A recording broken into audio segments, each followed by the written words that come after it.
ਵਾਹਿਗੁਰੂ ਜੀ ਕਾ ਖਾਲਸਾ ਵਾਹਿਗੁਰੂ ਜੀ ਕੀ ਫਤਿਹ। ਅਸਲਾਮ ਵਾਲੇਕਮ ਆਦਾਬ ਅਰਜ਼ ਮਹਾ ਤੁਹਾਡੀ ਹੋਸਟ ਆ ਨੀਲਮ ਖੁਰਦ। ਮੈਂ ਟੀਵੀ ਫੋਰ ਸਾਰੇ ਦਰਸ਼ਕਾਂ ਤੇ ਸਰੋਤਿਆਂ ਨੂੰ ਜੀ ਆਇਆਂ ਕਹਿੰਦੀ ਆ ਪ੍ਰੋਗਰਾਮ ਸੱਚੋ ਸੱਚ ਵਿੱਚ ਜਿਹੜੇ ਇਸ ਪ੍ਰੋਗਰਾਮ ਨਾਲ ਦੇਸ਼ਾਂ ਵਿਦੇਸ਼ਾਂ ਤੋਂ ਜੁੜ ਚੁੱਕੇ ਨੇ। ਖਾਲਸਾ ਅਫੇਅਰ ਸੈਂਟਰ ਦੇ ਸੰਚਾਲਕ ਡਾਕਟਰ ਅਮਰਜੀਤ ਸਿੰਘ ਜੀ ਸਟੂਡੀਓ 'ਚ ਮੇਰੇ ਨਾਲ ਸ਼ਾਮਲ ਨੇ। ਉਹਨਾਂ ਨਾਲ ਗੱਲਬਾਤ ਕਰਕੇ ਅੱਜ ਦਾ ਮਿਸ਼ਨ ਉਹਨਾਂ ਤੋਂ ਉਹਨਾਂ ਦਾ ਤਬਸਰਾ ਜਾਣਦੇ ਹਾਂ। ਜੀ ਡਾਕਟਰ ਸਾਹਿਬ ਵਾਹਿਗੁਰੂ ਜੀ ਕਾ ਖਾਲਸਾ ਵਾਹਿਗੁਰੂ ਜੀ ਕੀ ਫਤਿਹ। हाँ जी नीलम कौर जी ਤੁਹਾਨੂੰ ਵੀ ਤੇ ਦੁਨੀਆ ਭਰ 'ਚ ਬੈਠੇ ਸਾਡੇ ਬਹੁਤ ਹੀ ਪਿਆਰੇ ਸੋਹਣੇ ਸਿਆਣੇ ਸੁਨੱਖੇ ਟੀਵੀ 84 ਦੇ ਵਿਊਅਰਸ ਨੂੰ ਵੀ ਵਾਹਿਗੁਰੂ ਜੀ ਕਾ ਖਾਲਸਾ ਵਾਹਿਗੁਰੂ ਜੀ ਕੀ ਫਤਿਹ। ਸਾਡੇ ਬਹੁਤ ਹੀ ਪਿਆਰੇ ਮੁਸਲਮਾਨ ਭੈਣਾਂ ਭਰਾਵਾਂ ਨੂੰ ਅਸਲਾਮ ਅਲੈਕਮ। ਗੰਗਾ ਜਮਨੀ ਤਹਿਜ਼ੀਬ ਦੇ ਹਿੰਦੂ ਤਵੀਆਂ ਨੂੰ ਨਮੋ ਨਮः ਤੇ ਹੋਰ ਸਭ ਵੀਰਾਂ ਭੈਣਾਂ ਨੂੰ ਆਦਾਬ ਅਰਜ਼। ਜੀ ਡਾਕਟਰ ਸਾਹਿਬ ਜੀ ਨੂੰ ਪ੍ਰੋਗਰਾਮ ਸੱਚੋ ਸੱਚ ਵਿੱਚ ਬਹੁਤ ਮਿਹਰਬਾਨੀ। ਜੀ ਡਾਕਟਰ ਸਾਹਿਬ ਅੱਜ 26 ਮਾਰਚ 2026 13 ਚੇਤਨਾ ਨਕਸ਼ੇ ਸਮਤ 558 ਦਾ ਦਿਨ ਹੈ ਤੇ ਡਾਕਟਰ ਸਾਹਿਬ ਪ੍ਰੋਗਰਾਮ ਸ਼ੁਰੂ ਕਰਨ ਤੋਂ ਪਹਿਲਾਂ ਅਸੀਂ ਪ੍ਰਦਰਸ਼ਕਾਂ ਤੇ ਸਰੋਤਿਆਂ ਨੂੰ ਹਮੇਸ਼ਾ ਤਰ੍ਹਾਂ ਦੱਸਦੀ ਵਿਊਅਰਸ ਜੇ ਤੁਸੀਂ ਹੱਕ ਸੱਚ ਇਨਸਾਫ ਤੇ ਪੈਰਾ ਦਿੰਦਾ ਇੱਕੋ ਇੱਕ ਚੈਨਲ ਟੀਵੀ 84 ਨੂੰ ਦੇਖਣਾ ਚਾਹੁੰਦੇ ਹੋ ਤਾਂ ਤੁਸੀਂ ਦੇਖ ਸਕਦੇ ਹੋ ਸਪੈਕਟਰਮ ਕੇਬਲ, ਆਰਸੀਨ ਕੇਬਲ, ਪਲਫਰਮ ਕੈਨੇਡਾ, ਰੋਕੂ, ਜਾਦੂ ਬਾਕਸ, ਸ਼ਾਵਾ, ਫੇਸਬੁੱਕ ਟੀਵੀ 84 ਦੀ ਐਪ ਰਾਹੀਂ online streaming and IP box ਤੇ ਤੁਸੀਂ ਟੀਵੀ 84 ਨੂੰ ਦੇਖ ਸਕਦੇ ਹੋ। ਵਿਊਅਰਸ ਜੇ ਤੁਸੀਂ ਟੀਵੀ 84 ਨਾਲ ਜੋ ਪ੍ਰੋਗਰਾਮ ਸੱਚੋ ਸੱਚ ਨਾਲ ਫੇਸਬੁੱਕ ਰਾਹੀਂ ਜੁੜੇ ਤਾਂ ਵੱਧ ਤੋਂ ਵੱਧ ਲਾਈਕ ਕਰੋ ਤੇ ਸ਼ੇਅਰ ਕਰੋ ਅਤੇ ਨਾਲ ਹੀ YouTube ਤੇ ਸਬਸਕ੍ਰਾਈਬ ਵੀ ਕਰੋ। ਇਹ ਵੀ ਦੱਸ ਦਿਓ ਕਿ ਤੁਸੀਂ ਟੀਵੀ 84 ਦੀ ਐਪ ਨੂੰ ਐਂਡਰੋਇਡ ਐਂਡ ਐਪ ਸਟੋਰ ਤੇ ਡਾਊਨਲੋਡ ਕਰਕੇ ਜੋ ਟੀਵੀ 84 ਦੀ ਲਾਈਵ ਸਟ੍ਰੀਮ ਹੈ ਉਸ ਨੂੰ ਤੁਸੀਂ 24 ਆਵਰਸ ਦੇਖ ਸਕਦੇ ਹੋ। ਸੋ ਵਿਊਅਰਸ ਪ੍ਰੋਗਰਾਮ ਦੀ ਸ਼ੁਰੂਆਤ ਕਰਨ ਜਾ ਰਹੇ ਹਾਂ ਅੱਜ ਦੀ ਸਪਾਂਸਰਸ਼ਿਪ ਦੇ ਨਾਲ ਕਿ ਅੱਜ ਦੇ ਪ੍ਰੋਗਰਾਮ ਸੱਚੋ ਸੱਚ ਨੂੰ ਸਪਾਂਸਰ ਕੀਤਾ ਗਿਆ ਹੈ ਟੋਰਾਂਟੋ ਕੈਨੇਡਾ ਤੋਂ ਸਰਦਾਰ ਭੁਪਿੰਦਰ ਸਿੰਘ ਜਰਾ ਵੱਲੋਂ। ਸੋ ਇਹਨਾਂ ਨੇ ਟੀਵੀ 84 ਦੀ ਵੱਧ ਤੋਂ ਵੱਧ ਜਿਹੜੀ ਹੈ ਮਦਦ ਕਰਨ ਲਈ ਕਿਹਾ ਔਰ ਨਾਲ ਹੀ ਖਾਲਿਸਤਾਨ ਤੇ ਸਿੱਖ ਕੌਮ ਦੀ ਚੜ੍ਹਦੀ ਕਲਾ ਦੀ ਅਰਦਾਸ ਕੀਤੀ ਹੈ। ਸੋ ਅੱਜ ਦੀ ਸਪਾਂਸਰਸ਼ਿਪ ਲਈ ਅਸੀਂ ਸਰਦਾਰ ਭੁਪਿੰਦਰ ਸਿੰਘ ਜੀ ਹੋਰਾਂ ਦਾ ਤਹਿ ਦਿਲ ਤੋਂ ਧੰਨਵਾਦ ਕਰਦੇ ਹਾਂ ਔਰ ਤੁਹਾਨੂੰ ਵੀ ਅਪੀਲ ਤੇ ਬੇਨਤੀ ਕਰਦੇ ਹਾਂ ਕਿ ਤੁਸੀਂ ਪ੍ਰੋਗਰਾਮ ਸੱਚੋ ਸੱਚ ਨੂੰ ਵੱਧ ਤੋਂ ਵੱਧ ਸਪਾਂਸਰ ਕਰੋ। ਸਪਾਂਸਰਸ਼ਿਪ ਲਈ ਤੁਸੀਂ ਸਾਨੂੰ ਕਾਲ ਕਰ ਸਕਦੇ ਹੋ ਸਾਡੇ ਫੋਨ ਨੰਬਰ ਤੇ 5166191984 ਸੇਮ ਨੰਬਰ ਤੇ WhatsApp ਕਰ ਸਕਦੇ ਹੋ। ਤੁਸੀਂ ਸਾਨੂੰ ਈਮੇਲ ਵੀ ਕਰ ਸਕਦੇ ਹੋ info@tv84.tv ਤੇ। ਸੋ ਵੀਅਰਸ ਪਹਿਲੇ ਸੈਗਮੈਂਟ ਵਿੱਚ ਗੱਲਬਾਤ ਕਰਨ ਜਾ ਰਹੇ ਹਾਂ। ਜਿਸ ਤਰ੍ਹਾਂ ਕਿ ਤੁਹਾਨੂੰ ਪਤਾ ਹੈ ਕਿ ਜਿਹੜਾ ਜੰਗ ਦਾ ਮਾਹੌਲ ਬਣਿਆ ਹੋਇਆ ਸੋ ਈਰਾਨ ਕ੍ਰਾਈਸਿਸ 27ਵੇਂ ਦਿਨ ਵਿੱਚ ਦਾਖਲ ਹੋ ਗਿਆ। ਸੋ ਜੰਗ ਜਾਰੀ ਹੈ। ਸੋ ਪ੍ਰੈਜ਼ੀਡੈਂਟ ਟਰੰਪ ਵੱਲੋਂ ਐਨਰਜੀ ਪਲਾਂਟਸ ਨੂੰ ਤਬਾਹ ਕਰਨ ਦੀ ਦਿੱਤੀ ਤਾਰੀਖ ਜਿਹੜੀ ਹੈ ਅੱਜ ਖਤਮ ਹੋਈ ਹੈ ਔਰ ਟਰੰਪ ਨੇ ਇਹ ਕਿਹਾ ਹੈ ਕਿ ਇਸ ਹਮਲੇ ਨੂੰ ਹੋਰ 10 ਦਿਨਾਂ ਲਈ ਯਾਨੀ ਕਿ 6 ਅਪ੍ਰੈਲ ਤੱਕ ਮੁਅੱਤਲ ਕਰ ਦਿੱਤਾ ਗਿਆ ਹੈ ਕਿਉਂਕਿ ਈਰਾਨ ਗੱਲਬਾਤ ਲਈ ਤਰਲੋ ਮੱਛੀ ਹੋ ਰਿਹਾ। ਸੋ ਇਹ ਗੱਲਬਾਤ ਹੈ ਜਾਂ ਧੋਖਾ ਸੋ ਇਹ ਤਾਂ ਵਕਤੀ ਦੱਸੇਗਾ ਪਰ ਹਾਲ ਦੀ ਘੜੀ ਵਿੱਚ ਜਿਹੜੀ ਆਇਲ ਇੰਡਸਟਰੀ ਨੇ ਥੋੜਾ ਜਿਹਾ ਸੁੱਖ ਦਾ ਸਾਹ ਲਿਆ। ਸੋ ਇਸ ਬਾਰੇ ਆਪਾਂ ਗੱਲਬਾਤ ਕਰਨ ਜਾ ਰਹੇ ਹਾਂ। ਸੋ ਅਸੀਂ ਚਾਹਾਂਗੇ ਕਿ ਤੁਸੀਂ ਇਸੇ ਤਰ੍ਹਾਂ ਬਣੇ ਰਹਿਣਾ। ਦੇਖਣ ਸੁਣਨ ਲਈ ਤੁਹਾਡਾ ਸਭ ਦਾ ਬਹੁਤ ਬਹੁਤ ਸ਼ੁਕਰੀਆ। ਜੀ ਡਾਕਟਰ ਸਾਹਿਬ ਕੀ ਵਿਚਾਰ ਨੇ?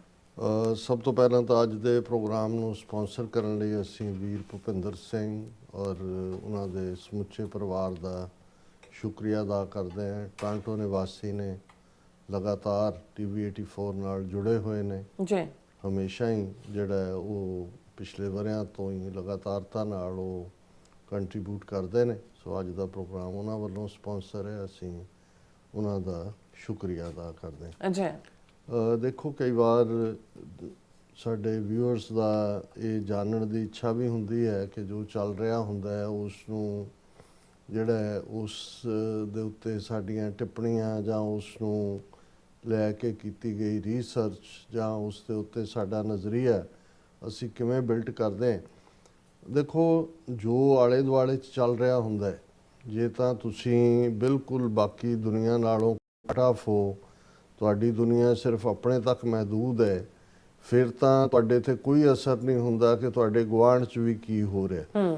ਔਰ ਅਕਸਰ ਜਦੋਂ ਅਸੀਂ ਐਸੇ ਮਾਈਂਡ ਸੈਟਸ ਵੱਲ ਦੇਖਦੇ ਹਾਂ, ਇੱਕ ਉਹ ਮਾਈਂਡ ਸੈਟ ਹੁੰਦੇ ਨੇ ਜਿਨ੍ਹਾਂ ਨੂੰ ਕੋਈ ਫਰਕ ਨਹੀਂ ਪੈਂਦਾ ਕਿ ਵੀ ਉਹਨਾਂ ਦਾ ਕਿਸੇ ਨਾਲ ਕੋਈ ਲਾਗਾ ਦੇਗਾ ਨਹੀਂ, ਉਹ ਕ੍ਰੀਏਟਿਵ ਵੀ ਨਹੀਂ ਹੁੰਦੇ।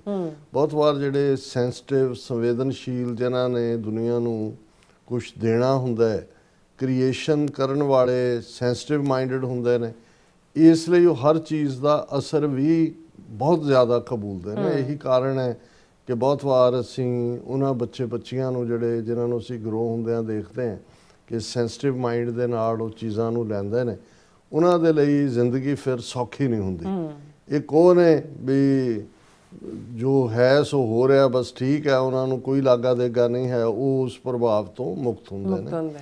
ਸੋ ਮੈਂ ਇਹ ਕੋਈ ਵੱਡਪਣੇ ਲਈ ਨਹੀਂ ਕਹਿ ਰਿਹਾ, ਇਹ ਰਾਦਰ ਇੱਕ ਕਮਜ਼ੋਰੀ ਵੀ ਬਣ ਜਾਂਦਾ ਕਈ ਵਾਰ, ਜਦੋਂ ਤੁਸੀਂ ਜਿਹੜੀ ਗੱਲ ਅਸੀਂ ਸਭ ਤੱਕ ਪਹੁੰਚਾਉਣਾ ਚਾਹੁੰਦੇ ਹਾਂ ਉਸ ਨੂੰ ਅਸੀਂ ਘੋਖਣਾ ਵੀ ਚਾਹੁੰਦੇ ਹਾਂ, ਸੱਚ ਵੀ ਕਹਿਣਾ ਚਾਹੁੰਦੇ ਹਾਂ, ਆਪਣੇ ਹਿੱਤ ਵੀ, ਕੌਮੀ ਹਿੱਤਾਂ ਦੇ ਲਈ ਜਿਨ੍ਹਾਂ ਦੇ ਲਈ 4 ਦਹਾਕਿਆਂ ਤੋਂ ਜ਼ਿਆਦਾ ਦਾ ਸਫ਼ਰ ਜਿਹੜਾ ਉਹ ਤੈਅ ਕੀਤਾ ਹੈ, ਗੁਰੂ ਦੀ ਕਿਰਪਾ ਨਾਲ ਕਦਮ ਸਾਬਤ ਰਹੇ ਨੇ, ਉਸ ਕਾਜ਼ ਨੂੰ ਦੇ ਹਿੱਤ ਦੇ ਵਿੱਚ ਵੀ ਦੇਖਣਾ ਹੁੰਦਾ ਹੈ। ਤੇ ਬਹੁਤ ਵਾਰ ਫਿਰ ਜਦੋਂ ਜੋ ਚੱਲ ਰਿਹਾ ਹੁੰਦਾ ਹੈ ਨੈਰੇਟਿਵ, ਉਸ ਦੇ ਵਿੱਚ ਤੁਹਾਨੂੰ ਬਹੁਤ ਸਾਰਾ ਝੂਠ ਸਾਰੇ ਪਾਸੇ ਨਜ਼ਰ ਆ ਰਿਹਾ ਹੁੰਦਾ ਹੈ, ਔਰ ਆਮ ਲੋਕਾਂ ਦੀ ਭੀੜ, ਆਮ ਲੋਕ ਜਿਨ੍ਹਾਂ ਦਾ ਕੋਈ ਲਾਗਾ ਦੇਗਾ ਨਹੀਂ, ਨਾ ਉਹ ਨੀਤੀ ਬਣਾਉਣ ਵਾਲਿਆਂ 'ਚ ਨੇ ਨਾ ਲਾਗੂ ਕਰਨ ਵਾਲਿਆਂ 'ਚ ਨੇ, ਉਹ ਕਿਸੇ ਨਸਲ, ਕਿਸੇ ਰੰਗ, ਕਿਸੇ ਮੁਲਕ, ਕਿਸੇ ਬੈਕਗਰਾਉਂਡ ਦੇ ਹੋਣ, ਤੇ ਫਿਰ ਬਤੌਰੇ ਸਿੱਖ ਜੇ ਸਾਡਾ ਦਿਲ ਪਿਘਲਦਾ ਨਹੀਂ ਹੈ, ਜਾਂ ਗੁਰੂ ਨਾਨਕ ਪਾਤਸ਼ਾਹ ਜਿਨ੍ਹਾਂ ਨੇ ਉਸ ਦਰਦ ਨੂੰ ਆਪਣੀ ਬਾਣੀ ਦੇ ਵਿੱਚ ਕਲਮਬੰਦ ਕਰਕੇ ਦੱਸਿਆ ਸੀ ਕਿ ਵੀ ਇਹ ਨਹੀਂ ਹੋ ਸਕਦਾ ਕਿ ਜੋ ਤੁਹਾਡੇ ਸਾਹਮਣੇ ਹੋ ਰਿਹਾ ਹੈ ਤੁਸੀਂ ਉਸ ਤੋਂ ਆਪਣੇ ਆਪ ਨੂੰ ਅਣਭਿੱਜ ਸਮਝੋ, ਉਸ ਦੇ ਲਈ ਤੁਹਾਡਾ ਫਰਜ਼ ਬਣਦਾ ਹੈ ਤੁਸੀਂ ਜਾਬਰ ਨੂੰ ਜਾਬਰ ਕਹੋ। ਜਦੋਂ ਆਮ ਕਾਮਨ ਬੰਦਾ ਵੀ ਗੁਰੂ ਨਾਨਕ ਪਾਤਸ਼ਾਹ ਦਾ ਜਿਹੜਾ ਬਿਆਨ ਕਰਦਾ ਤੇ ਉਹ ਕਹਿਣਗੇ ਕਿ ਜੀ ਉਹਨਾਂ ਨੇ ਬਾਬਰ ਨੂੰ ਜਾਬਰ ਕਿਹਾ। ਹੁਣ ਇੱਕ ਲਫ਼ਜ਼ ਦੇ ਵਿੱਚ ਬਹੁਤ ਵੱਡੀ ਗੱਲ ਹੈ। ਹਮਲਾਵਰ ਆਏ ਜਿਹੜੇ ਸਨ ਦਿੱਲੀ ਤਖਤ ਤੇ ਬੈਠੇ, ਉਹ ਕਿਹੜੇ ਕੋਈ ਭਲੇ ਉੱਥੇ ਇਨਸਾਫ ਕਰ ਰਹੇ ਸੀ, ਲੋਧੀ ਪਠਾਣਾ ਦਾ ਰਾਜ ਸੀ, ਲੇਕਿਨ ਗੱਲ ਤੁਹਾਡੀ ਜਿਹੜੀ ਹੈ ਉਹ ਆਮ ਲੋਕਾਂ ਦੇ ਜਦੋਂ ਦਰਦ ਦੇ ਨਾਲ ਤੁਸੀਂ ਉਸ ਨੂੰ ਮਹਿਸੂਸ ਕਰਦੇ ਹੋ ਤਾਂ ਫਿਰ ਉਹ ਰੂਹਾਨੀ ਜਿਹੜਾ ਮੈਸੇਜ ਆਉਂਦਾ ਉਹ ਇਹੀ ਹੈ ਕਿ ਵੀ ਇਤੀ ਮਾਰ ਪਈ ਕੁਰਲਾਣੇ ਤੈਂਕੀ ਦਰਦ ਨਾ ਆਇਆ। ਫਿਰ ਇਹ ਵੀ ਖਿਆਲ ਆਉਂਦਾ ਹੈ ਕਿ ਭਾਈ ਇਹ ਜਦੋਂ ਦੁਨੀਆ ਕਿਸੇ ਇੱਕ ਖਾਸ ਜੀਵਨ ਸ਼ੈਲੀ ਦੇ ਵਿੱਚ ਰੁੱਝੀ ਹੁੰਦੀ ਹੈ, ਜਿਨ ਉਪਾਈ ਰੰਗ ਰਵਾਈ ਬੈਠਾ ਵੇਖਿਆ ਵਖ ਅਕੇਲਾ ਕਿ ਹੁੰਦੀ ਤਾਂ ਉਸ ਵਾਹਿਗੁਰੂ ਦੀ ਕੋਈ ਵੱਡੀ ਖੇਡ ਹੈ ਜਿਸ ਦਾ ਸਾਰਾ ਇਹ ਹਿੱਸਾ ਹੁੰਦਾ ਹੈ। ਲੇਕਿਨ ਇਹ ਵੀ ਹੁੰਦਾ ਹੈ ਕਿ ਵੀ ਜੇ ਸਕਤਾ ਸਕਤੇ ਕੋ ਮਾਰੇ ਤਾਂ ਮਨ ਰੋਸ ਨਾ ਹੋਈ, ਸਕਤਾ ਸਿਓ ਮਾਰੇ ਪੈ ਵੱਗੇ ਖਸਮੈ ਸਾਪ ਰਸੋਈ।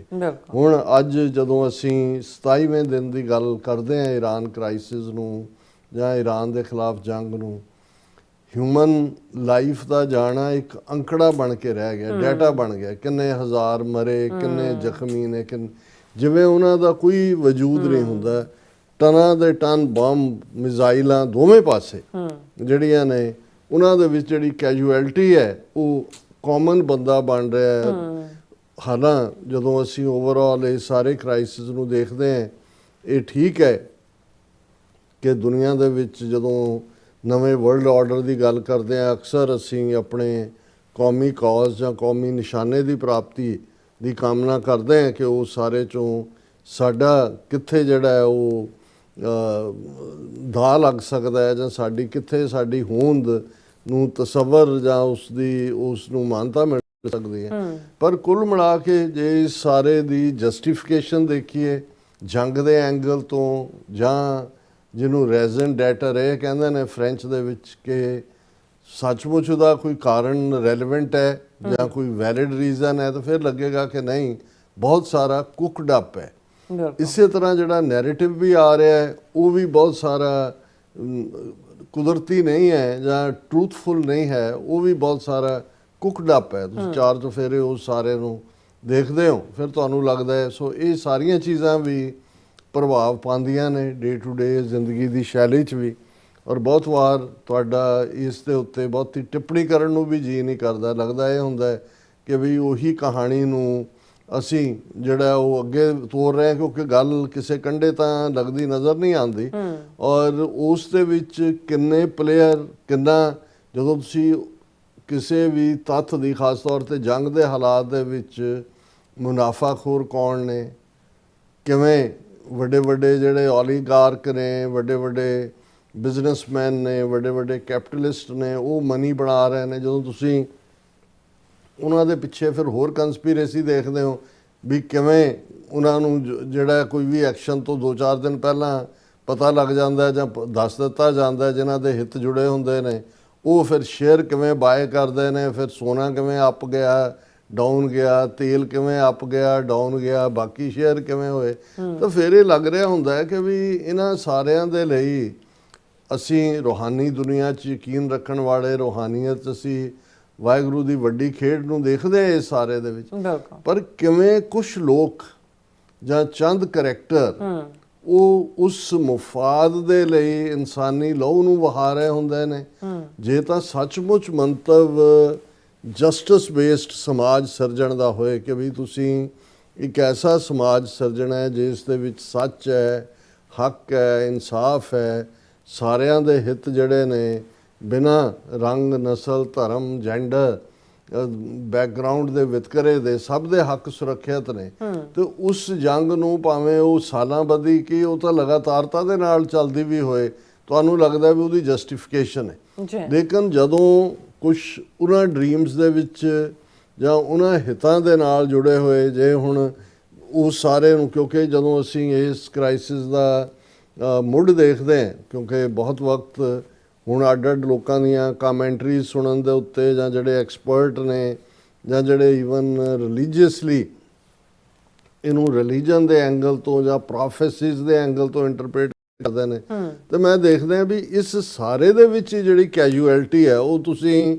ਕਿਸੇ ਪ੍ਰੋਫੈਸੀ ਨੂੰ ਆਧਾਰ ਬਣਾਓ, ਕਿਸੇ ਜੈਨੇਸਿਸ ਨੂੰ ਕੋਟ ਕਰੋ, ਕਿਸੇ ਹੋਰ ਜਿਹੜਾ ਉਹ ਭਵਿੱਖਬਾਣੀ ਨੂੰ ਕਹੋ ਕਿ ਜੀ ਫਲਾਣੇ ਨੇ ਕਿਹਾ ਸੀ, ਢਿਮਕੇ ਨੇ ਕਿਹਾ ਸੀ, ਗ੍ਰੇਟਰ ਇਜ਼ਰਾਈਲ ਦੇ ਐਂਗਲ ਤੋਂ ਦੇਖੋ, ਜਾਂ ਜਿਹੜਾ ਇੱਕ ਵੱਡਾ ਸੈਕਸ਼ਨ, ਕਿਉਂਕਿ ਮੇਰੀ ਇਹ ਦਿਲਚਸਪੀ ਵੀ ਸੀ ਕਿ ਵੀ ਹਜ਼ਾਰਾਂ ਸਾਲ, 3000 ਸਾਲ ਤੋਂ ਸਭ ਤੋਂ ਵੱਡਾ ਦੁਸ਼ਮਣ ਜੇ ਜੂਡਾਇਜ਼ਮ ਦਾ ਜਾਂ ਯਹੂਦੀਆਂ ਦਾ ਕੋਈ ਰਿਹਾ ਤੇ ਉਹ ਕ੍ਰਿਸਚੀਅਨ ਸੀ। ਜ਼ਿਆਦਾ ਪਰਸੀਕਿਊਸ਼ਨ ਤਾਂ ਉਹਨਾਂ ਦੇ ਥੱਲੇ ਹੀ ਹੋਈ।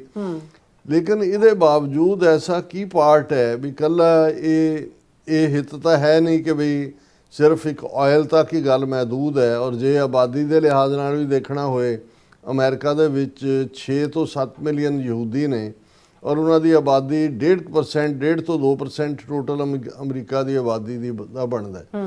ਔਰ ਮੇਰਾ ਇਹ ਸੀ ਕਿ ਵੀ ਜਿਹੜਾ ਇੱਕ ਵੱਡਾ ਬਲਾਕ ਬਾਈਬਲ ਬੈਲਟ ਜਿਹਨੂੰ ਕਹਿੰਦੇ ਨੇ, ਔਰ ਜਿਸ ਨੂੰ ਇਵੈਂਜਲੀਕਲ ਕ੍ਰਿਸਚੀਅਨਸ ਕਹਿੰਦੇ ਨੇ, ਔਰ ਇਹ ਹੁਣ ਜਿਉਂ-ਜਿਉਂ ਇਹ ਸਾਰੇ ਪੀਰੀਅਡ 'ਚ ਪੜ੍ਹਨ ਦਾ ਮੌਕਾ ਮਿਲਦਾ ਹੈ, ਕੁਛ ਦੇਖਣ ਦਾ, ਕੁਛ ਸੁਣਨ ਦਾ, ਕੁਛ ਹੋਰ ਹਿਸਟਰੀ ਨੂੰ ਜਾਂ ਦੂਸਰੇ ਨੂੰ ਡਿਗ ਕਰਨ ਦਾ ਮੌਕਾ ਮਿਲਦਾ ਹੈ, ਆਲਮੋਸਟ 25% ਲੋਕ ਅਮਰੀਕਾ ਦੇ ਵਿੱਚ ਜਿਹੜੇ ਉਹੀ ਬਾਈਬਲ ਬੈਲਟ 'ਚੋਂ ਇਵੈਂਜਲੀਕਲ ਨੇ, ਜਿਹੜੇ ਖੁੱਲ੍ਹ ਕੇ ਇਸ ਸਾਰੇ 'ਚ, ਉਹਨਾਂ ਦੇ ਲਈ ਕਿਲਿੰਗ ਕੋਈ ਮੈਟਰ ਨਹੀਂ ਕਰਦੀ। ਉਹਨਾਂ ਦੇ ਲਈ ਇਹ ਹੈ ਕਿ ਜੀ ਜੈਨੇਸਿਸ 1 ਦੇ ਵਿੱਚ ਜਿਹੜਾ ਗ੍ਰੇਟਰ ਇਜ਼ਰਾਈਲ ਦਾ ਕਾਨਸੈਪਟ ਹੈ, ਜਿਹੜਾ ਨੀਲ ਦਰਿਆ ਤੋਂ ਲੈ ਕੇ ਔਰ ਜਿਹੜਾ ਉਹ ਸਾਊਦੀ ਅਰੇਬੀਆ ਦਾ ਇੱਕ ਹਿੱਸਾ, ਟਰਕੀ ਦਾ, ਇਜਿਪਟ ਦਾ, ਉਹ ਸਾਰੇ 'ਚ ਕਿ ਜੀ ਇਹ ਪ੍ਰੋਮਿਸ ਕੀਤਾ ਹੋਇਆ, ਕਿਉਂਕਿ ਇਹ ਚੋਜ਼ਨ ਪੀਪਲ ਨੇ, ਔਰ ਇਹ ਜਿਹੜਾ ਪ੍ਰੋਮਿਸ ਹੈ ਚੋਜ਼ਨ ਪੀਪਲ ਦਾ ਕਿ ਉਹਨਾਂ ਦਾ ਗ੍ਰੇਟਰ ਇਜ਼ਰਾਈਲ ਹੈ, ਇਸ ਲਈ ਉਹ ਜੋ ਵੀ ਕਰਨ ਉਹਨਾਂ ਦੀ ਵਿਰੋਧਤਾ ਕੀਤੀ ਨਹੀਂ ਜਾ ਸਕਦੀ। ਹੁਣ ਇਸ ਸਾਰੇ 'ਚ ਜਦੋਂ ਤੁਸੀਂ ਈਵਨ ਓਰੀਜਨਲ ਦੇਖਦੇ ਹੋ ਕਿ ਵੀ ਜਿਹੜੀਆਂ, ਚਲੋ ਪਹਿਲਾਂ ਜੇ ਸਕ੍ਰਿਪਚਰ ਦੇ ਐਂਗਲ ਤੋਂ ਹੀ ਦੇਖੀਏ, ਟੈਕਸਟ ਹੀ ਦੇਖਣਾ ਹੋਵੇ, ਬਾਈਬਲ, ਹੁਣ ਓਰੀਜਨਲ ਜਿਹੜੀ ਜ਼ਬਾਨ ਸੀ ਬਾਈਬਲ ਦੀ ਉਹ ਹੀਬਰੀਓ, ਕਿਉਂਕਿ ਹੀਬਰੀਓ ਯਹੂਦੀ ਲੋਕਾਂ ਦੇ ਜੀਸਸ ਕ੍ਰਾਈਸਟ ਜਿਹੜੇ ਨੇ ਉਹ ਫਲਸਤੀਨੀ ਯਹੂਦੀ ਸੀ।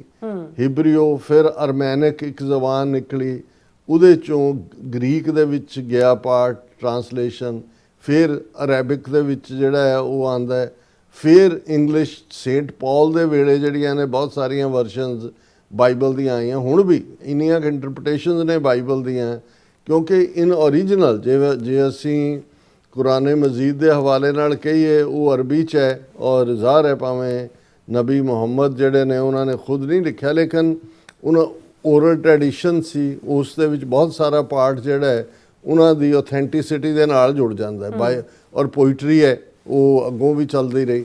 ਹੁਣ ਬਾਈਬਲ ਦੀਆਂ ਇੰਨੀਆਂ ਵੇਰੀਏਸ਼ਨਸ ਨੇ ਟਰਾਂਸਲੇਸ਼ਨਸ ਦੀਆਂ ਦੂਸਰੀਆਂ, ਹਾਲਾਂਕਿ ਕੁਝ ਸਾਲ ਪਹਿਲਾਂ, ਅੱਜ ਤੋਂ 50s ਦੇ ਵਿੱਚ, ਜਿਹਨੂੰ ਡੈਡ ਸੀ ਕਹਿੰਦੇ ਨੇ, ਉਹਦੇ 'ਚੋਂ ਕੁਝ ਓਲਡ ਸਕਰੋਲ ਮਿਲੇ, ਕਿਉਂਕਿ ਜਦੋਂ ਯਹੂਦੀਆਂ ਦੀ ਪਰਸੀਕਿਊਸ਼ਨ ਸ਼ੁਰੂ ਹੋਈ, ਉਹਨਾਂ ਦੇ ਕੁਝ ਜਿਹੜੇ ਐਲਡਰਸ ਜਿਨ੍ਹਾਂ ਦੇ ਕੋਲ ਰਿਕਾਰਡ ਸੀ, ਉਹਨਾਂ ਨੇ ਜਾਰਜ਼ ਦੇ ਵਿੱਚ ਪਾ ਕੇ ਤੇ ਉਸ ਜਿਹੜੀਆਂ ਉੱਥੇ ਕੁੰਦਰਾਂ ਸੀ ਜਿਹਨੂੰ ਕੇਵਸ ਅਸੀਂ ਕਹਿੰਦੇ ਹਾਂ ਉਹਨਾਂ ਦੇ ਵਿੱਚ ਰੱਖ ਦਿੱਤਾ ਹੈ। ਔਰ ਲਗਭਗ 2000 ਸਾਲ ਪਹਿਲਾਂ ਦੇ ਬਹੁਤ ਸਾਰੀਆਂ ਉਹ ਉਹਨਾਂ ਦੇ ਜਿਹੜੇ ਨੇ ਸਕਰੋਲ ਨੇ ਜਿਨ੍ਹਾਂ ਨੂੰ ਜਿਹੜਾ ਹੈ ਉਹ ਪਿਛਲੇ ਪੀਰੀਅਡ 'ਚ ਅੱਜ ਤੋਂ 70-80 ਸਾਲ ਪਹਿਲਾਂ ਕੁਝ ਗਵਾਲੇ ਜਿਹੜੇ ਬਾਹਰ ਨਿਕਲ ਕੇ ਉਚਾਰ ਰਹੇ ਸੀ ਉਹਨਾਂ ਤੱਕ ਉਹ ਪਹੁੰਚ ਹੋਈ ਔਰ ਬਹੁਤ ਸਾਰੇ ਉਹਨਾਂ 'ਚੋਂ ਉਹਨੂੰ ਡੀਕੋਡ ਕਰਨ ਦੀ ਕੋਸ਼ਿਸ਼ ਕੀਤੀ ਜਾ ਰਹੀ ਹੈ ਕਿਉਂਕਿ ਬਹੁਤ ਸਾਰੇ ਉਹ ਸਕਰੋਲ ਓਰੀਜਨਲ ਹਿਬਰੀਓ 'ਚ ਨੇ। ਉਸ 'ਚ ਸ਼ਾਇਦ ਹੀ ਬਾਈਬਲ ਦਾ ਜਾਂ ਦੂਸਰਾ ਜ਼ਿਕਰ ਹੋਏ ਪਰ ਉਹਦੇ 'ਚ ਉਹਨਾਂ ਦਾ ਟੋਰਾ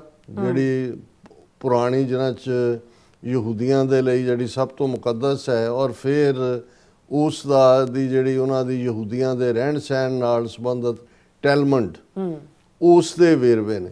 ਅਦਰ ਦੈਨ ਦੈਟ ਲੇਕਿਨ 25ਵੀਂ ਸਦੀ ਦੇ ਕਰੀਬ ਅਮਰੀਕਨ ਪੋਪੂਲੇਸ਼ਨ ਜਿਹੜੀ ਮੈਥਡ ਜਿਹੜੀ ਇਵੈਂਜਲੀਕਲ ਹੈ ਉਹ ਇਹ ਬਿਲੀਵ ਕਰਦੇ ਨੇ ਔਰ ਰਿਲੀਜੀਅਸਲੀ ਬਿਲੀਵ ਕਰਦੇ ਨੇ। ਹਰ ਐਤਵਾਰ ਉਹਨਾਂ ਦੇ ਚਰਚ ਖਲੋ ਕੇ ਜਿਹੜਾ ਉਹਨਾਂ ਦਾ ਪ੍ਰੀਸਟ ਹੈ ਉਹ ਜਸਟੀਫਾਈ ਕਰ ਰਿਹਾ ਹੁੰਦਾ ਹੈ ਕਿ ਜੋ ਹੋ ਰਿਹਾ ਹੈ ਇਹ ਬਿਲਕੁਲ ਇਸ ਪ੍ਰੋਫੈਸੀ ਦੇ ਮੁਤਾਬਕ ਹੋ ਰਿਹਾ ਹੈ ਔਰ ਇਹ ਸਭ ਜਸਟੀਫਾਈਡ ਹੈ। ਹੁਣ ਬਹੁਤ ਵਾਰ ਅਸੀਂ ਇਹ ਦੇਖਦੇ ਹਾਂ ਵੀ ਇਹੋ ਜਿਹਾ ਹੀ ਕੰਮ ਜਦੋਂ ਜੇ ਮੁਗਲ ਜਿਹੜੇ ਆਏ ਬਾਬਰ ਦੇ ਥੱਲੇ ਬਾਬਰ ਦੇ ਨਾਲ ਉਹਨਾਂ ਦਾ ਹਮਲਾ ਹੁੰਦਾ 1526 ਦੇ ਵਿੱਚ ਇਸ ਕਿਸਮ ਦੇ ਹੀ ਮਿਸਟੇਕ ਜਿਹੜੇ ਲੋਧੀ ਪਠਾਣਾ ਦੇ ਦਰਬਾਰ 'ਚ ਬੈਠੇ ਸੀ ਜਿਨ੍ਹਾਂ ਨੇ ਉਹਨਾਂ ਨੂੰ ਡਿਫੈਂਸ ਦਾ ਪ੍ਰਬੰਧ ਨਹੀਂ ਕਰਨ ਦਿੱਤਾ ਔਰ ਉਹਨਾਂ ਨੇ ਕਿਹਾ ਕਿ ਜੀ ਦੇਖੋ ਸਾਡੇ ਕੋਲ ਇਸ ਕਿਸਮ ਦੇ ਪੰਡਤ ਵੀ ਆ ਗਏ ਜੀ ਇੱਦਾਂ ਦੇ ਸਾਡੇ ਕੋਲ ਮੰਤਰ ਨੇ ਉਹਨਾਂ ਨੇ ਕਿਹਾ ਜੀ ਅਸੀਂ ਇੱਦਾਂ ਦੇ ਚਲੀਏ ਕੱਟ ਰਹੇ ਹਾਂ ਔਰ ਇਸ ਕਿਸਮ ਦੀਆਂ ਜਿਹੜੀਆਂ ਨੇ ਉਹ ਤਾਵੀਜ਼ਾਂ ਨੇ ਸਾਡੇ ਕੋਲ ਕਿ ਜਿਉਂ ਹੀ ਮੁਗਲ ਆਉਣਗੇ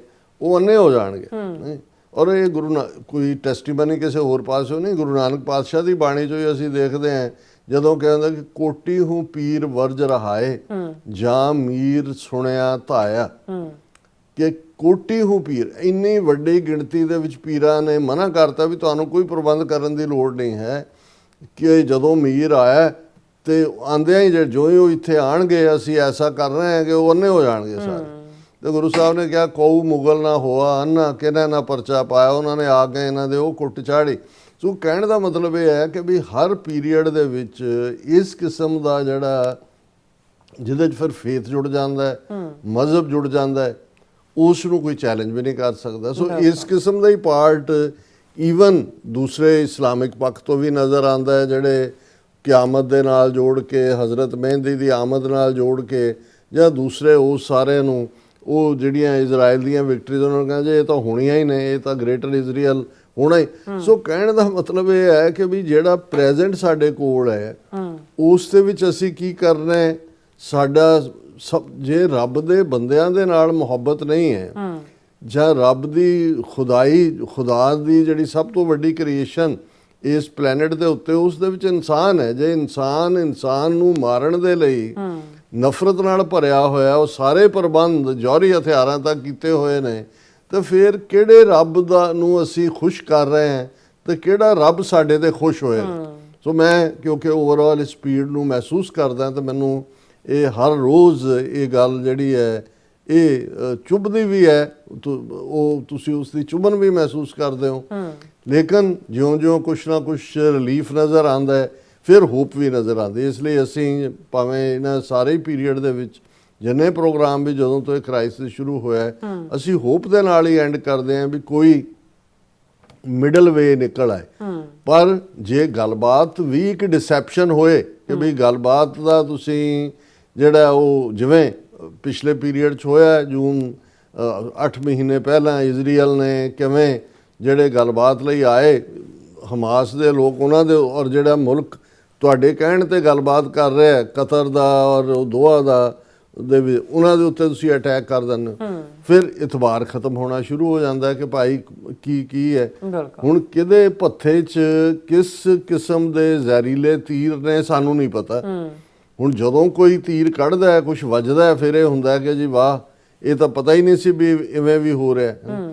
ਸੋ ਕੁੱਲ ਮਿਲਾ ਕੇ ਜਿਹੜੇ ਪਿਛਲੇ ਕਿਉਂਕਿ ਕੱਲ ਅਸੀਂ ਪ੍ਰੋਗਰਾਮ ਨਹੀਂ ਕੀਤਾ ਇਸ ਕਿਸਮ ਦੇ ਹੀ ਭਾਵਨਾਵਾਂ ਦੇ ਵਹਿਣ 'ਚ ਕਈ ਵਾਰੀ ਜਦੋਂ ਬੈਠੇ ਹੋ ਫਿਰ ਉਸ ਕਿਸਮ ਦੀ ਵਿਲ ਵੀ ਨਹੀਂ ਹੁੰਦੀ ਲੇਕਿਨ ਅੱਜ ਜਦੋਂ ਕਿ ਉਹ ਮਿਆਦ ਜਿਹੜੀ ਪ੍ਰੈਜ਼ੀਡੈਂਟ ਟਰੰਪ ਨੇ ਦਿੱਤੀ ਸੀ ਈਰਾਨ ਨੂੰ ਕਿ ਉਹਨਾਂ ਨੇ ਕਿਹਾ ਸੀ ਕਿ ਵੀ ਜੇ ਇਹ ਜੰਗ ਤੁਸੀਂ ਜਿਹੜਾ ਸਟ੍ਰੇਟ ਆਫ ਹਾਰਮੂਜ਼ ਹੈ ਉਹਨੂੰ ਨਾ ਖੋਲ੍ਹਿਆ ਤੇ ਅਸੀਂ ਤੁਹਾਡੇ એનર્ਜੀ ਪਲਾਂਟਸ ਸਭ ਹਨੇਰੇ 'ਚ ਕਰ ਦਿਆਂਗੇ।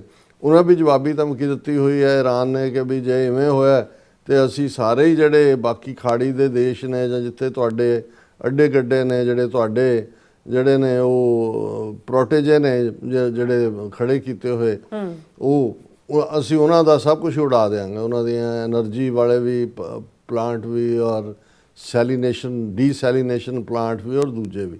ਔਰ ਉਸ ਦੇ ਨਾਲ ਹੀ ਗੱਲਬਾਤ ਦੀ ਵੀ ਸ਼ੁਰੂਆਤ ਹੋਈ। ਜਿਵੇਂ ਫਾਈਨੈਂਸ਼ੀਅਲ ਟਾਈਮਸ ਦੀ ਅਸੀਂ ਪਰਸੋਂ ਸਟੋਰੀ ਡਿਸਕਸ ਕੀਤੀ ਸੀ ਕਿ ਪਾਕਿਸਤਾਨ, ਤੁਰਕੀਏ ਔਰ ਇਜਿਪਟ ਉਹ ਲੀਡ ਰੋਲ ਅਦਾ ਕਰ ਰਹੇ ਨੇ ਗੱਲਬਾਤ ਦਾ। ਔਰ ਪੋਜ਼ਿਟਿਵ ਗੱਲ ਇਹ ਹੈ ਕਿ ਵੀ ਸਾਰੇ 'ਚ ਭਾਵੇਂ ਦੋਨਾਂ ਵੱਲੋਂ ਡਿਨਾਇਲ ਮੋਡ 'ਚ ਵੀ ਨੇ। ਈਰਾਨ ਦਾ ਕਹਿਣਾ ਜੀ ਬਿਲਕੁਲ ਹਾਂ ਦੋਸਤਾਂ ਵੱਲੋਂ ਕੁਝ ਸੁਨੇਹੇ ਮਿਲੇ ਨੇ, ਦੋਸਤਾਂ 'ਚ ਜਿਹੜੀ ਐਫਰਟ ਚੱਲ ਰਿਹਾ, ਲੇਕਿਨ ਕੋਈ ਸਿੱਧੀ ਗੱਲਬਾਤ ਨਹੀਂ ਹੋ ਰਹੀ, ਕੋਈ ਨੈਗੋਸ਼ੀਏਸ਼ਨ ਨਹੀਂ ਹੋ ਰਹੀ, ਕੋਈ ਕੁਝ ਨਹੀਂ ਹੈ।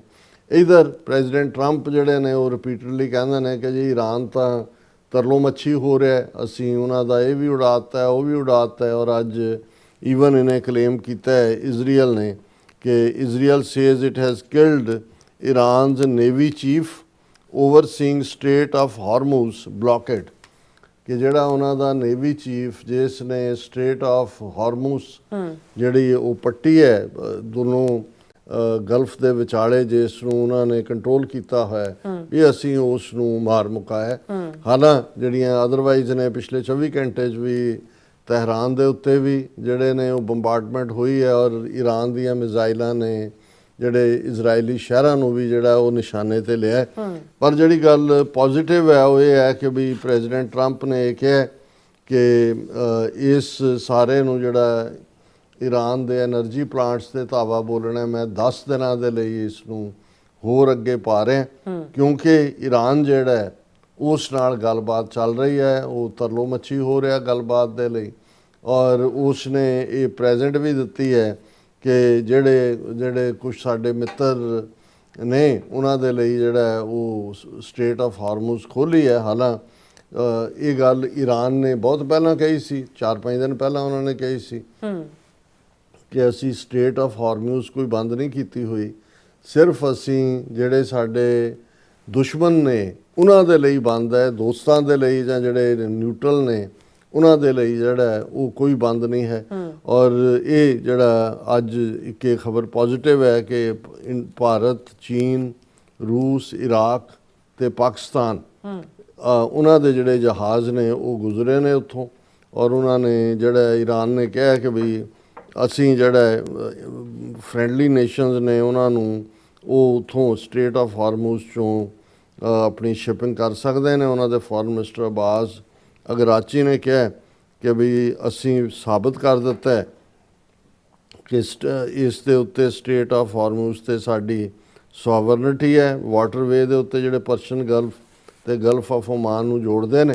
ਔਰ ਇਸ ਨੂੰ ਪ੍ਰੈਜ਼ੀਡੈਂਟ ਟਰੰਪ ਆਪਣੀ ਵਿਕਟਰੀ ਦੇ ਤੌਰ ਤੇ ਕਹਿੰਦੇ ਨੇ, ਉਹਨਾਂ ਨੇ ਕਹਿੰਦੇ ਨੇ ਜੀ ਸਾਨੂੰ ਈਰਾਨ ਨੇ ਜਿਹੜੀ ਹੈ ਗਿਫਟ ਦਿੱਤੀ ਹੈ ਕਿ ਇਹ ਜਹਾਜ਼ ਕ੍ਰਾਸ ਕਰ ਸਕਦੇ ਨੇ। ਪ੍ਰੈਜ਼ੀਡੈਂਟ ਟਰੰਪ ਦਾ ਲੇਟੈਸਟ ਇੰਟਰਵਿਊ ਜਿਹੜਾ ਫੌਕਸ ਨਿਊਜ਼ ਦੇ ਉੱਤੇ ਕੁਛ ਦੇਰ ਪਹਿਲਾਂ ਹੀ ਆਇਆ ਔਰ ਉਹਦੇ 'ਚ ਉਹਨਾਂ ਨੇ ਕਿਹਾ ਕਿ ਵੀ ਈਰਾਨ ਨੇ 7 ਦਿਨ ਹੋਰ ਮੰਗੇ ਸੀ ਕਿ ਇਸ ਗੱਲਬਾਤ ਲਈ ਦੂਜੇ ਅੱਗੇ, ਪਰ ਮੈਂ ਉਹਨਾਂ ਨੂੰ 10 ਦਿਨ ਦੇ ਰਿਹਾ। ਔਰ ਈਰਾਨ ਜਿਹੜਾ ਹੈ ਉਹ ਬਹੁਤ ਥੈਂਕਫੁਲ ਹੈ।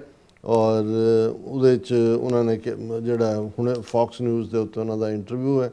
ਔਰ ਇਸ ਸਾਰੇ ਦੇ ਉੱਤੇ ਅਸੀਂ ਇਹੀ ਕਹਿਣਾ ਚਾਹੁੰਦੇ ਹਾਂ ਕਿ ਵੀ ਇਹ ਹੁਣ ਗੱਲਬਾਤ ਸੀਰੀਅਸ ਲੈਵਲ ਦੇ ਉੱਤੇ ਜਿਹੜੀ ਜਿੰਨੀ ਕੁ ਮੀਡੀਆ ਕਵਰੇਜ ਹੈ ਕਿ ਵੀ ਅਮਰੀਕਾ ਨੇ 15 ਨੁਕਾਤੀ ਜਿਹੜਾ ਪੀਸ ਪਲਾਨ ਦਿੱਤੀ ਕਿ ਵੀ ਇਹਨਾਂ 15 ਨੁਕਤਿਆਂ ਦੇ ਉੱਤੇ ਜਿਹੜੀ ਹੈ ਉਹ ਕੀ ਨੇ ਉਹ ਕਿਸੇ 'ਚ ਵੀ ਡਿਸਕਸ ਨਹੀਂ ਹੋਏ। ਪਰ ਈਰਾਨ ਨੇ ਜਿਹੜੇ ਵਾਪਸੀ ਜਿਹੜਾ ਉਹ ਕਿਹਾ ਕਿ ਵੀ ਆਹ 5 ਨੁਕਾਤੀ ਪ੍ਰੋਗਰਾਮ ਹੈ ਜਿਹਦੇ ਥੱਲੇ ਜਿਹੜੀ ਹੈ ਉਹ ਗੱਲਬਾਤ ਹੋ ਸਕਦੀ ਹੈ ਜਾਂ ਪੀਸ ਹੋ ਸਕਦੀ ਹੈ। ਉਹਦੇ 'ਚ ਈਰਾਨ ਦਾ ਸਟੇਟਸ ਕਾਫੀ ਵੱਧ ਹੈ। ਇੱਕ ਤਾਂ ਈਰਾਨ ਦੀ ਪਾਰਲੀਮੈਂਟ ਵੀ ਇਹ ਕੰਸੀਡਰ ਕਰ ਰਹੀ ਹੈ ਕਿ ਹੁਣ ਸਟ੍ਰੇਟ ਆਫ ਹਾਰਮੂਜ਼ ਦੇ ਉੱਤੇ ਕਿਉਂਕਿ ਉਹਦੀ ਜਕੜ ਮਜ਼ਬੂਤ ਹੋਈ ਹੈ ਤੇ ਇਨ ਫਿਊਚਰ ਫਾਈਨੈਂਸ਼ੀਅਲੀ ਆਪਣੇ ਆਪ ਨੂੰ ਜ਼ਿਆਦਾ ਸਟਰੋਂਗ ਕਰਨ ਲਈ ਇਸ ਦੇ ਉੱਤੇ ਜਿਹੜੀ ਹੈ ਉਹ ਫੀ ਲਾ ਦਿੱਤੀ ਜਾਏ ਵੀ ਜਿਹੜਾ ਵੀ ਜਹਾਜ਼ ਗੁਜ਼ਰੇਗਾ ਉਹਨੂੰ, ਕਿਉਂਕਿ ਅਸੀਂ ਸਿਕਿਉਰਿਟੀ ਪ੍ਰੋਵਾਈਡ ਕਰਾਂਗੇ ਔਰ ਉਹ ਸਟ੍ਰੇਟ ਆਫ ਹਾਰਮੂਜ਼ ਸਾਡੀ ਸੋਵਰਨਿਟੀ ਦੇ ਥੱਲੇ ਆਉਂਦੀ ਹੈ। ਤੇ ਜਿਵੇਂ ਟੋਲ ਟੈਕਸ ਪੇ ਕੀਤਾ ਜਾਂਦਾ ਜਾਂ ਬਾਕੀ ਜਿਹੜੇ ਨੇ ਉਹ ਆਪਣਾ ਪੇ ਕਰਦੇ ਨੇ, ਜਿਵੇਂ ਸੁਏਜ਼ ਕੈਨਾਲ ਕ੍ਰਾਸ ਕਰਨ ਲੱਗੇ ਕਰਦੇ ਨੇ, ਸਾਨੂੰ ਵੀ ਪੇ ਕੀਤਾ ਜਾਏ। ਫਿਰ ਉਹ ਜੰਗੀ ਮੁਆਵਜ਼ਾ ਕਿ ਵੀ ਅਮਰੀਕਾ ਔਰ ਇਜ਼ਰਾਈਲ ਨੇ ਸਾਡੇ ਤੇ ਜੰਗ ਥੋਪੀ, ਇਸ ਲਈ ਵਾਰ ਰੈਪਰੇਸ਼ਨਸ, ਔਰ ਫਿਰ ਸੋਲਿਡ ਗਰੰਟੀ ਕਿ ਵੀ ਹਰ ਚੌਥੇ ਦਿਨ, ਹੁਣ 8 ਮਹੀਨੇ ਬਾਅਦ ਉਹਨਾਂ ਤੇ ਅਟੈਕ ਕਰਤਾ ਹੈ, ਉਹਨੂੰ ਕਿਹਾ ਵੀ ਹਰ ਚੌਥੇ ਦਿਨ ਕੋਈ ਨਾ ਕੋਈ ਹੋਏ, ਇਹ ਅਸੀਂ ਹੁਣ ਬਰਦਾਸ਼ਤ ਨਹੀਂ ਕਰਨਾ ਹੈ।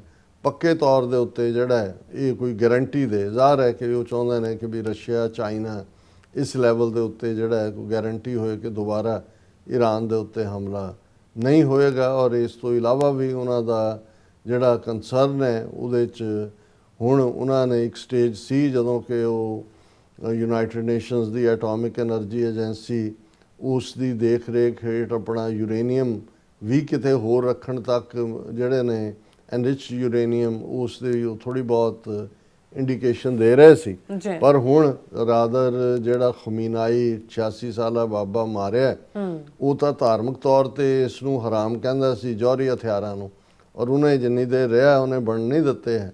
ਪਰ ਹੁਣ ਈਰਾਨ ਦੇ ਵਿੱਚ ਜਿਹੜੀ ਨਵਾਂ ਪਾਰਟ ਹੈ ਉਹ ਸ਼ਾਇਦ ਈਵਨ ਇਸ ਦੇ ਉੱਤੇ ਹੁਣ ਕੰਪਰੋਮਾਈਜ਼ ਕਰਨ ਨੂੰ ਤਿਆਰ ਨਾ ਹੋਣ। ਉਹਨਾਂ ਨੂੰ ਇਹ ਲੱਗਦਾ ਹੈ, ਔਰ ਇਹ ਗੱਲ even mister Jing Jong North Korea ਦਾ, ਉਹਨੇ ਕਿਹਾ, ਕਹਿੰਦਾ ਆ ਦੇਖੋ ਸਾਨੂੰ ਵੀ ਕਹਿੰਦਾ ਮਿੱਠੀਆਂ ਗੱਲਾਂ ਕਰਦੇ ਸੀ ਵੈਸਟ ਵਾਲੇ ਕਿ ਵੀ ਤੁਸੀਂ ਨਿਊਕਲੀਅਰ ਨਾ ਬਣਾਓ, ਅਸੀਂ ਬਣਾਇਆ, ਹੁਣ ਨੇੜੇ ਨਹੀਂ ਲੱਗਦੇ।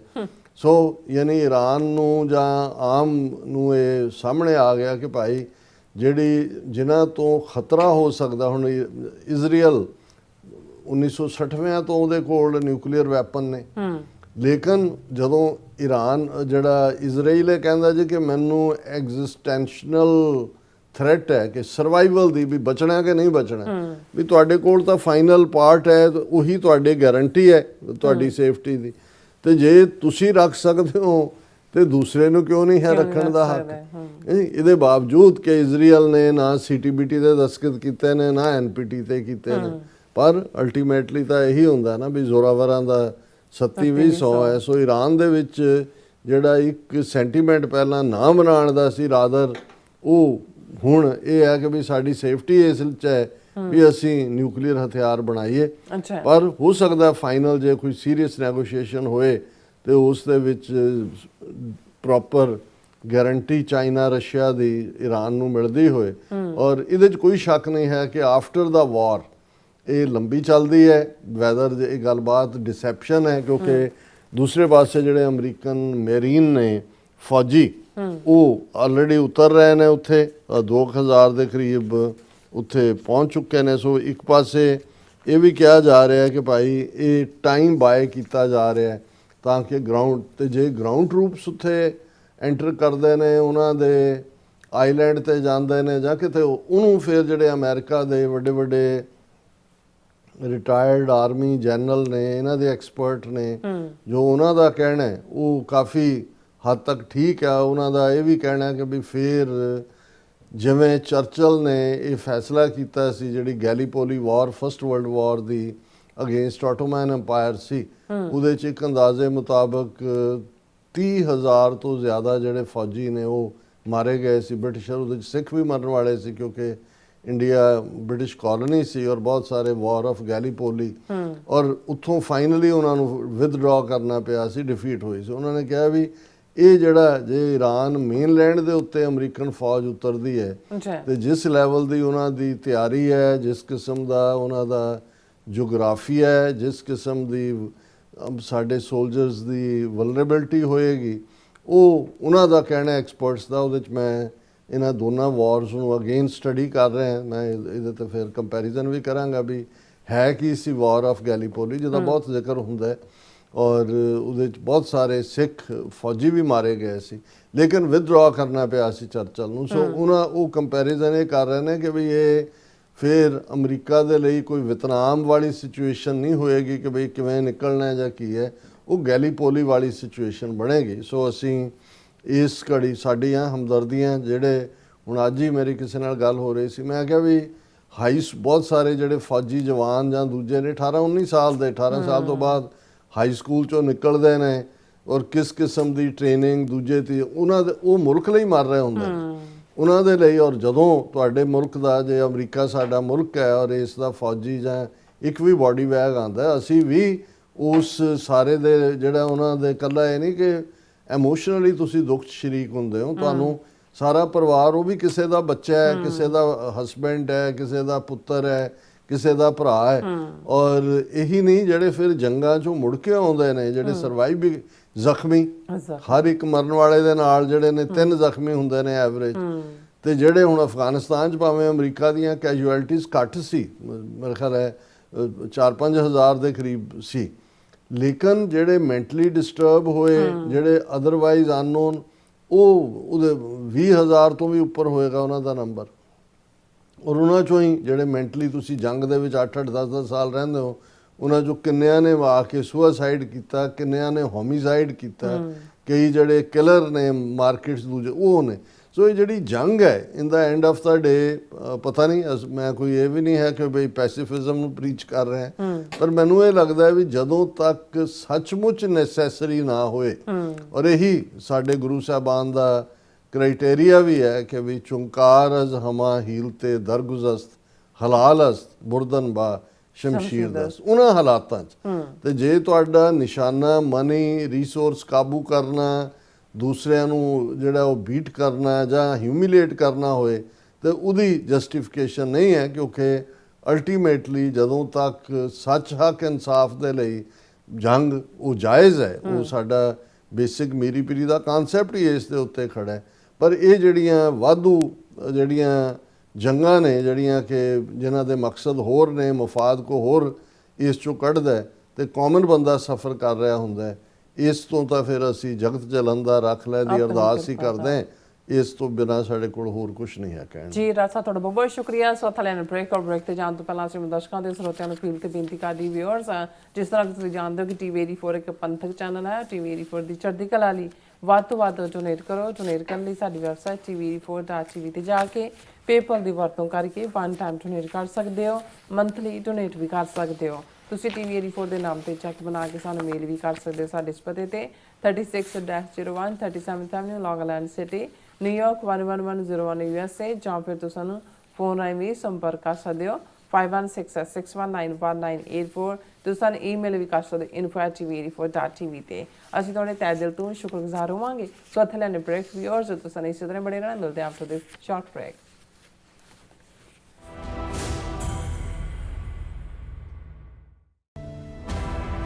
ਵਿਸਾਖੀ ਅਤੇ ਖਾਲਸਾ ਸਾਜਨਾ ਦਿਵਸ ਦੀ 327ਵੀਂ ਵਰ੍ਹੇਗੰਢ ਮੌਕੇ ਇੱਕ ਵੱਡਾ ਸਮਾਗਮ ਹੋਣ ਜਾ ਰਿਹਾ ਹੈ।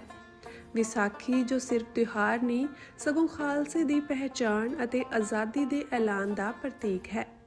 ਅਮਰੀਕਾ ਦੀ ਰਾਜਧਾਨੀ ਵਾਸ਼ਿੰਗਟਨ DC ਵਿੱਚ ਕੱਢਿਆ ਜਾਵੇਗਾ ਸਿੱਖ ਫਰੀडम ਮਾਰਚ, ਜਿੱਥੇ ਗੂੰਜੇਗੀ ਸੱਚ ਦੀ ਆਵਾਜ਼ ਅਤੇ ਇਨਸਾਫ ਦੀ ਮੰਗ।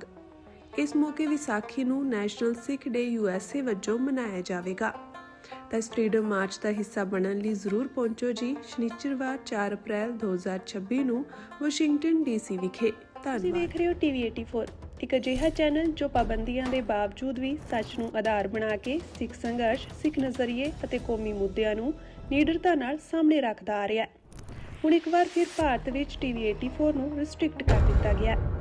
ਸੱਚ ਨੂੰ ਦਬਾਇਆ ਤਾਂ ਜਾ ਸਕਦਾ ਹੈ, ਪਰ ਮਿਟਾਇਆ ਨਹੀਂ। ਅਸੀਂ ਖਾਮੋਸ਼ ਨਹੀਂ ਹੋਏ, ਸਾਡੀ ਆਵਾਜ਼ ਅਜੇ ਵੀ ਜਿਉਂਦੀ ਹੈ। ਭਾਰਤ ਤੋਂ ਬਾਹਰ TV 84 ਅਜੇ ਵੀ ਉਪਲਬਧ ਹੈ, ਤੇ ਭਾਰਤ ਵਿੱਚ ਤੁਸੀਂ TV 84 ਦੀ ਵੈਬਸਾਈਟ ਤੇ ਸਾਡੀ ਪੂਰੀ ਰਿਪੋਰਟਿੰਗ, ਵੀਡੀਓਜ਼ ਅਤੇ ਸੱਚੀ ਜਾਣਕਾਰੀ ਵੇਖ ਸਕਦੇ ਹੋ।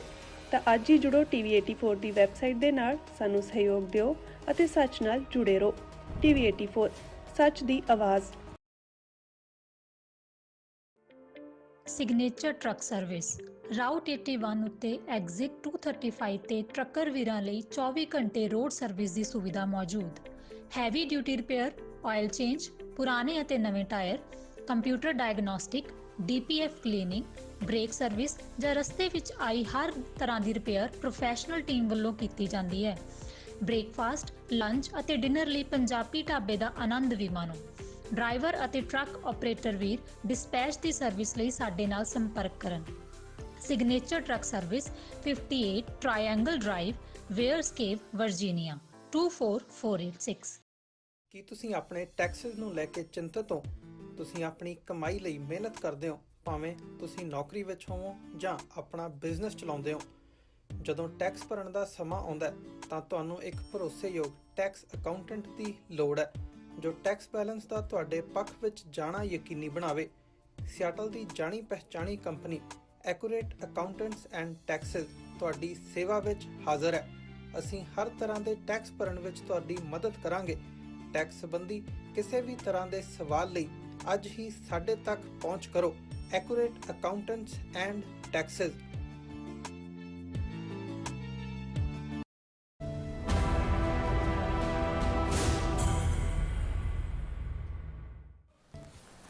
Viewers welcome back on programme. So viewers ਗੱਲਬਾਤ ਕਰਨ ਜਾ ਰਹੇ ਹਾਂ ਕਿ ਮੋਦੀ ਸਰਕਾਰ ਵੱਲੋਂ ਈਰਾਨ ਕ੍ਰਾਈਸਿਸ ਤੇ ਵਿਚਾਰ ਚਰਚਾ ਕਰਨ ਲਈ ਵਿਰੋਧੀ ਧਿਰਾਂ ਨੂੰ ਸੱਦਾ ਦਿੱਤਾ ਗਿਆ ਸੀ।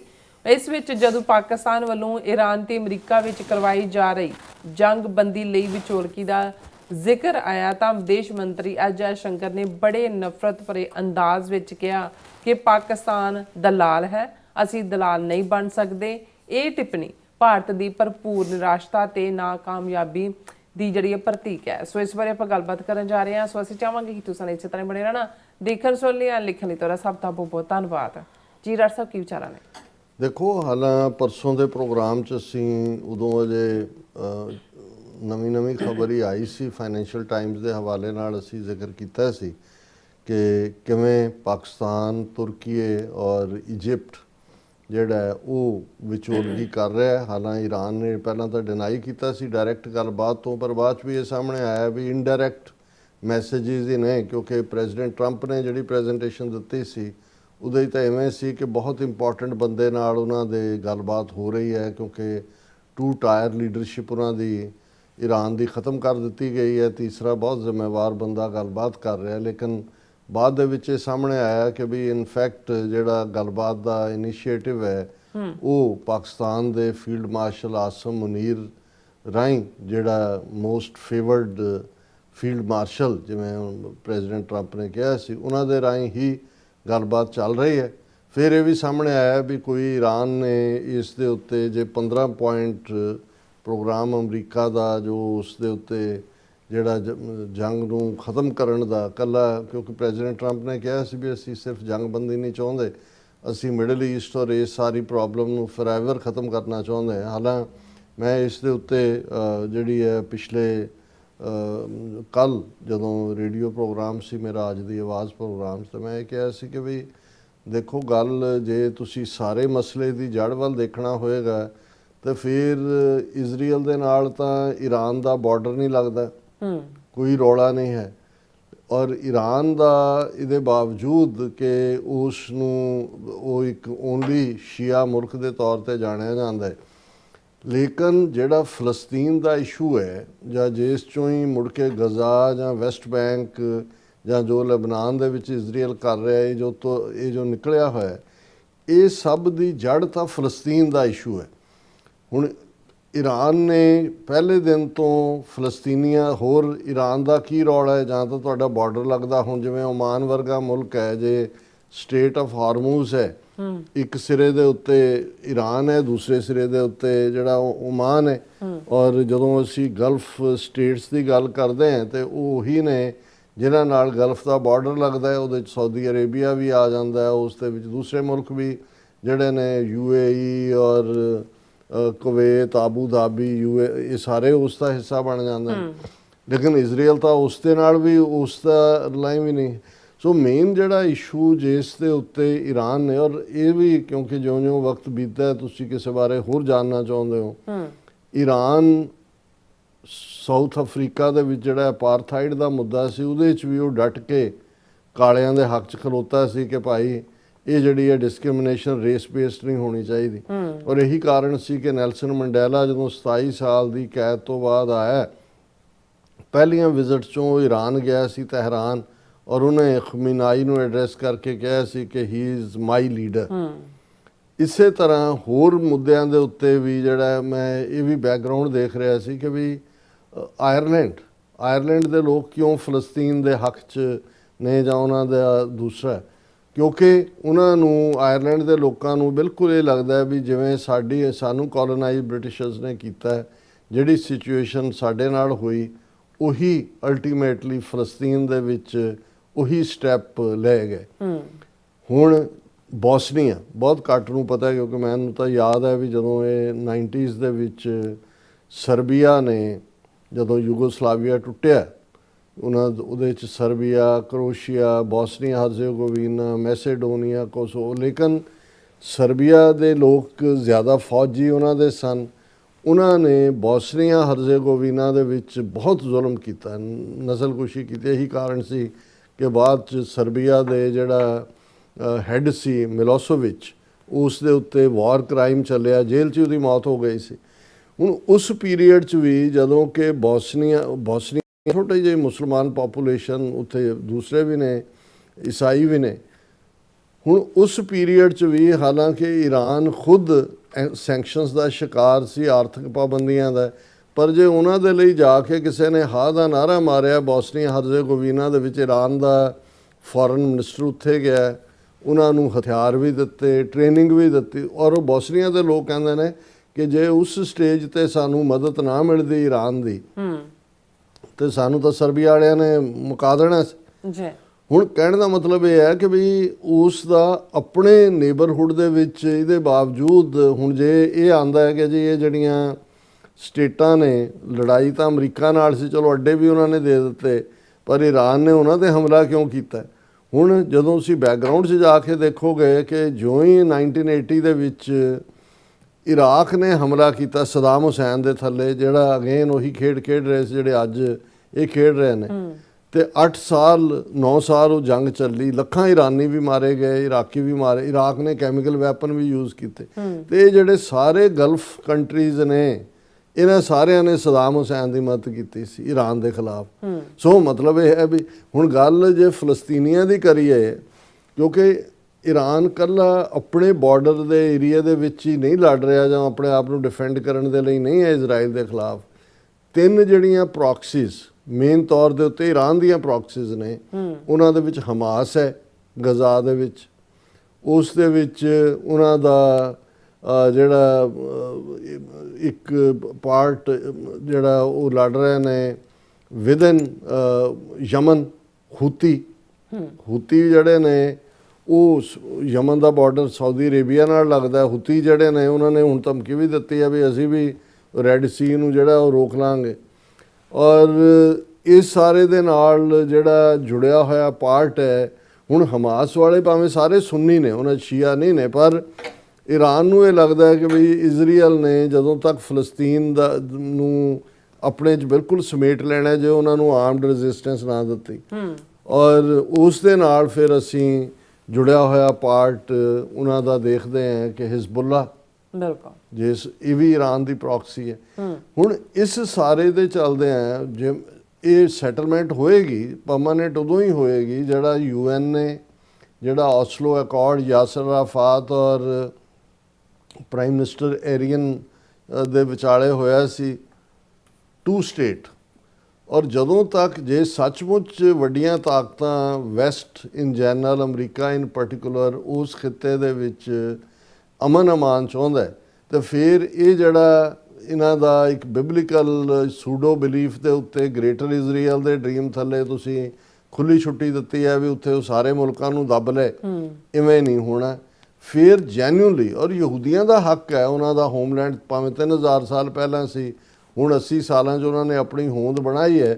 ਕੋ ਐਗਜ਼ਿਸਟ, ਜਦੋਂ ਤੱਕ ਇਨਸਾਨ ਦੇ ਨਾਲ ਰਹਿ ਕੇ ਜਿਉਣਾ ਨਹੀਂ ਸਿੱਖਦਾ, ਕੋ ਐਗਜ਼ਿਸਟੈਂਸ ਦੀ ਗੱਲ ਨਹੀਂ ਹੁੰਦੀ, ਸਟੇਬਿਲਿਟੀ ਨਹੀਂ ਹੋਏਗੀ। ਔਰ ਇਹੀ ਕਾਰਨ ਹੈ ਕਿ ਜੇ ਅੱਜ ਦਾ ਜਿਹੜਾ ਇਜ਼ਰਾਈਲ ਕਿਉਂ ਈਰਾਨ ਨੂੰ, ਕਿਉਂਕਿ ਅਮਰੀਕਾ ਦੀ ਜੰਗ ਨਹੀਂ ਹੈ ਹੁਣ ਵੀ ਇਹ ਜਿਹੜਾ ਪਾਰਟ ਹੈ, ਹਾਲਾਂ ਇਹ ਠੀਕ ਹੈ ਕਿ ਅਮਰੀਕਾ ਦੇ ਨਾਲ ਜੋ 1979 'ਚ ਹੌਸਟੇਜ ਕ੍ਰਾਈਸਿਸ ਸੀ, ਕੰਟਰਾ ਕ੍ਰਾਈਸਿਸ ਹੋਇਆ ਵੈਪਨਸ ਨੂੰ ਲੈ ਕੇ, ਦੂਜਾ ਉਹ ਹਿਸਟਰੀ ਆਪਣੀ ਥਾਂ ਹੈ। ਲੇਕਿਨ ਔਰ 20-25 ਸਾਲ ਤੋਂ ਲੇਕਿਨ ਇਹ ਸੀ ਕਿ ਵੀ ਈਰਾਨ ਇੱਕ ਡੇਂਜਰ ਬਣ ਸਕਦਾ ਹੈ, ਪਰ ਸਾਰੇ ਅਮਰੀਕਾ ਦੇ ਪ੍ਰੈਜ਼ੀਡੈਂਟਸ ਦੇ ਪੀਰੀਅਡ ਦੇ ਵਿੱਚ ਜਿਹੜੇ ਇਹਨਾਂ 30 ਸਾਲਾਂ ਦੇ ਵਿੱਚ ਹੋਏ, ਉਹਨਾਂ ਨੇ ਐਡਵਾਈਸ ਨਹੀਂ ਕੀਤਾ। ਉਹਨਾਂ ਨੇ ਕਿਹਾ ਜੀ ਮੇਨਲੈਂਡ ਈਰਾਨ ਦੇ ਉੱਤੇ ਹਮਲਾ ਜਾਂ ਈਰਾਨ ਇਰਾਕ ਨਹੀਂ ਹੈ, ਇਹ ਸਾਡੇ ਲਈ ਨੁਕਸਾਨਦੇਹ ਹੋਏਗਾ। ਲੇਕਿਨ ਜਿਹੜਾ ਡਰੈਗ ਕੀਤਾ ਇਸ ਪੀਰੀਅਡ 'ਚ ਉਹ ਨੇਤਨਯਾਹੂ ਨੇ ਕੀਤਾ, ਇਹ ਕਹਿ ਕੇ ਕਿ ਜੀ ਸਾਡੇ ਕੋਲ ਖੁਫੀਆ ਜਾਣਕਾਰੀ, ਅਸੀਂ ਕੋਈ ਹੱਲੇ ਦੇ ਵਿੱਚ ਜਿਹੜਾ ਇਹਨਾਂ ਦੀ ਸਾਰੀ ਲੀਡਰਸ਼ਿਪ ਮਾਰ ਦੇਣੀ ਹੈ, ਲੋਕ ਖੜੇ ਹੋ ਜਾਣਗੇ, ਰਜੀਮ ਚੇਂਜ ਹੋ ਜਾਏਗਾ, ਜਿਹੜਾ ਨਹੀਂ ਹੋਇਆ। ਹੁਣ ਅਜੇ ਉਹਨਾਂ ਨੇ ਈਰਾਨ ਨੇ ਵੀ ਮਿਡਲ ਈਸਟ 'ਚ ਹਿਜ਼ਬੁੱਲਾ ਨੂੰ ਵੀ ਅਨਲੀਸ਼ ਕੀਤਾ ਹੋਇਆ ਹੈ। ਲਬਨਾਨ ਦੇ ਵਿੱਚ ਕੀ ਚੱਲ ਰਿਹਾ ਇਸ ਦੇ ਬਾਵਜੂਦ ਕਿ ਇਜ਼ਰਾਈਲੀ ਆਰਮੀ ਉੱਥੇ ਵੜੀ ਹੋਈ ਹੈ, ਲੇਕਿਨ they are fighting like anything. ਅਜੇ ਹੂਤੀ ਬੈਠੇ ਡੀਕ ਰਹੇ ਨੇ ਕਿ ਵੀ ਉਹਨਾਂ ਨੇ ਜੇ ਬਲੌਕੇਡ ਸ਼ੁਰੂ ਕੀਤਾ ਤਾਂ ਇੱਕ ਕ੍ਰਾਈਸਿਸ ਜਿਹੜਾ ਸਟ੍ਰੇਟ ਆਫ ਹਾਰਮੂਜ਼ ਦੇ ਨਾਲ ਰੈੱਡ ਸੀ, ਉਹਨਾਂ ਦੇ ਕੋਲ ਵੀ ਐਬਿਲਿਟੀ ਹੈ। ਆਲਰੇਡੀ ਅਮਰੀਕਾ ਨੇ ਵੀ ਇੱਕ ਸਟੇਜ 'ਤੇ ਉਹਨਾਂ ਦੇ ਖਿਲਾਫ ਸ਼ੁਰੂ ਕੀਤਾ ਸੀ, ਬਟ ਉਹਨਾਂ ਨੂੰ ਲੱਗਾ ਵੀ ਇਹ ਸੀ ਪਾਇਰੇਟਸ ਨੇ, ਤੁਸੀਂ ਕੀ ਕਰ ਸਕਦੇ ਹੋ, ਮਰਨ ਮਾਰਨ ਨੂੰ ਤਿਆਰ ਨੇ।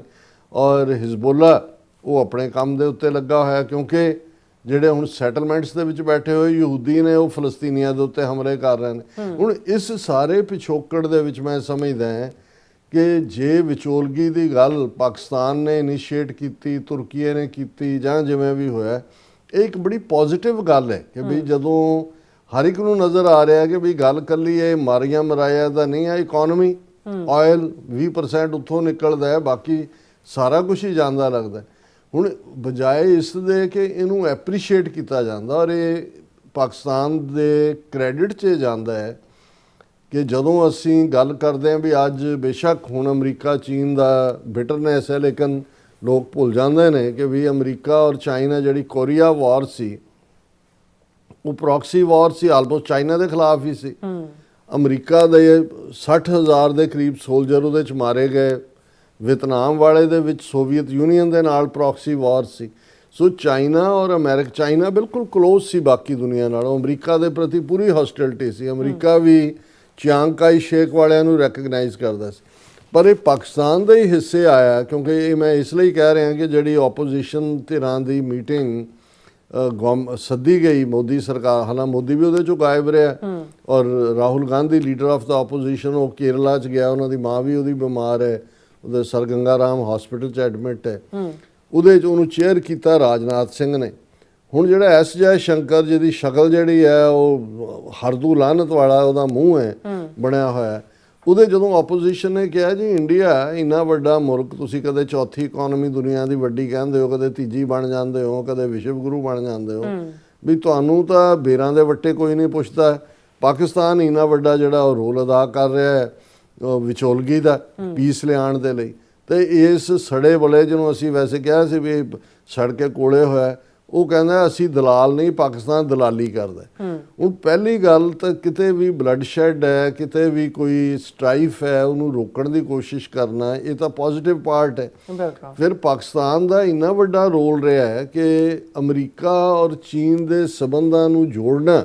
ਜਦੋਂ ਪ੍ਰੈਜ਼ੀਡੈਂਟ ਨਿਕਸਨ ਅਮਰੀਕਾ ਦੇ ਪ੍ਰੈਜ਼ੀਡੈਂਟ ਸਨ, ਹੈਨਰੀ ਕਿਸਿੰਜਰ ਇੱਕ ਜੂਇਸ਼ ਮੈਨ, very wise foreign minister ਜਿਹੜੇ ਅਮਰੀਕਾ ਦੇ ਰਹੇ ਨੇ, ਉਹਨਾਂ 'ਚ he was one of them, he was foreign minister।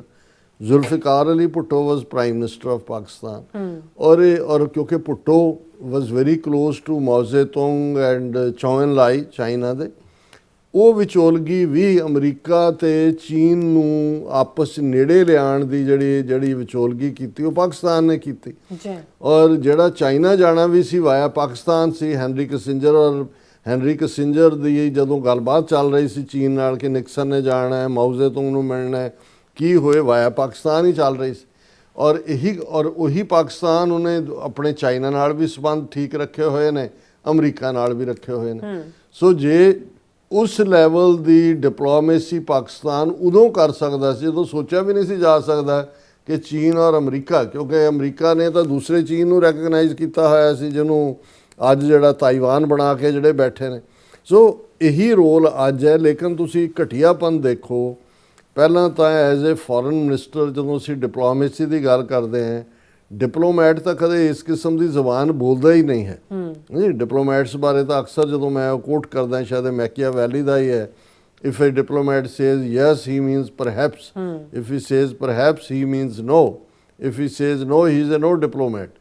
ਹੁਣ ਇਸ ਲੈਵਲ ਦਾ ਘਟੀਆ ਲਫ਼ਜ਼ ਇਸਤੇਮਾਲ ਕਰਨਾ ਦੱਸਦਾ ਹੈ ਕੀ ਹੈ, ਇਹਨਾਂ ਦਾ ਹਾਰਿਆ ਹੋਣਾ, ਇਹਨਾਂ ਦੇ ਪੱਲੇ ਕੁਛ ਨਾ ਹੋਣਾ, ਇਹਨਾਂ ਦਾ ਜਲੂਸ ਨਿਕਲਿਆ ਹੋਣਾ।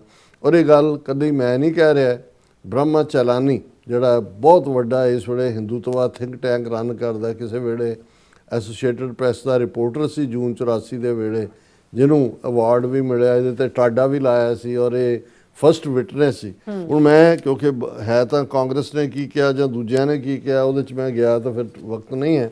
ਮੈਂ ਇਹਦਾ ਬ੍ਰਹਮ ਚਲਾਨੀ ਦਾ ਜਿਹੜਾ ਐਕਸ ਦੇ ਉੱਤੇ ਉਹਨੇ ਲਿਖਿਆ, ਉਹਨੇ ਕਿਹਾ ਕਿਉਂਕਿ ਜਿਉਂ ਹੀ ਪਾਕਿਸਤਾਨ ਮੀਡੀਏਸ਼ਨ ਕਰ ਰਿਹਾ ਸੀ ਉਦੋਂ ਇਹਨਾਂ ਨੇ ਫਲੌਂਟ ਕੀਤਾ ਕਿ ਜੀ ਟਰੰਪ ਨੇ ਮੋਦੀ ਨੂੰ ਫੋਨ ਕੀਤਾ, ਕੀ ਗੱਲਬਾਤ ਹੋਈ ਕੋਈ ਪਤਾ। ਹਾਲਾਂ ਟਰੰਪ ਦੇ ਹੈਂਡਲ ਦੇ ਉੱਤੇ ਟਰੂਥ ਸੋਸ਼ਲ ਤੇ ਨਹੀਂ ਸੀ, ਪਰ ਸਰਜੀਓ ਗੌਰ ਐਂਬੈਸਡਰ ਨੇ ਕਿਹਾ ਗੱਲਬਾਤ ਹੋਈ। ਹੁਣ ਉਸ ਨੂੰ ਬਿਲਕੁਲ ਠੀਕ ਸਮਝਿਆ ਬ੍ਰਹਮਾ ਚਲਾਨੀ ਨੇ, ਉਹਨੇ ਕਿਹਾ Trump's call to Modi was damage control, ਕਿ ਵੀ ਕਿਉਂਕਿ ਇਨੀਸ਼ੀਏਟ ਪਾਕਿਸਤਾਨ ਕਰ ਰਿਹਾ ਸੀ, ਉਹਨੂੰ ਸੀ ਵੀ ਇਹਨਾਂ ਦੇ ਇਹ ਸੜਬੜ ਕੇ ਕੋਲੇ ਹੋਣਗੇ। ਉਹਨਾਂ ਨੇ ਕਿਹਾ strip away the diplomatic niceties and the picture is clear, Donald Trump's call to Narendra Modi was not routine consultation but pure damage control, ਕਿ ਉਹ ਕੋਈ ਉਹਨੇ ਸਲਾਹ ਸਲੂਹ ਨਹੀਂ ਕੀਤੀ ਹੈ ਜੀ ਸਟੇਟ ਆਫ ਹਾਰਮੂਜ਼ ਨੂੰ ਕਿਵੇਂ ਖੋਲ੍ਹਣਾ ਜਾਂ ਕਿ, ਉਹਨੇ ਕਿਹਾ ਜੀ damage control. By routing through Pakistan his 15-point peace plan to end the war, ਜਿਹੜੀ ਪਾਕਿਸਤਾਨ ਨੂੰ ਦਿੱਤੀ ਉਹਨਾਂ ਨੇ ਈਰਾਨ ਤੱਕ ਪਹੁੰਚਾਈ। He started against Iran. Trump has made that country's army chief an indispensable intermediary. उन्होंने कहा कि जी field marshal Asim Munir's emergence as Washington's channel to Tehran not only underscores Pakistan's geopolitical relevance to Washington but also fits with Trump's earlier description of Munir as his favorite field marshal. ਉਹਨੇ ਕਿਹਾ ਭਾਰਤ ਨੂੰ ਤਾਂ ਉਹਨੇ ਪਾਸੇ ਛੱਡ ਕੇ ਸੁੱਟਤਾ ਟਰੰਪ ਨੇ। ਉਹਨੇ ਕਿਹਾ ਵੀ ਮੋਸਟ ਫੇਵਰੇਟ ਜਿਹਨੂੰ ਉਹ ਕਹਿੰਦੇ ਨੇ, ਉਹਦੇ ਰਾਹੀਂ ਹੀ ਜਿਹੜਾ ਇਸ ਵੇਲੇ ਇਸ ਇਨਡਿਸਪੈਂਸੇਬਲ ਹੋ ਗਿਆ 15 ਨੁਕਾਤੀ ਜਿਹੜਾ ਗੱਲਬਾਤ ਦਾ ਏਜੰਡਾ ਉਹ ਈਰਾਨ ਤੱਕ ਉਹਨਾਂ ਨੇ ਪਹੁੰਚਾਇਆ। ਫਿਰ ਉਹਨਾਂ ਨੇ ਕਿਹਾ ਕਿ India bears the brunt of the economic fallout from a war launched by its two principal strategic partners, the US and Israel, with the Strait of Hormuz effectively disrupted and Indian shipments exposed to risk. New Delhi is both stakeholder and victim. उन्होंने कहा जी दोनों ही अमरीका और Israel India के strategic partner ने, ਹੁਣ economically ਵੀ ਉਹ ਸਫਰ ਕਰ ਰਿਹਾ ਇੰਡੀਆ ਇਹਨਾਂ ਦੀ ਬਤੌਲਤ, ਤੇ ਵਿਕਟਮ ਵੀ ਬਣਿਆ ਹੋਇਆ ਤੇ ਸਟ੍ਰੈਟੇਜਿਕ ਪਾਰਟਨਰ ਵੀ ਹੈ। Yet in a stark inversion of roles, it's not India but Pakistan which has long used its nuclear weapons shield that is Washington's diplomatic conduit. ਉਹਨੇ ਕਿਹਾ ਜੀ ਭਾਰਤ ਨੂੰ ਛੱਡ ਕੇ ਸੁੱਟ ਦਿੱਤਾ ਹੈ, ਪਾਕਿਸਤਾਨ ਜਿਹੜਾ ਫਲੌਂਟ ਕਰਦਾ ਹੈ ਨਿਊਕਲੀਅਰ ਆਪਣੀ ਤਾਕਤ ਨੂੰ ਵੀ, ਉਹਨੂੰ ਉਹਨਾਂ ਨੇ ਐਜ਼ ਏ ਰੋਲ ਚੁਣਿਆ। that this explains Trump's phone call. The language of keeping India in the loop is just reassurance, a way to soften the blow, not change the rear. ਹਕੀਕਤ ਇਹ ਹੈ ਕਿ ਪਾਕਿਸਤਾਨ ਫੇਵਰੇਟ ਹੈ, America ਦਾ awesome Munir ਨੂੰ ਚੁਣਿਆ ਗੱਲਬਾਤ ਲਈ, ਮੋਦੀ ਨੂੰ ਇਸ ਲਈ ਉਹਨੇ ਕਾਲ ਕਰ ਦਿੱਤੀ ਵੀ ਮਾੜਾ ਮੋਟਾ ਡੈਮੇਜ ਕੰਟਰੋਲ ਤਾਂ ਕਿ ਉਹਦੀ ਈਗੋ ਦੀ ਵੀ ਮੈਸਾਜ ਰਹੇ। Because the reality is this, when it mattered, Trump chose Pakistan as the conduit and is now trying to make sure Modi doesn't take it personally, कि मैं मोदी ਨੂੰ ਨਾ ਲੱਗੇ ਕਿ ਜੀ ਮੈਨੂੰ ਬਿਲਕੁਲ ਕਰਤਾ। This is just the latest occasion when Trump has sought to undermine his very good friend Modi. ਉਹਨੇ ਕੋਟ ਅਨਕੋਟ ਦਿੱਤਾ ਹੈ, ਉਹਨੇ ਕਿਹਾ ਜੀ ਮੋਦੀ ਹੁਣ ਕਹਿੰਦਾ ਰਿਹਾ ਜੀ ਮਾਈ ਫਰੈਂਡ ਟਰੰਪ, ਪਰ ਟਰੰਪ ਨੇ ਦੱਸ ਦਿੱਤਾ ਵੀ ਤੁਹਾਡੀ ਔਕਾਤ ਕੀ ਹੈ। ਸੋ ਮੈਂ ਸਮਝਦਾ ਵੀ ਬੜੀ ਬੈਲੈਂਸ ਗੱਲ ਕੀਤੀ ਹੈ ਬ੍ਰਹਮ ਚਲਾਨੀ ਨੇ, ਵੀ ਮੈਸੇਜ ਉਹਨਾਂ ਨੇ ਕਲੀਅਰ ਕਰਤਾ ਹੈ।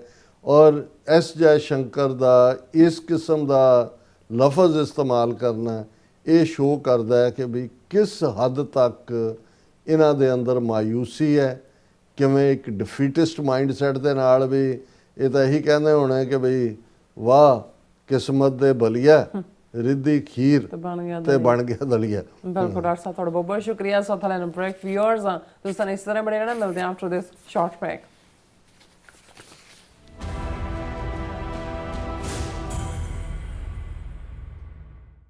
ਵਿਸਾਖੀ ਅਤੇ ਖਾਲਸਾ ਸਾਜਨਾ ਦਿਵਸ ਦੀ 327ਵੀਂ ਵਰ੍ਹੇਗੰਢ ਮੌਕੇ ਇੱਕ ਵੱਡਾ ਸਮਾਗਮ ਹੋਣ ਜਾ ਰਿਹਾ ਹੈ। ਵਿਸਾਖੀ ਜੋ ਸਿਰਫ ਤਿਉਹਾਰ ਨਹੀਂ ਸਗੋਂ ਖਾਲਸੇ ਦੀ ਪਹਿਚਾਣ ਅਤੇ ਆਜ਼ਾਦੀ ਦੇ ਐਲਾਨ ਦਾ ਪ੍ਰਤੀਕ ਹੈ। ਅਮਰੀਕਾ ਦੀ ਰਾਜਧਾਨੀ ਵਾਸ਼ਿੰਗਟਨ ਡੀਸੀ ਵਿੱਚ ਕੱਢਿਆ ਜਾਵੇਗਾ ਸਿੱਖ ਫਰੀडम ਮਾਰਚ, ਜਿੱਥੇ ਗੂੰਜੇਗੀ ਸੱਚ ਦੀ ਆਵਾਜ਼ ਅਤੇ ਇਨਸਾਫ ਦੀ ਮੰਗ। ਇਸ ਮੌਕੇ ਵਿਸਾਖੀ ਨੂੰ ਨੈਸ਼ਨਲ ਸਿੱਖ ਡੇ USA ਵਜੋਂ ਮਨਾਇਆ ਜਾਵੇਗਾ। ਤਾਂ ਇਸ ਫਰੀडम ਮਾਰਚ ਦਾ ਹਿੱਸਾ ਬਣਨ ਲਈ ਜ਼ਰੂਰ ਪਹੁੰਚੋ ਜੀ। ਸ਼ਨੀਚਰਵਾਰ 4 ਅਪ੍ਰੈਲ 2026 ਨੂੰ ਵਾਸ਼ਿੰਗਟਨ। ਵੇਖ ਰਹੇ ਹੋ TV 84, ਇੱਕ ਅਜਿਹਾ ਚੈਨਲ ਜੋ ਪਾਬੰਦੀਆਂ ਦੇ ਬਾਵਜੂਦ ਵੀ ਸੱਚ ਨੂੰ ਆਧਾਰ ਬਣਾ ਕੇ ਸਿੱਖ ਸੰਘਰਸ਼, ਸਿੱਖ ਨਜ਼ਰੀਏ ਅਤੇ ਕੌਮੀ ਮੁੱਦਿਆਂ ਨੂੰ ਨਿਡਰਤਾ ਨਾਲ ਸਾਹਮਣੇ ਰੱਖਦਾ ਆ ਰਿਹਾ ਹੈ। ਹੁਣ ਇੱਕ ਵਾਰ ਫਿਰ ਭਾਰਤ ਵਿੱਚ TV 84 ਨੂੰ ਰਿਸਟ੍ਰਿਕਟ ਕਰ ਦਿੱਤਾ ਗਿਆ। ਸੱਚ ਨੂੰ ਦਬਾਇਆ ਤਾਂ ਜਾ ਸਕਦਾ ਹੈ, ਪਰ ਮਿਟਾਇਆ ਨਹੀਂ। ਅਸੀਂ ਖਾਮੋਸ਼ ਨਹੀਂ ਹੋਏ, ਸਾਡੀ ਆਵਾਜ਼ ਅਜੇ ਵੀ ਜਿਉਂਦੀ ਹੈ। ਭਾਰਤ ਤੋਂ ਬਾਹਰ TV 84 ਅਜੇ ਵੀ ਉਪਲਬਧ ਹੈ ਤੇ ਭਾਰਤ ਵਿੱਚ ਤੁਸੀਂ TV 84 ਦੀ ਵੈਬਸਾਈਟ ਤੇ ਸਾਡੀ ਪੂਰੀ ਰਿਪੋਰਟਿੰਗ, ਵੀਡੀਓਜ਼ ਅਤੇ ਸੱਚੀ ਜਾਣਕਾਰੀ ਵੇਖ ਸਕਦੇ ਹੋ। ਤਾਂ ਅੱਜ ਹੀ ਜੁੜੋ TV 84 ਦੀ ਵੈਬਸਾਈਟ ਦੇ ਨਾਲ, ਸਾਨੂੰ ਸਹਿਯੋਗ ਦਿਓ ਅਤੇ ਸੱਚ ਨਾਲ ਜੁੜੇ ਰਹੋ। TV 84, ਸੱਚ ਦੀ ਆਵਾਜ਼। ਅਮਰੀਕਾ ਵਿੱਚ ਰਹਿ ਰਹੇ ਹੋ ਅਤੇ ਡਰਾਈਵਿੰਗ ਲਾਇਸੈਂਸ ਲੈਣਾ ਚਾਹੁੰਦੇ ਹੋ ਤੇ ਲੱਭ ਰਹੇ ਹੋ ਇੱਕ ਤਜਰਬੇਕਾਰ ਡਰਾਈਵਿੰਗ ਸਕੂਲ, ਤਾਂ ਤੁਹਾਡੇ ਲਈ ਹੈ ਵੱਡੀ ਖੁਸ਼ਖਬਰੀ। ਕੈਲੀਫੋਰਨੀਆ ਦਾ ਸਟਾਕਟਨ ਟਰੱਕ ਡਰਾਈਵਿੰਗ ਸਕੂਲ ਤੁਹਾਨੂੰ ਦੇਵੇਗਾ ਡਰਾਈਵਿੰਗ ਸਿਖਲਾਈ ਅਤੇ ਡਰਾਈਵਿੰਗ ਦੌਰਾਨ ਪੇਸ਼ ਆਉਂਦੀਆਂ ਮੁਸ਼ਕਲਾਂ ਨਾਲ ਨਜਿੱਠਣ ਦੀ ਸਿਖਲਾਈ। 25 ਸਾਲ ਤੋਂ ਵੀ ਵੱਧ ਦੇ ਤਜਰਬੇ ਨਾਲ ਤੁਹਾਨੂੰ ਮਿਲੇਗੀ ਡਰਾਈਵਿੰਗ ਨਾਲ ਸੰਬੰਧਿਤ ਹਰ ਤਰ੍ਹਾਂ ਦੀ ਸਿਖਲਾਈ, ਉਹ ਵੀ ਵਾਜਿਬ ਕੀਮਤ ਵਿੱਚ। ਫਿਰ ਦੇਰ ਕਿਸ ਗੱਲ ਦੀ, ਅੱਜ ਹੀ ਸੰਪਰਕ ਕਰੋ 209788330308 ਜਾਂ ਫਿਰ 2093139919 ਨੰਬਰਾਂ ਤੇ ਅਤੇ ਪਾਓ ਆਪਣਾ ਡਰਾਈਵਿੰਗ ਲਾਇਸੈਂਸ।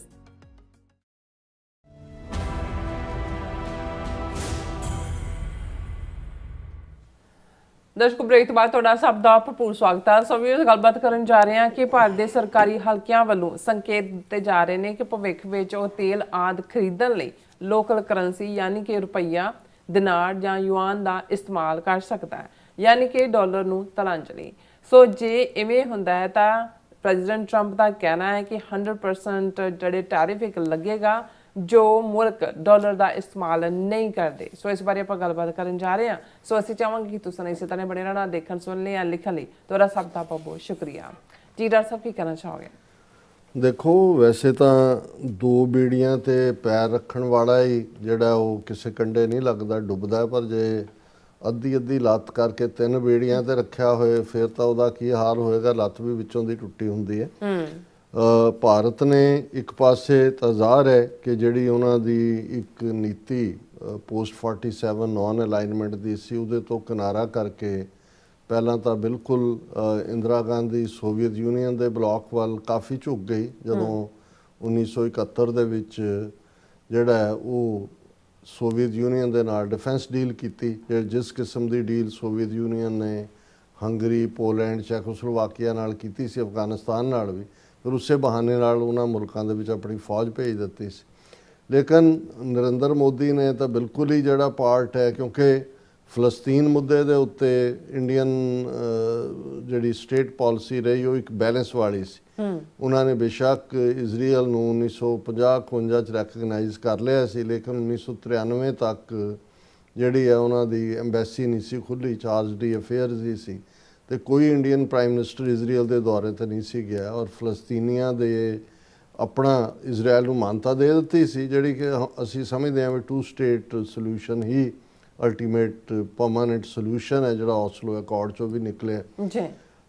ਪਰ ਇਸ ਸਭ ਦੇ ਬਾਵਜੂਦ ਜਿਵੇਂ ਨਰਿੰਦਰ ਮੋਦੀ ਨੇ ਪੂਰਾ ਪਲੱਥਾ ਜਿਹੜਾ ਮਾਰ ਕੇ ਉਹ ਜਾ ਕੇ ਉੱਥੇ ਬੈਠ ਗਿਆ 2 ਦਿਨ ਪਹਿਲੇ, ਜੋ ਸ਼ੁਰੂ ਹੁੰਦਾ 28 ਫਰਵਰੀ ਨੂੰ, 26 ਫਰਵਰੀ ਨੂੰ ਉਹ ਐਡਰੈਸ ਕਰ ਰਿਹਾ ਸੀ ਉਹਨਾਂ ਦੀ ਇਜ਼ਰਾਈਲ ਦੀ ਕਨੈਸੈਟ ਨੂੰ। ਇਹ ਸੈਕੰਡ ਉਹਦੀ ਵਿਜ਼ਿਟ ਸੀ।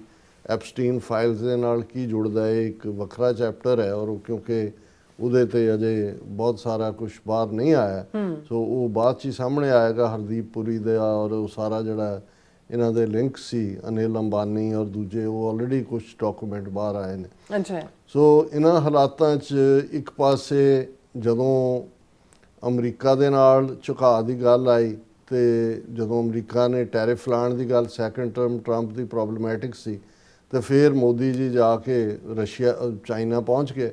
ਉਸ ਤੋਂ ਪਹਿਲਾਂ ਬ੍ਰਿਕਸ ਦਾ ਹਿੱਸਾ ਬਣ ਚੁੱਕੇ। ਹੁਣ ਬ੍ਰਿਕਸ ਦੀ ਜਿਹੜੀ ਫਾਊਂਡਿੰਗ ਲਾਈਨ ਹੈ, ਜਿਹਦੇ 'ਚ ਬ੍ਰਾਜ਼ੀਲ, ਰਸ਼ੀਆ, ਇੰਡੀਆ, ਚਾਈਨਾ ਔਰ ਸਾਊਥ ਅਫਰੀਕਾ, ਉਹਦੇ 'ਚ ਉਹਨਾਂ ਦੀ ਮਿਸ਼ਨ ਸਟੇਟਮੈਂਟ ਦੇ ਵਿੱਚ ਹੀ ਇਕੱਲਾ ਇਹ ਨਹੀਂ ਹੈ ਕਿ ਵੀ ਉਹ ਕੋਈ ਰੀਜਨਲ ਗਰੁੱਪ ਹੈ, ਉਹ ਦੁਨੀਆ ਦੇ ਵਿੱਚ ਇੱਕ ਪੈਰਲਲ ਇਕਨੋਮੀ ਜਿਸ ਦਾ ਦੀ ਕਰੰਸੀ ਜਿਹੜੀ ਹੈ ਉਹ ਡਾਲਰ ਨੂੰ ਚੈਲੰਜ ਕਰੇ, ਉਹਦੇ ਥੱਲੇ ਬਣਿਆ ਪਾਰਟ ਸੀ। ਔਰ ਇਹ ਵੀ ਉਸ ਦਾ ਇੰਡੀਆ ਦਾ ਅਮਰੀਕਾ ਦੇ ਨਾਲ ਵੀ ਔਰ ਦੂਜੇ ਪਾਸੇ ਬ੍ਰਿਕਸ ਦਾ ਹਿੱਸਾ ਬਣਨ ਦੀ ਲਾਈਨ ਵੀ ਅਮਰੀਕਾ ਨੇ ਤਾਂ ਹਮੇਸ਼ਾ ਹੀ, ਪ੍ਰੈਜ਼ੀਡੈਂਟ ਟਰੰਪ ਨੇ ਖਾਸ ਤੌਰ ਤੇ ਬ੍ਰਿਕਸ ਨੂੰ ਡੇਂਜਰ ਨੰਬਰ 1 ਕਿਹਾ ਆਲਵੇਜ਼, ਕਿਉਂਕਿ ਇਨ ਦਾ ਐਂਡ ਆਫ ਦਾ ਡੇ ਦੁਨੀਆ ਦੀ ਇਕਨੋਮੀ 'ਚ ਤੁਹਾਡੀ ਪ੍ਰੈਜ਼ੀਡੈਂਟ ਨਿਕਸਨ ਦੇ ਵੇਲੇ ਹੀ ਡਾਲਰ ਦਾ ਇਸਤੇਮਾਲ ਇੰਟਰਨੈਸ਼ਨਲ ਕਰੰਸੀ 'ਚ ਹੋਇਆ, ਔਰ ਜਿਹੜਾ ਉਹਦੇ ਬਰਾਬਰ ਸੋਨਾ ਰੱਖਣ ਦਾ ਪਾਰਟ ਸੀ ਉਹ ਵੀ ਜਾਂਦਾ ਲੈ, ਸੋ ਡਾਲਰ ਦੀ ਸੁਪਰੀਮੇਸੀ ਹੋਈ। ਹੁਣ ਇੰਡੀਆ ਨਾ ਸਿਰਫ ਬ੍ਰਿਕਸ ਦਾ ਪ੍ਰੈਜ਼ੀਡੈਂਟ ਹੈ, ਆਉਣ ਵਾਲਾ ਇਸੇ ਸਾਲ ਦੇ ਐਂਡ ਦੇ ਵਿੱਚ ਨਵੰਬਰ ਜਾਂ ਦਸੰਬਰ 'ਚ ਡੇਟ ਅਜੇ ਨਹੀਂ, ਬ੍ਰਿਕਸ ਦੀ ਕਾਨਫਰੰਸ ਦਿੱਲੀ 'ਚ ਹੋਣੀ ਹੈ। ਹੁਣ ਈਰਾਨ ਨੂੰ ਵੀ ਬ੍ਰਿਕਸ ਦੇ ਵਿੱਚ ਲਿਆਉਣ ਦੇ ਵਿੱਚ ਇੰਡੀਆ ਦਾ ਰੋਲ ਹੈ। ਇਸ ਵੇਲੇ 11 ਮੈਂਬਰ ਨੇ ਜਿਹਦੇ 'ਚ ਈਰਾਨ ਵੀ ਸ਼ਾਮਲ ਹੈ। ਹੁਣ ਜਦੋਂ ਇਹ ਸਾਰਾ ਇਜ਼ਰਾਈਲ ਦਾ ਅਟੈਕ ਹੁੰਦਾ ਹੈ ਈਰਾਨ ਦੇ ਉੱਤੇ, ਇਹ ਸੀ ਕਿ ਜੀ ਬ੍ਰਿਕਸ ਵੱਲੋਂ ਸਟੇਟਮੈਂਟ ਆਉਣੀ ਚਾਹੀਦੀ ਹੈ, ਪਰ ਇਹ ਤਾਂ ਕੰਡੈਮ ਕੀਤਾ ਇੰਡੀਆ ਨੇ ਵੀ ਈਰਾਨ ਨੇ ਜਿਹੜਾ 6-7 ਜਿਹੜੀਆਂ ਗਲਫ ਸਟੇਟਸ ਦੇ ਉੱਤੇ ਅਟੈਕ ਕੀਤਾ, ਪਰ ਉਹਦਾ ਤਾਂ ਕੋਈ ਜ਼ਿਕਰ ਨਹੀਂ ਕੀਤਾ, ਨਾ ਹੀ ਬ੍ਰਿਕਸ ਨੂੰ ਜਿਹੜਾ ਕੋਈ ਮੋਬਿਲਾਈਜ਼ ਕੀਤਾ। ਹੁਣ ਕਿਹਨਾਂ ਹਾਲਾਤਾਂ 'ਚ ਆਪਣੀ ਇਹ ਕਾਨਫਰੰਸ ਕਰ ਪਾਉਣਗੇ ਔਰ ਜੋ ਅਲਟੀਮੇਟਲੀ ਨਿਸ਼ਾਨਾ ਹੈ ਉਹਦੇ ਵੱਲ ਕੀ ਕਰਨਗੇ, ਤੇ ਅਮਰੀਕਾ ਨਾਲ ਕਿਵੇਂ ਬੈਲੈਂਸ ਰੱਖਣਗੇ, ਰਸ਼ੀਆ ਦੇ ਨਾਲ ਕਿਵੇਂ ਬੈਲੈਂਸ ਰੱਖਣਗੇ, ਕਿਉਂਕਿ ਆਇਲ ਦੇ ਮਾਮਲੇ 'ਚ ਵੀ ਜਦੋਂ ਅਮਰੀਕਾ ਨੇ ਦਬਕਾ ਮਾਰਿਆ, ਉਹਨਾਂ ਨੇ ਕਿਹਾ ਜੀ ਠੀਕ ਹੈ ਅਸੀਂ ਰਸ਼ੀਅਨ ਆਇਲ ਹੁਣ ਨਹੀਂ ਬਾਏ ਕਰਦੇ ਔਰ ਘਟਾਉਣਾ ਸ਼ੁਰੂ ਕਰ ਦਿੱਤਾ। ਸੋ ਇਹ ਸਾਰੇ ਦੇ ਚੱਲਦੇ ਆ ਜਿਹੜੀ ਇੱਕ ਖਬਰ ਕਰਕੇ ਮੈਂ ਇਸ ਨੂੰ ਡਿਸਕਸ ਕਰ ਰਿਹਾ ਕਿ ਹੁਣ ਜਦੋਂ ਇਹ ਬੇਸ਼ੱਕ ਇੰਡੀਆ ਦਾ ਦਾਅਵਾ ਹੈ ਕਿ ਜੋ ਇਹ ਕ੍ਰਾਈਸਿਸ ਚੱਲ ਰਿਹਾ ਸਾਡੇ ਕੋਲ 2 ਮਹੀਨੇ ਦਾ ਸਟਾਕ ਪਿਆ ਹੈ, ਕੋਈ ਤਕਲੀਫ ਨਹੀਂ ਹੁੰਦੀ ਕੋਈ, ਲੇਕਿਨ ਕੁਕਿੰਗ ਗੈਸ ਜਿਹੜੀ ਉਸ ਦੀ ਬੜੀ ਵੱਡੀ ਘਾਟ, ਕਿਉਂਕਿ 80% ਤਾਂ ਉੱਥੋਂ ਹੀ ਨਿਕਲ ਕੇ ਆਉਂਦਾ। ਚਲੋ ਤੁਸੀਂ ਆਇਲ, ਕਰੂਡ ਆਇਲ ਜਾਂ ਦੂਜੇ ਨੂੰ ਤਾਂ ਥੋੜ੍ਹੀ ਬਹੁਤ ਦੇਰ ਲਈ ਟਾਲ ਸਕਦੇ ਹੋ, ਉਹ ਤਾਂ ਡੇ ਟੂ ਡੇ ਯੂਜ਼ ਦਾ ਕੰਮ ਹੈ। ਹੁਣ ਇਸ ਦੇ ਉੱਤੇ ਜਿਹੜਾ ਹੁਣ ਹਾਲਾਂਕਿ ਜਿਹੜੀ ਨੈਗੋਸ਼ੀਏਸ਼ਨ ਵੀ ਸ਼ੁਰੂ ਹੋਈ ਹੈ ਈਰਾਨ ਨਾਲ, ਉਹਦੀ ਬਦੌਲਤ ਜਾਂ ਈਰਾਨ ਵੱਲੋਂ ਖੁਦ ਦੇਖਦੇ ਆ ਕਿ ਭਾਈ ਇੰਨੀ ਹੌਸਟਿਲਿਟੀ ਨਾ ਸਹੇੜ ਲਈਏ, ਉਹਨਾਂ ਨੇ ਜਿਹੜਾ ਕੱਲ੍ਹ ਜਿਨ੍ਹਾਂ ਨੂੰ ਅਲਾਉ ਕੀਤਾ ਜਹਾਜ਼ਾਂ ਨੂੰ, ਉਹਦੇ 'ਚ ਇੰਡੀਆ, ਜਾਪਾਨ, ਚਾਈਨਾ, ਉਹਨਾਂ ਦੇ ਜਿਹੜੇ ਨੇ ਰਸ਼ੀਆ ਔਰ ਨਾਟ ਰਸ਼ੀਆ, ਪਾਕਿਸਤਾਨ, ਉਹਨਾਂ ਦੇ ਜਹਾਜ਼ਾਂ ਨੂੰ ਉੱਥੋਂ ਸ਼ਿਪਸ ਨੂੰ ਜਾਣ ਦਿੱਤਾ। ਹੁਣ ਜਿਹੜੀ ਖਬਰ ਇਹਨਾਂ ਦੀ ਨਿਕਲ ਕੇ ਆਉਂਦੀ ਹੈ, India eyes local currency payments for West Asian oil amid price surge, rupee fall hurts finances. ਹੁਣ ਜਿਹੜਾ ਉਹਨਾਂ ਦਾ ਰੁਪਈਆ ਹੈ ਡਾਲਰ ਦੇ ਮੁਕਾਬਲੇ ਉਹ ਆਲਮੋਸਟ 94.10, 94 ਰੁਪਈਏ ਦੇ ਬਰਾਬਰ ਆਲਮੋਸਟ ਕਲੋਜ਼ ਟੂ ਡਾਲਰ ਪਹੁੰਚ ਗਿਆ। ਹੁਣ ਪਿਛਲੇ ਦਿਨਾਂ 'ਚ ਵੀ ਫੋਰਨ ਐਕਸਚੇਂਜ 'ਚੋਂ ਕੱਢ ਕੇ ਡਾਲਰ ਉਹਨਾਂ ਨੇ ਇੰਨਾ ਸਟੇਬਲ ਰੱਖਣ ਦੀ ਕੋਸ਼ਿਸ਼ ਕੀਤੀ, ਹਾਲਾਂਕਿ 100 ਤੇ ਜਾਏਗਾ, ਲੇਕਿਨ ਦੂਸਰੇ ਪਾਸੇ ਉਹਨਾਂ ਨੂੰ ਇਹ ਨਜ਼ਰ ਆ ਰਿਹਾ ਕਿ ਵੀ ਹੁਣ ਜਦੋਂ ਰਸ਼ੀਆ ਨੂੰ ਵੀ ਇਹਨਾਂ ਨੇ ਡਬਲ ਕ੍ਰਾਸ ਕੀਤਾ, ਜਦੋਂ ਉਹਨਾਂ ਦਾ ਤੇਲ ਲੈਣਾ ਬੰਦ, ਹੁਣ ਜਦੋਂ ਰਸ਼ੀਅਨ ਆਇਲ ਔਰ ਇਰਾਨੀਅਨ ਆਇਲ ਦੋਨਾਂ ਨੂੰ ਮਹੀਨੇ ਦੀ ਮੌਲਤ ਦੇ ਦਿੱਤੀ ਅਮਰੀਕਾ ਨੇ, 30 ਦਿਨ ਦੇ ਲਈ ਰਸ਼ੀਆ ਵੀ ਜਿਹੜਾ ਉਹਦਾ ਆਇਲ ਆਪਣਾ ਔਰ ਗੈਸ ਉਹ ਵੇਚ ਸਕਦਾ, ਈਰਾਨ ਨੂੰ ਵੀ ਕਹਿ ਦਿੱਤਾ। ਹੁਣ ਜਿਹੜਾ ਰਸ਼ੀਆ ਇਹਨਾਂ ਨੂੰ ਸਬਸਿਡਾਈਜ਼ ਕਰਕੇ 40-42 ਡਾਲਰ ਦੀ ਬੈਰਲ ਦਿੰਦਾ ਸੀ, ਉਹ ਹੁਣ ਕਹਿੰਦਾ ਵੀ ਲਿਆਓ $70 $80, ਭਾਵੇਂ ਮਾਰਕੀਟ 'ਚ $100 ਤੱਕ ਪਹੁੰਚਣ ਵਾਲਾ ਹੈ। ਹੁਣ ਇਹਨਾਂ ਨੂੰ ਬੜੀ ਤੇਜ਼ੀ ਨਾਲ ਇਹਨਾਂ ਦੀ ਜਿਹੜੀ ਹੈ ਫੋਰਨ ਐਕਸਚੇਂਜ ਔਰ ਜੋ ਡਾਲਰ ਜਿਹੜਾ ਉਹ ਡਿਪਲੀਟ ਹੋ ਰਿਹਾ। ਹੁਣ ਜਿਹੜਾ ਇਹਨਾਂ ਦਾ ਕਹਿਣਾ ਕਿ ਵੀ ਇਹ ਇੰਡੀਆ ਇਹ ਸੋਚ ਰਿਹਾ ਹੈ ਕਿ ਵੀ ਸਾਡੀਆਂ 80% ਜਿਹੜੀ ਆਇਲ ਇੰਪੋਰਟ ਹੈ ਉਹ ਤਾਂ ਉਹਨਾਂ ਮੁਲਕਾਂ 'ਚੋਂ ਹੈ ਜਿਨ੍ਹਾਂ ਦੀ ਨਾਨ ਡਾਲਰ ਕਰੰਸੀ ਹੈ, ਤੇ ਜੇ ਅਸੀਂ ਫਲਿੱਪ ਸਾਈਡ ਇਹ ਕਰ ਲਈਏ ਕਿ ਵੀ ਇਹ ਸਾਰੇ ਨੂੰ ਡਾਲਰ ਦੀ ਬਜਾਏ ਉਹਨਾਂ 'ਚ ਖਰੀਦਣਾ ਸ਼ੁਰੂ ਕਰੀਏ ਤਾਂ ਫਿਰ ਉਹਦੇ ਕੀ ਨਤੀਜੇ ਹੋਣਗੇ। Indian government is experimenting quote unquote with conducting trade with West Asian countries in a local currencies in a bid to mitigate the fiscal double hit of surging oil prices and depreciating rupee, according to senior officials in the government. ਉਹਨਾਂ ਕਿਹਾ ਵੀ ਇੱਕ ਪਾਸੇ ਤੇਲ ਦੀਆਂ ਕੀਮਤਾਂ ਚੜ ਰਹੀਆਂ ਨੇ, ਦੂਸਰੇ ਪਾਸੇ ਰੁਪਈਆ ਡਿਪਲੀਟ ਹੋ ਰਿਹਾ ਡਾਲਰ ਦੇ ਸਾਹਮਣੇ, ਤੇ ਅਸੀਂ ਇਹ ਦੇਖੀਏ ਕਿ ਵੀ ਜੇ ਅਸੀਂ ਉਹਨਾਂ ਨੂੰ ਲੋਕਲ ਕਰੰਸੀ ਦੇ ਵਿੱਚ ਜਿਹਦੇ 'ਚ ਦਿਨਾਰ ਹੈ, ਜ਼ਾਹਰ ਹੈ ਕਿ ਵੀ ਗਲਫ ਕੰਟਰੀਜ਼ ਨੂੰ ਰਸ਼ੀਆ ਨਾਲ ਇਹਨਾਂ ਦਾ ਵੈਸੇ ਐਗਰੀਮੈਂਟ ਸੀ ਕਿ ਉਹਨਾਂ ਦੀ ਜਿਹੜੀ ਹੈ ਕਰੰਸੀ ਔਰ ਇਹਨਾਂ ਦੀ ਜਿਹੜੀ ਹੈ ਉਹਦੇ 'ਚੋਂ ਪੇ ਕਰ ਸਕਣ ਰੂਪੀ, ਔਰ ਉਹ ਸ਼ਾਇਦ ਰੂਬਲ ਹੈ ਉਹਨਾਂ ਦਾ। ਚਾਈਨਾ ਨਾਲ ਵੀ ਇਹ ਯੂਆਨ ਉਹਨਾਂ ਦਾ ਦਿੰਦੇ ਰਹੇ ਨੇ। ਹੁਣ ਉਹ ਚਾਈਨਾ ਤੋਂ ਵੀ ਇਹ ਅੱਜ ਤੇਲ ਦੇ ਮਾਮਲੇ 'ਚ, ਕੱਲ੍ਹ ਨੂੰ ਬਾਕੀ ਟ੍ਰੇਡ ਵੀ ਜਿਹੜਾ ਉਹ ਯੂਆਨ ਔਰ ਦਰਹਮ ਔਰ ਦੂਜੇ 'ਚ ਕਰ ਸਕਦੇ ਨੇ।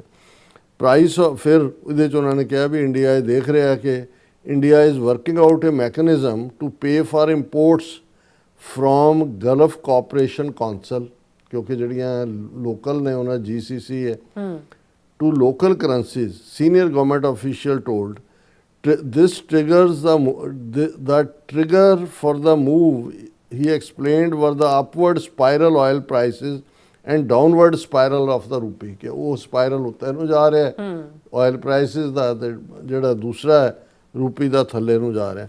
ਹੁਣ ਇਹਦੇ 'ਚ ਹੋਣਾ ਕੀ ਅਲਟੀਮੇਟਲੀ, ਉਹ ਵੀ ਇਹ ਖੁਦ ਹੀ ਡਿਸਕਸ ਕਰ ਰਹੇ ਨੇ ਕਿ ਬਈ ਇਹ ਜਿਹੜਾ ਅਸੀਂ ਕਰ ਤਾਂ ਲਾਂਗੇ ਕਿ ਇਸ ਦਾ ਨਤੀਜਾ ਫਿਰ ਕੀ ਹੋਏਗਾ। Moving away from using the dollar for such high value transactions might however attract American ire. ਅਮਰੀਕਾ ਦਾ ਰੋਹ ਜਿਹੜਾ ਫਿਰ ਸਾਨੂੰ ਫੇਸ ਕਰਨਾ ਪਏਗਾ, ਕਿਉਂਕਿ US president Donald Trump has in the past threatened a 100% tariff on countries looking to adopt alternate currencies to the dollar। ਉਹਨਾਂ ਨੇ ਕਿਹਾ ਵੀ ਆਲਰੇਡੀ ਟਰੰਪ ਨੇ ਕਿਹਾ ਹੋਇਆ ਕਿ ਜਿਹੜਾ ਡਾਲਰ ਦੀ ਬਜਾਏ ਦੂਸਰੀ ਕਰੰਸੀ ਵੱਲ ਜਾਏਗਾ ਉਹਦੇ ਤੇ 100% ਟੈਰਿਫ ਜਿਹੜਾ ਹੈ ਉਹ ਲੱਗੇਗਾ। ਹੁਣ ਜ਼ਾਹਰ ਹੈ ਵੀ ਟਰੰਪ ਨੇ ਤਾਂ ਨਹੀਂ ਮਾਫ ਕਰਨਾ ਹੈ। ਹੁਣ ਇਹ ਇਹਨਾਂ ਦੇ ਇਹ ਹੈ, ਜਦੋਂ ਅਸੀਂ ਤਿੰਨ ਬੇੜੀਆਂ ਕਹਿੰਦੇ ਹਾਂ, ਇੱਧਰ ਚਾਈਨਾ ਦੀ ਬੇੜੀ ਤੇ ਵੀ ਚੜ੍ਹੇ, ਅਮਰੀਕਾ ਦੀ ਬੇੜੀ ਤੇ ਵੀ ਚੜ੍ਹੇ, ਇਜ਼ਰਾਈਲ ਦੀ ਬੇੜੀ ਤੇ ਜਾ ਕੇ ਚੇਚਾ 48 ਘੰਟੇ ਪਹਿਲਾਂ। ਅਦਰਵਾਈਜ਼ ਭਾਈ ਤੁਹਾਨੂੰ ਕੀ ਲੋੜ ਹੈ, ਜੇ ਅਮਰੀਕਾ ਸਟ੍ਰੈਟੇਜਿਕ ਪਾਰਟਨਰ ਹੈ, ਜੋ ਲਾਈਨ ਹੋਏਗੀ ਤੁਸੀਂ ਲੈ ਲੈਣਾ। ਹੁਣ ਉਹਦਾ ਨਤੀਜਾ ਇਹ ਹੋਇਆ ਕਿ ਭਾਈ ਬਿਲਕੁਲ ਹੀ ਹੁਣ ਈਰਾਨ ਵੀ ਕਿਉਂ ਟਰਸਟ ਕਰੇ ਜਾਂ ਕੋਈ ਵੀ ਕਿਉਂ ਟਰਸਟ ਕਰੇਗਾ ਕਿ ਬਈ ਇਸ ਸਾਰੇ 'ਚੋਂ। ਸੋ ਨਤੀਜਾ ਅਲਟੀਮੇਟਲੀ ਇਹੀ ਹੁੰਦਾ ਵੀ ਜਿਹੜਾ ਇੱਕ ਥਾਂ ਤੇ ਇੱਕ ਸਟੈਂਡ ਨਹੀਂ, ਹਾਲਾਂਕਿ ਠੀਕ ਹੈ ਜੀਓ ਪੋਲਿਟਿਕਸ ਦੇ ਵਿੱਚ ਤੁਸੀਂ ਆਪਣੇ ਹਿੱਤ ਵਿਚਾਰਦੇ ਹੋ, ਪਰ ਅਮਰੀਕਾ ਦੀਆਂ ਨਜ਼ਰਾਂ 'ਚ ਵੀ ਨੌਨ ਰਿਲਾਇਬਲ ਪਾਰਟਨਰ, ਇਹ ਗੱਲ ਉਹਨਾਂ ਦੇ ਜਿਹੜੇ ਇਹਨਾਂ ਦੇ ਐਕਸਪਰਟ ਨੇ ਕਿ ਇੰਡੀਆ ਬਿਲਕੁਲ ਨੌਨ ਰਿਲਾਇਬਲ ਹੈ।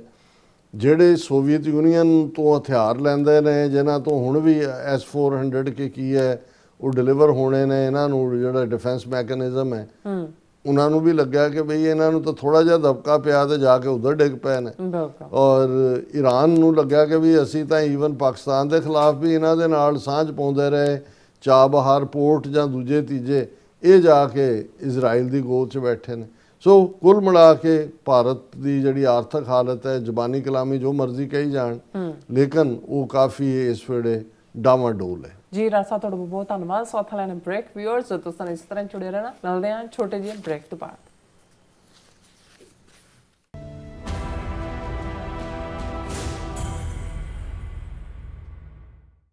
ਤੁਸੀਂ ਵੇਖ ਰਹੇ ਹੋ TV 84, ਇੱਕ ਅਜਿਹਾ ਚੈਨਲ ਜੋ ਪਾਬੰਦੀਆਂ ਦੇ ਬਾਵਜੂਦ ਵੀ ਸੱਚ ਨੂੰ ਆਧਾਰ ਬਣਾ ਕੇ ਸਿੱਖ ਸੰਘਰਸ਼, ਸਿੱਖ ਨਜ਼ਰੀਏ ਅਤੇ ਕੌਮੀ ਮੁੱਦਿਆਂ ਨੂੰ ਨਿਡਰਤਾ ਨਾਲ ਸਾਹਮਣੇ ਰੱਖਦਾ ਆ ਰਿਹਾ ਹੈ। ਹੁਣ ਇੱਕ ਵਾਰ ਫਿਰ ਭਾਰਤ ਵਿੱਚ TV 84 ਨੂੰ ਰਿਸਟ੍ਰਿਕਟ ਕਰ ਦਿੱਤਾ ਗਿਆ। ਸੱਚ ਨੂੰ ਦਬਾਇਆ ਤਾਂ ਜਾ ਸਕਦਾ ਹੈ, ਪਰ ਮਿਟਾਇਆ ਨਹੀਂ। ਅਸੀਂ ਖਾਮੋਸ਼ ਨਹੀਂ ਹੋਏ, ਸਾਡੀ ਆਵਾਜ਼ ਅਜੇ ਵੀ ਜਿਉਂਦੀ ਹੈ। ਭਾਰਤ ਤੋਂ ਬਾਹਰ TV 84 ਅਜੇ ਵੀ ਉਪਲਬਧ ਹੈ ਤੇ ਭਾਰਤ ਵਿੱਚ ਤੁਸੀਂ TV 84 ਦੀ ਵੈਬਸਾਈਟ ਤੇ ਸਾਡੀ ਪੂਰੀ ਰਿਪੋਰਟਿੰਗ, ਵੀਡੀਓਜ਼ ਅਤੇ ਸੱਚੀ ਜਾਣਕਾਰੀ ਵੇਖ ਸਕਦੇ ਹੋ। ਤਾਂ ਅੱਜ ਹੀ ਜੁੜੋ TV 84 ਦੀ ਵੈਬਸਾਈਟ ਦੇ ਨਾਲ, ਸਾਨੂੰ ਸਹਿਯੋਗ ਦਿਓ ਅਤੇ ਸੱਚ ਨਾਲ ਜੁੜੇ ਰਹੋ। TV 84, ਸੱਚ ਦੀ ਆਵਾਜ਼। ਵਿਸਾਖੀ ਅਤੇ ਖਾਲਸਾ ਸਾਜਨਾ ਦਿਵਸ ਦੀ 327ਵੀਂ ਵਰ੍ਹੇਗੰਢ ਮੌਕੇ ਇੱਕ ਵੱਡਾ ਸਮਾਗਮ ਹੋਣ ਜਾ ਰਿਹਾ ਹੈ। ਵਿਸਾਖੀ ਜੋ ਸਿਰਫ ਤਿਉਹਾਰ ਨਹੀਂ, ਸਗੋਂ ਖਾਲਸੇ ਦੀ ਪਹਿਚਾਣ ਅਤੇ ਆਜ਼ਾਦੀ ਦੇ ਐਲਾਨ ਦਾ ਪ੍ਰਤੀਕ ਹੈ। ਅਮਰੀਕਾ ਦੀ ਰਾਜਧਾਨੀ ਵਾਸ਼ਿੰਗਟਨ DC ਵਿੱਚ ਕੱਢਿਆ ਜਾਵੇਗਾ ਸਿੱਖ ਫਰੀडम ਮਾਰਚ, ਜਿੱਥੇ ਗੂੰਜੇਗੀ ਸੱਚ ਦੀ ਆਵਾਜ਼ ਅਤੇ ਇਨਸਾਫ ਦੀ ਮੰਗ। ਇਸ ਮੌਕੇ ਵਿਸਾਖੀ ਨੂੰ ਨੈਸ਼ਨਲ ਸਿੱਖ ਡੇ USA ਵਜੋਂ ਮਨਾਇਆ ਜਾਵੇਗਾ। ਤਾਂ ਇਸ ਫਰੀडम ਮਾਰਚ ਦਾ ਹਿੱਸਾ ਬਣਨ ਲਈ ਜ਼ਰੂਰ ਪਹੁੰਚੋ ਜੀ, ਸ਼ਨੀਚਰਵਾਰ 4 ਅਪ੍ਰੈਲ 2026 ਨੂੰ ਵਾਸ਼ਿੰਗਟਨ DC ਵਿਖੇ। ਧੰਨਵਾਦ। ਸਿਗਨੇਚਰ ਟਰੱਕ ਸਰਵਿਸ ਰਾਊਟ 81 ਉੱਤੇ ਐਗਜ਼ਿਟ 235 ਤੇ ਟਰੱਕਰ ਵੀਰਾਂ ਲਈ 24 ਘੰਟੇ ਰੋਡ ਸਰਵਿਸ ਦੀ ਸੁਵਿਧਾ ਮੌਜੂਦ। Heavy duty repair, oil change, ਪੁਰਾਣੇ ਅਤੇ ਨਵੇਂ tyre, computer diagnostic, DPF cleaning, brake service ਜਾਂ ਰਸਤੇ ਵਿੱਚ ਆਈ ਹਰ ਤਰ੍ਹਾਂ ਦੀ ਰਿਪੇਅਰ ਪ੍ਰੋਫੈਸ਼ਨਲ ਟੀਮ ਵੱਲੋਂ ਕੀਤੀ ਜਾਂਦੀ ਹੈ। ਬ੍ਰੇਕਫਾਸਟ, ਲੰਚ ਅਤੇ ਡਿਨਰ ਲਈ ਪੰਜਾਬੀ ਢਾਬੇ ਦਾ ਆਨੰਦ ਵੀ ਮਾਣੋ।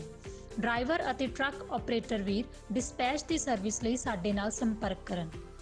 Signature truck service 58 triangle drive, Weyers Cave, Virginia 24486।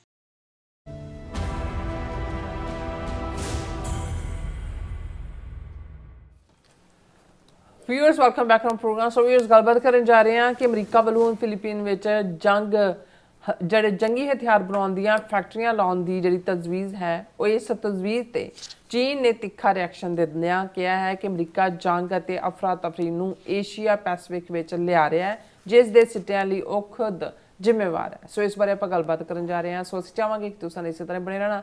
ਦੇਖਣ ਸੁਣਨ ਲਈ ਲਿਖਣ ਲਈ ਤੁਹਾਡਾ ਸਭ ਦਾ ਬਹੁਤ ਬਹੁਤ ਸ਼ੁਕਰੀਆ ਜੀ। ਰਾਜ ਸਾਹਿਬ ਕੀ ਕਹਿਣਾ ਚਾਹੋਗੇ?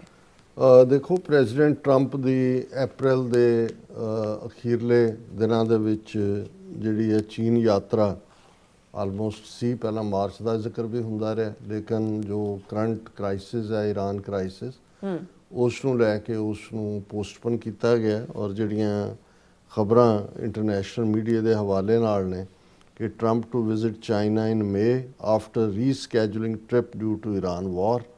ਔਰ ਇਹ ਜਿਹੜਾ ਇੱਕ ਪਾਰਟ ਤਾਂ ਜ਼ਾਹਰ ਹੈ ਕਿ ਵੀ ਚਾਈਨਾ ਦੀ ਇੰਪੋਰਟੈਂਸ ਅਮਰੀਕਾ ਲਈ ਔਰ ਅਮਰੀਕਾ ਦੀ ਇੰਪੋਰਟੈਂਸ ਚਾਈਨਾ ਲਈ ਇਹ ਹੈ ਹੀ ਹੈ।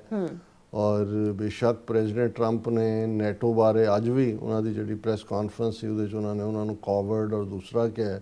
ਹਾਲਾਂ ਨੈਟੋ ਵਾਲੇ they are trying to fall in line Iran issue ਦੇ ਉੱਤੇ, ਲੇਕਿਨ ਚਾਈਨਾ ਬਾਰੇ ਕੋਈ ਵੀ ਇਸ ਕਿਸਮ ਦਾ ਜਿਹੜਾ ਪਾਰਟ ਆ ਉਹ ਨਹੀਂ ਹੈ, ਕਿਉਂਕਿ ਪ੍ਰੈਜ਼ੀਡੈਂਟ ਟਰੰਪ ਆਪਣੇ ਜਿਹੜੇ ਚੈਸ ਗੇਮ ਹੈ ਉਸ ਦੇ ਉੱਤੇ ਬੜੀ ਚੰਗੀ ਤਰ੍ਹਾਂ ਸਮਝਦੇ ਨੇ ਕਿ ਵੀ ਚਾਈਨਾ ਦੇ ਨਾਲ ਕਿਵੇਂ ਡੀਲ ਕਰਨਾ ਹੈ ਜਾਂ ਕੀ ਹੈ। ਹਾਲਾਂਕਿ ਚਾਈਨਾ ਆਪੋ ਆਪਣੇ ਜਿਹੜੇ ਉਹ ਢੰਗ ਦੇ ਨਾਲ ਉਹ ਦੇਖ ਰਿਹਾ ਇਸ ਮੁੱਦੇ ਦੇ ਉੱਤੇ। ਈਰਾਨ ਕ੍ਰਾਈਸਿਸ ਦੇ ਵਿੱਚ ਰਸ਼ੀਆ ਔਰ ਚਾਈਨਾ, ਉਹਨਾਂ ਦੀ ਭਾਵੇਂ ਵਿਜ਼ੀਬਿਲਟੀ ਨਜ਼ਰ ਨਹੀਂ ਆਉਂਦੀ, ਪਰ ਕਿਤੇ ਨਾ ਕਿਤੇ ਉਹਨਾਂ ਦੀ ਇੰਟੈਲੀਜੈਂਸ, ਉਹਨਾਂ ਦੀ ਇਕਵਿਪਮੈਂਟ, ਉਹਨਾਂ ਦੀ ਕੋਈ ਟੈਕਨੀਕਲ ਐਕਸਪਰਟੀਜ਼ ਉਹ ਉਹਨਾਂ ਨੂੰ ਮਿਲ ਰਹੀ ਹੈ। ਇਹਦੇ ਬਾਰੇ ਕੋਈ ਦੋ ਰਾਵਾਂ ਨਹੀਂ ਨੇ। ਔਰ ਸ਼ਾਇਦ ਰਸ਼ੀਆ ਖਾਸ ਤੌਰ 'ਤੇ ਔਰ ਚਾਈਨਾ ਵੀ ਉਹ ਇਹ ਵੀ ਦੇਖ ਰਹੇ ਹੋਣਗੇ ਕਿ ਬਈ ਜਿਵੇਂ ਰਸ਼ੀਆ ਨੂੰ ਯੂਕਰੇਨ ਦੇ ਵਿੱਚ ਆਲਮੋਸਟ ਫਸਿਆ 4 ਸਾਲ ਹੋ ਗਏ ਨੇ, ਉਹ ਵੀ ਇਹ ਦੇਖ ਰਹੇ ਹੋਣਗੇ ਕਿ ਜੇ ਈਰਾਨ ਦੇ ਵਿੱਚ ਅਮਰੀਕਾ ਮੇਨਲੈਂਡ ਜਾਂ ਦੂਸਰੇ 'ਚ ਫਸਦਾ, ਉਸ ਦੀ ਤਾਕਤ ਡਿਪਲੀਟ ਹੁੰਦੀ ਹੈ ਜਾਂ ਉਹ ਜਿਸ ਨੂੰ ਬਲੀਡ ਆਊਟ ਕਹਿੰਦੇ ਨੇ ਪੋਲੀਟੀਕਲ ਟਰਮਸ ਦੇ ਵਿੱਚ ਕਿ ਵੀ ਕਿਵੇਂ ਹੁੰਦਾ। ਸੋ ਇਹ ਸਾਰਾ ਪਾਰਟ ਆਪਣੀ ਥਾਂ 'ਤੇ ਹੈ। ਪਰ ਕੁੱਲ ਮਿਲਾ ਕੇ ਜਿਹੜਾ ਜਿਸ ਲੈਵਲ ਦੇ ਉੱਤੇ ਈਵਨ ਇਹਨਾਂ 4 ਹਫ਼ਤਿਆਂ ਦੇ ਵਿੱਚ ਅਮਰੀਕਨ ਐਮਨੀਸ਼ਨ ਜ਼ਾਹਰ ਹੈ, ਇਜ਼ਰਾਈਲ ਤਾਂ ਆਪ ਕੀ ਬਣਾਉਂਦਾ, ਇੱਥੋਂ ਹੀ ਸਾਰਾ ਕੁਝ ਹੁੰਦਾ, ਉਹ ਵੀ ਕਾਫੀ ਹੱਦ ਤੱਕ ਡਿਪਲੀਟ ਹੋ ਰਿਹਾ। ਔਰ ਇਹ ਫਿਕਰਮੰਦੀ ਵੀ ਹੈ ਅਮਰੀਕਾ ਦੇ ਵਿੱਚ ਕਿ ਵੀ ਜੇ ਇਹ ਵਾਰ ਲੰਬੀ ਚੱਲਦੀ ਹੈ ਉਸ ਦੇ ਵਿੱਚ ਵੀ ਐਮਨੀਸ਼ਨ ਪਲੱਸ ਜੇ ਕੱਲ੍ਹ ਨੂੰ ਭਵਿੱਖ ਦੇ ਵਿੱਚ ਚਾਈਨਾ ਦੇ ਨਾਲ ਕੋਈ ਟਕਰਾਅ ਹੁੰਦਾ ਹੈ, ਕਿਉਂਕਿ ਤਾਈਵਾਨ ਦੀ ਸਿਕਿਉਰਿਟੀ ਦੀ ਜ਼ਿੰਮੇਵਾਰੀ ਅਮਰੀਕਾ ਦੇ ਕੋਲ ਹੈ। ਚਾਈਨਾ ਘੇਰਾਬੰਦੀ ਵੀ ਤਾਈਵਾਨ ਦੀ ਕਰ ਰਿਹਾ ਹੈ ਔਰ ਉਹਨਾਂ ਨੂੰ ਇਹ ਲੱਗਦਾ ਕਿ ਵੀ ਸ਼ਾਇਦ ਕੋਈ ਇਹ ਨਾ ਹੋਏ ਵੀ ਜਦੋਂ ਈਰਾਨ ਕ੍ਰਾਈਸਿਸ ਹੋਰ ਡੂੰਘਾ ਹੁੰਦਾ ਤੇ ਚਾਈਨਾ ਇਹ ਦੇਖਦੇ ਆ ਵੀ ਅਮਰੀਕਾ ਇੱਕੋ ਵੇਲੇ ਦੋਵਾਂ ਫਰੰਟਸ ਤੇ ਨਹੀਂ ਲੜ ਸਕਦਾ, ਉਹ ਤਾਈਵਾਨ ਨੂੰ ਆਕੂਪਾਈ ਕਰ ਲੈ। ਸੋ ਇਹ ਸਾਰੀਆਂ ਜਿਹੜੀਆਂ ਡਿਵੈਲਪਮੈਂਟਸ ਨਾਲ ਨਾਲ ਚੱਲ ਰਹੀਆਂ ਨੇ। ਸੋ ਇਸ ਨੂੰ ਦੇਖਦੇ ਆ ਕਿ ਵੀ ਅਮਰੀਕਾ ਦਾ ਆਪਣਾ ਅਸਲਾ ਬਣਾਉਣਾ, ਅਸੈਂਬਲ ਕਰਨਾ ਜਾਂ ਫਿਊਚਰ 'ਚ ਚਾਈਨਾ ਦੇ ਨਾਲ ਜੇ ਕਾਊਂਟਰ ਲਾਈਨ ਹੁੰਦੀ ਹੈ ਤੁਹਾਡੀ ਆਪਣੀ ਹੋਣ ਦੇ ਲਈ। ਸੋ ਇੱਕ ਅਮਰੀਕਾ ਦੀ ਲੀਡਰਸ਼ਿਪ ਦੇ ਥੱਲੇ ਇੰਟਰ ਗਵਰਨਮੈਂਟਲ ਡਿਫੈਂਸ ਗਰੁੱਪ ਹੈ, ਉਹਨਾਂ ਦੀ ਪਿਛਲੇ ਹਫਤੇ ਹੀ ਜਿਹੜਾ ਹੈ ਉਹਨਾਂ ਨੇ ਇੱਕ ਵੱਡੀ ਮੀਟਿੰਗ ਕਰਕੇ ਇਹ ਫੈਸਲਾ ਲਿਆ, ਅਪਰੂਵ ਕੀਤਾ ਕਿ ਨਵੀਂ ਜਿਹੜੀ ਹੈ ਐਮਨੀਸ਼ਨ ਅਸੈਂਬਲੀ ਅਤੇ ਪ੍ਰੋਡਕਸ਼ਨ ਦੇ ਲਈ ਫਲਸਤੀਨ ਦੇ ਵਿੱਚ ਜਿਹੜਾ ਹੈ ਉਹ ਨਾਟ ਫਲਸਤੀਨ, ਫਿਲੀਪੀਨਸ ਦੇ ਵਿੱਚ ਜਿਹੜਾ ਹੈ ਉਸ ਜਿਹੜਾ ਉਹ ਉੱਥੇ ਅਦਾਰਾ ਬਣਾਏ ਜਾਣ ਜਿਹਦੇ 'ਚ ਕਿ ਅਸੈਂਬਲ ਵੀ ਹੋਏ ਵੈਪਨ ਦਾ, ਮੈਨੂਫੈਕਚਰਿੰਗ ਵੀ ਹੋਏ। ਔਰ ਇਹ 16 ਮੈਂਬਰ ਨੇ ਪਾਰਟਨਰਸ਼ਿਪ ਇੰਡੋ ਪੈਸੀਫਿਕ ਇੰਡਸਟਰੀਅਲ ਰੈਜ਼ੀਲੀਐਂਸ, ਇਸ ਗਰੁੱਪ ਦਾ ਨਾਂ ਹੈ PIPIR, ਇੰਡੋ ਪੈਸੀਫਿਕ ਫਲਸਤੀਨੀਅਨ ਰੈਜ਼ੀਲੀਐਂਸ, ਜਿਹਦੇ 'ਚ ਬ੍ਰਿਟੇਨ ਵੀ ਹੈ, ਆਸਟ੍ਰੇਲੀਆ ਵੀ ਹੈ, ਜਾਪਾਨ ਵੀ ਹੈ, ਸਾਊਥ ਕੋਰੀਆ ਵੀ ਹੈ ਅਤੇ ਜ਼ਾਹਰ ਹੈ ਫਿਲੀਪੀਨਸ ਵੀ ਹੈ। ਕਿਉਂਕਿ ਫਿਲੀਪੀਨਸ ਦੇ ਨਾਲ ਚਾਈਨਾ ਦਾ ਸਾਊਥ ਚਾਈਨਾ ਸੀ ਨੂੰ ਲੈ ਕੇ ਚਾਈਨਾ ਸਮਝਦਾ ਵੀ ਉਹਦੇ ਸਾਰੇ ਪਾਣੀਆਂ 'ਤੇ ਉਹਦਾ ਹੱਕ ਹੈ। ਔਰ ਫਿਲੀਪੀਨਸ ਦੇ ਨਾਲ ਇਸ ਮੁੱਦੇ ਦੇ ਉੱਤੇ ਟਕਰਾਅ ਵੀ ਹੈ ਔਰ ਇਸ ਲਈ ਫਿਲੀਪੀਨਸ ਨੂੰ ਵੀ ਲੱਗਦਾ ਹੈ ਕਿ ਵੀ ਕੱਲ ਨੂੰ ਚਾਈਨਾ ਬਜਾਏ ਕਿ ਕੋਈ ਆਪਣੀ ਐਗਰੈਸਿਵ ਰੋਲ ਰੱਖੇ ਜੀ। ਜੇ ਇੱਥੇ ਪ੍ਰੈਜ਼ੈਂਸ ਰਹੇਗੀ ਇਹਨਾਂ ਮੁਲਕਾਂ ਦੀ ਔਰ ਦੂਸਰਾ ਤੇ ਉਸ ਦੀ ਸਿਕਿਉਰਿਟੀ ਵੀ ਹੋਏਗੀ। ਹੁਣ ਇਹ ਜਿਹੜਾ ਉਹਨਾਂ ਨੇ ਫੈਸਲਾ ਲਿਆ ਹੈ ਇੰਡੋ ਪੈਸੀਫਿਕ ਇੰਡਸਟਰੀਅਲ ਰੈਜ਼ੀਲੀਅੰਸ 16 ਮੈਂਬਰੀ ਗਰੁੱਪ ਨੇ ਕਿ ਫਿਲੀਪੀਨਸ ਦੇ ਵਿੱਚ ਜਿਹੜਾ ਹੈ ਉਹ ਅਸੈਂਬਲੀ ਐਂਡ ਪ੍ਰੋਡਕਸ਼ਨ ਦੋਨੋਂ ਚੀਜ਼ਾਂ ਇਹ ਕਰਨੀਆਂ ਨੇ। ਇਸ ਦਾ ਚੀਨ ਨੇ ਤਿੱਖਾ ਇਸ ਦੇ ਉੱਤੇ ਰਿਐਕਸ਼ਨ ਦਿੱਤਾ ਹੈ ਜੀ। ਔਰ ਏਜੰਸੀ ਫਰਾਂਸ ਪ੍ਰੈਸ AFP ਦੀ ਨਿਊਜ਼ ਹੈ, China warns US against building arms facility in Philippines. ਉਹਨਾਂ ਦੇ ਫੋਰਨ ਮਿਨਿਸਟਰੀ ਦੇ ਸਪੋਕਸਪਰਸਨ ਨੇ ਕਿਹਾ ਕਿ Beijing would firmly safeguard its territorial sovereignty and security interest, ਕਿ ਅਸੀਂ ਆਪਣੀ ਪ੍ਰਭੂਸੱਤਾ ਔਰ ਸੁਰੱਖਿਆ ਦੇ ਹਿੱਤਾਂ ਨੂੰ ਸਾਹਮਣੇ ਰੱਖਾਂਗੇ। ਔਰ ਉਹਨਾਂ ਨੇ ਇਸ ਦੇ ਲਈ ਫਿਲੀਪੀਨਸ ਨੂੰ ਵੀ ਜਿਹੜਾ ਉਹ ਕਿਤੇ ਨਾ ਕਿਤੇ ਜਿਹੜਾ ਇਹ ਜਿਹਨੂੰ ਵੇਲਡ ਥ੍ਰੈਟ ਕਹਿੰਦੇ ਨੇ, ਉਹਨਾਂ ਨੇ ਕਿਹਾ ਕਿ ਵੀ ਇਹ ਜਿਹੜਾ ਇਸ ਕਿਸਮ ਦਾ ਪੋਟੈਂਸ਼ੀਅਲ ਐਮਨੀਸ਼ਨ ਫੈਸਿਲਿਟੀ ਬਣਾਉਣਾ ਹੈ would destabilise the region and backfire, ਕਿ ਇਹ ਜਿਹੜਾ ਮੁੱਦਾ ਹੈ ਬੈਕਫਾਇਰ ਵੀ ਕਰ ਸਕਦਾ ਹੈ। ਔਰ ਉਹਨਾਂ ਨੇ ਕਿਹਾ ਕਿ ਵੀ if the relevant country is willing to be a powder keg and ammunition depot it will only backfire on itself. ਇਹ ਫਿਲੀਪੀਨਸ ਦੇ ਉੱਤੇ ਵੀ ਤੰਜ਼ ਕੀਤੀ ਹੈ ਵੀ ਤੁਸੀਂ ਜਿਹੜਾ ਪਾਊਡਰ ਕੈਗ ਤੇ ਐਮਨੀਸ਼ਨ ਡਿਪੋ ਬਣਨਾ ਹੈ ਕਿ ਤੁਸੀਂ ਐਜ਼ ਏ ਮੁਲਕ ਜਿਹੜਾ ਆਪਣਾ ਪ੍ਰੋਗਰੈਸ ਕਰਨਾ। ਸੋ ਮੈਂ ਇਹ ਕਿਉਂਕਿ ਜਦੋਂ ਤੁਸੀਂ ਗਲੋਬਲ ਸਿਨੈਰੀਓ ਦੇਖਦੇ ਹੋ ਕਿ ਗੱਲ ਇਕੱਲੀ ਇੰਡੋ ਪੈਸੀਫਿਕ ਦੇ ਵਿੱਚ ਹੀ ਨਹੀਂ ਹੈ, ਜਦੋਂ ਅਸੀਂ ਸਾਊਥ ਚਾਈਨਾ ਸੀ ਦੇ ਹਵਾਲੇ ਨਾਲ ਵੀ ਜਿਹੜਾ ਫਿਲੀਪੀਨਸ ਦੇ ਵਿੱਚ ਐਮਨੀਸ਼ਨ ਮੈਨੂਫੈਕਚਰਿੰਗ ਅਸੈਂਬਲੀ ਔਰ ਦੂਸਰੇ ਪਾਸੇ ਜਿਹੜਾ ਇੰਡੀਆ ਵੱਲ ਚਾਈਨਾ ਦਾ ਦੋਸਤਾਨਾ ਹੱਥ ਵੀ ਹੈ, ਕਿਉਂਕਿ ਇੰਡੀਆ ਦਾ ਐਂਬੈਸਡਰ ਜਿਹੜਾ ਹੈ ਉੱਥੋਂ ਰਿਟਾਇਰ ਹੋਇਆ ਹੁਣ ਇੰਡੀਅਨ ਐਂਬੈਸਡਰ ਪ੍ਰਦੀਪ ਕੁਮਾਰ ਰਾਵਤ, ਔਰ ਨਵਾਂ ਆਇਆ ਔਰ ਉਹਦੀ ਫੇਅਰਵੈਲ ਦੇ ਮੌਕੇ ਚਾਈਨਾ ਦੇ ਫੋਰਨ ਮਿਨਿਸਟਰੀ ਦੇ ਸਪੋਕਸਪਰਸਨ ਲਿਨ ਜ਼ਿਆਨ ਨੇ ਕਿਹਾ ਕਿ ਵੀ ਅਸੀਂ ਦੋਨੋਂ ਮੁਲਕ ਇੱਕ ਦੂਸਰੇ ਵੱਲ ਦੇਖਦੇ ਹਾਂ ਫॉर द ਡਿਵੈਲਪਮੈਂਟ ਅਪੋਰਚੁਨਿਟੀਜ਼, ਸਾਡੇ ਕਾਮਨ ਇੰਟਰਸਟ ਨੇ, willing to work with India for common interest in global south BRICS. ਫਿਰ ਇੰਡੀਆ ਨੂੰ ਯਾਦ ਕਰਾਇਆ ਭਾਈ ਤੂੰ ਬ੍ਰਿਕਸ 'ਚ ਵੀ ਹੈ, ਸਾਡੇ ਕਾਮਨ ਇੰਟਰਸਟ ਨੇ ਗਲੋਬਲ ਸਾਊਥ ਦੇ ਵੀ ਔਰ ਦੂਸਰੇ ਵੀ। ਔਰ ਉਹਨਾਂ ਨੇ ਤਾਂ ਈਵਨ ਕਿਹਾ ਕਿ ਡਰੈਗਨ ਔਰ ਐਲੀਫੈਂਟ ਟੈਂਗੋ, ਕਿ ਵੀ ਉਹਨਾਂ ਦਾ ਸਾਈਨ ਡਰੈਗਨ ਹੈ, ਇੰਡੀਆ ਦਾ ਐਲੀਫੈਂਟ ਹੈ, ਕਿ ਭਈ ਆਲਰੇਡੀ ਅਸੀਂ ਤਾਂ ਇਹ ਕਹਿ ਰਹੇ ਹਾਂ ਕਿ ਵੀ ਡਰੈਗਨ ਐਲੀਫੈਂਟ ਟੈਂਗੋ ਇਕੱਠੇ ਦੋਨੋਂ ਨੱਚ ਸਕਦੇ ਨੇ ਇੱਕੋ ਕਮਰੇ 'ਚ, ਇੱਕ ਪਾਸੇ ਹਾਥੀ ਤੇ ਇੱਕ ਪਾਸੇ ਜਿਹੜਾ ਉਹ ਡਰੈਗਨ। ਔਰ ਪਰ ਨਾਲ ਹੀ ਚੀਨ ਨੇ ਬੜੀ ਵੇਰ ਢੰਗ ਨਾਲ however some people are unwilling to see China and India live in harmony, said Ambassador Yu Feng, arguing that some antithetical forces hope to profit from discord between our two countries. ਜ਼ਾਹਰ ਹੈ America ਵਾਲੇ ਇਸ਼ਾਰਾ ਹੈ। ਸੋ ਕੁੱਲ ਮਿਲਾ ਕੇ ਜਿਹੜੀ ਇਹ ਸਾਰੇ ਖਿੱਤੇ ਦੀ ਕੱਲਾ ਜੋਗਰਾਫੀਆ ਤਾਂ ਬਾਅਦ ਦੇ ਵਿੱਚ ਬਦਲਦਾ ਹੈ, ਕੀ ਬਣਦਾ ਉਹਦਾ ਕੀ ਨਹੀਂ, ਲੇਕਿਨ ਮਿਲੀਟੈਰਲੀ ਵੀ ਅਸੀਂ ਇਹ ਦੇਖ ਰਹੇ ਹਾਂ ਕਿ ਵੀ ਇਸ ਵੇਲੇ ਇੱਕ ਜਿਹੜੀ ਗੇਮ ਚੱਲ ਰਹੀ ਹੈ ਇੱਕ ਦੂਸਰੇ ਨੂੰ ਉਹ ਜਿਹੜਾ ਵਨ ਅਪਮੈਨਸ਼ਿਪ ਦੀ ਵੀ ਹੈ ਕਿਤੇ ਨਾ ਕਿਤੇ, ਬਟ ਮੋਰ ਰੀਅਲਿਸਟਿਕਲੀ ਜਿਹੜਾ ਵਾਰ ਥੀਏਟਰ ਹੈ ਉਹ ਸਾਡੇ ਗੁਆਂਢ 'ਚ ਵੀ ਈਰਾਨ ਦੇ ਹਵਾਲੇ ਨਾਲ ਵੀ ਆ ਗਿਆ, ਸਾਊਥ ਚਾਈਨਾ ਸੀ 'ਚ ਵੀ ਆ ਗਿਆ, ਫਿਲੀਪੀਨਸ ਔਰ ਦੂਸਰੇ ਤਾਈਵਾਨ ਦੇ ਹਵਾਲੇ ਨਾਲ ਵੀ ਆ ਗਿਆ। ਇੱਧਰ ਯੂਰਪ ਦੇ ਵਿੱਚ ਤਾਂ ਆਲਰੇਡੀ ਯੂਕਰੇਨ ਵਾਲਾ ਉਹਨਾਂ ਦਾ ਜ਼ੈਲੈਂਸਕੀ ਜਿਹੜਾ ਉਹ ਕਿਤੇ ਪਹੁੰਚਿਆ ਹੋਇਆ, ਉਹ ਕਿਸੇ ਨੂੰ ਦੇ ਰਿਹਾ ਡਰੋਨ ਕਿ ਜੀ ਸਾਡੇ ਡਰੋਨ ਖਰੀਦੋ ਜਾਂ ਦੂਜੇ। ਸੋ ਇਹ ਸਾਰਾ ਇਸ ਵੇਲੇ ਅਨਸਰਟਨ ਹੈ। ਔਰ ਜਿਵੇਂ UN ਸੈਕਟਰੀ ਜਨਰਲ ਨੇ ਕਿਹਾ ਕਿ ਵੀ ਇਹ ਕਾਫੀ ਕੁਝ ਪੁਆਇੰਟ ਆਊਟ ਕਰ ਰਿਹਾ ਟੂਵਰਡਸ ਡੀਸਟੈਬਿਲਾਈਜੇਸ਼ਨ। ਔਰ ਅਗੇਨ ਜਿਹੜਾ ਇਹਦਾ ਇਫੈਕਟ ਹੈ ਉਹ ਕਿਵੇਂ ਜਿਵੇਂ ਉਹਨਾਂ ਨੇ ਇਹ ਕਿਹਾ ਕੁਛ ਹਲਕਿਆਂ ਨੇ ਕਿ ਵੀ ਇਹ ਜੇ ਕ੍ਰਾਈਸਿਸ ਪ੍ਰੋਲੋਂਗ ਹੁੰਦਾ ਹੈ ਈਰਾਨ ਵਾਲਾ, ਤੇ ਇਹ ਈਵਨ ਜਿਹੜਾ ਕੋਵਿਡ ਦੇ ਵੇਲੇ ਕ੍ਰਾਈਸਿਸ ਸੀ ਜਿਹਦੇ 'ਚ ਕੁੱਲ ਹਿਊਮੈਨਿਟੀ ਜਿਹੜੀ ਪ੍ਰਭਾਵਿਤ ਹੋਈ, ਉਸ ਤੋਂ ਵੀ ਵਰਸਟ ਇਸ ਦੇ ਇਕਨੋਮਿਕਲ ਇੰਪੈਕਟ ਹੋਣਗੇ। So let we hope for the best. ਜੀ ਡਾਕਟਰ ਸਾਹਿਬ ਤੁਹਾਡਾ ਬਹੁਤ ਬਹੁਤ ਸ਼ੁਕਰੀਆ। ਸਾਥ ਲੈਣ ਬ੍ਰੇਕ ਵਿਊਅਰਸ ਤੁਸੀਂ ਕਿਤੇ ਨਹੀਂ ਜਾਣਾ, ਮਿਲਦੇ ਹਾਂ after this short break.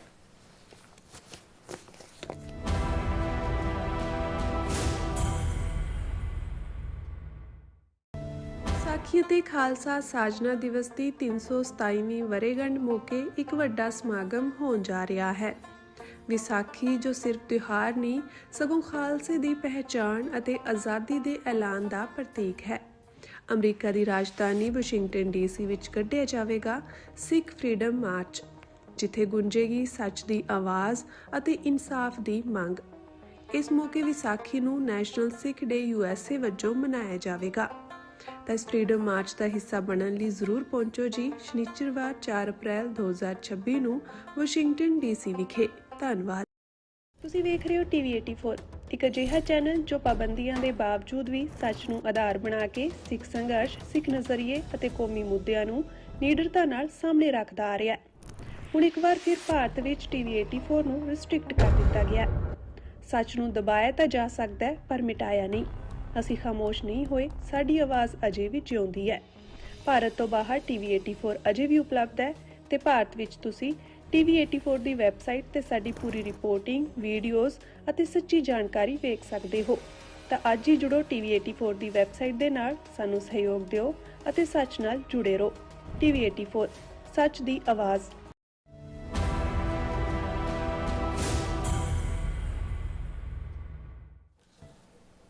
Viewers welcome back on programme. So viewers ਗੱਲਬਾਤ ਕਰਨ ਜਾ ਰਹੇ ਹਾਂ ਕਿ ਭਾਰਤ ਸਰਕਾਰ ਵੱਲੋਂ ਸੋਸ਼ਲ ਮੀਡੀਆ ਤੇ ਪੂਰੀ ਤਰ੍ਹਾਂ ਕੰਟਰੋਲ ਕੀਤਾ ਜਾ ਰਿਹਾ ਹੈ। ਨਵੇਂ ਬਣਾਏ IT ਕਾਨੂੰਨ ਤਹਿਤ ਹਰ ਰੋਜ਼ 290 ਸੋਸ਼ਲ ਮੀਡੀਆ ਅਕਾਊਂਟ ਬੰਦ ਕੀਤੇ ਜਾ ਰਹੇ ਨੇ। ਹੁਣ ਤੱਕ ਇਸ IT ਕਾਨੂੰਨ ਥੱਲੇ 1,11,185 ਜਿਹੜੇ ਖਾਤੇ ਬੰਦ ਕੀਤੇ ਜਾ ਚੁੱਕੇ ਨੇ। ਇਹ ਹੈ ਭਾਰਤ ਦੀ ਜਮਹੂਰੀਅਤ।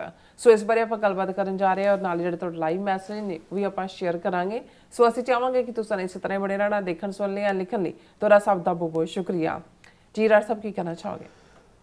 ਦੇਖੋ, ਭਾਰਤ ਨਾਂ ਦੀ ਜਮਹੂਰੀਅਤ ਰੱਖ ਕੇ ਉਹਨਾਂ ਨੇ ਦੁਨੀਆ ਭਰ ਦੇ ਵਿੱਚ ਆਪਣਾ ਬੜਾ ਉੱਚੀ ਢੋਲ ਵਜਾਇਆ ਕਿ we are the largest democracy on this planet.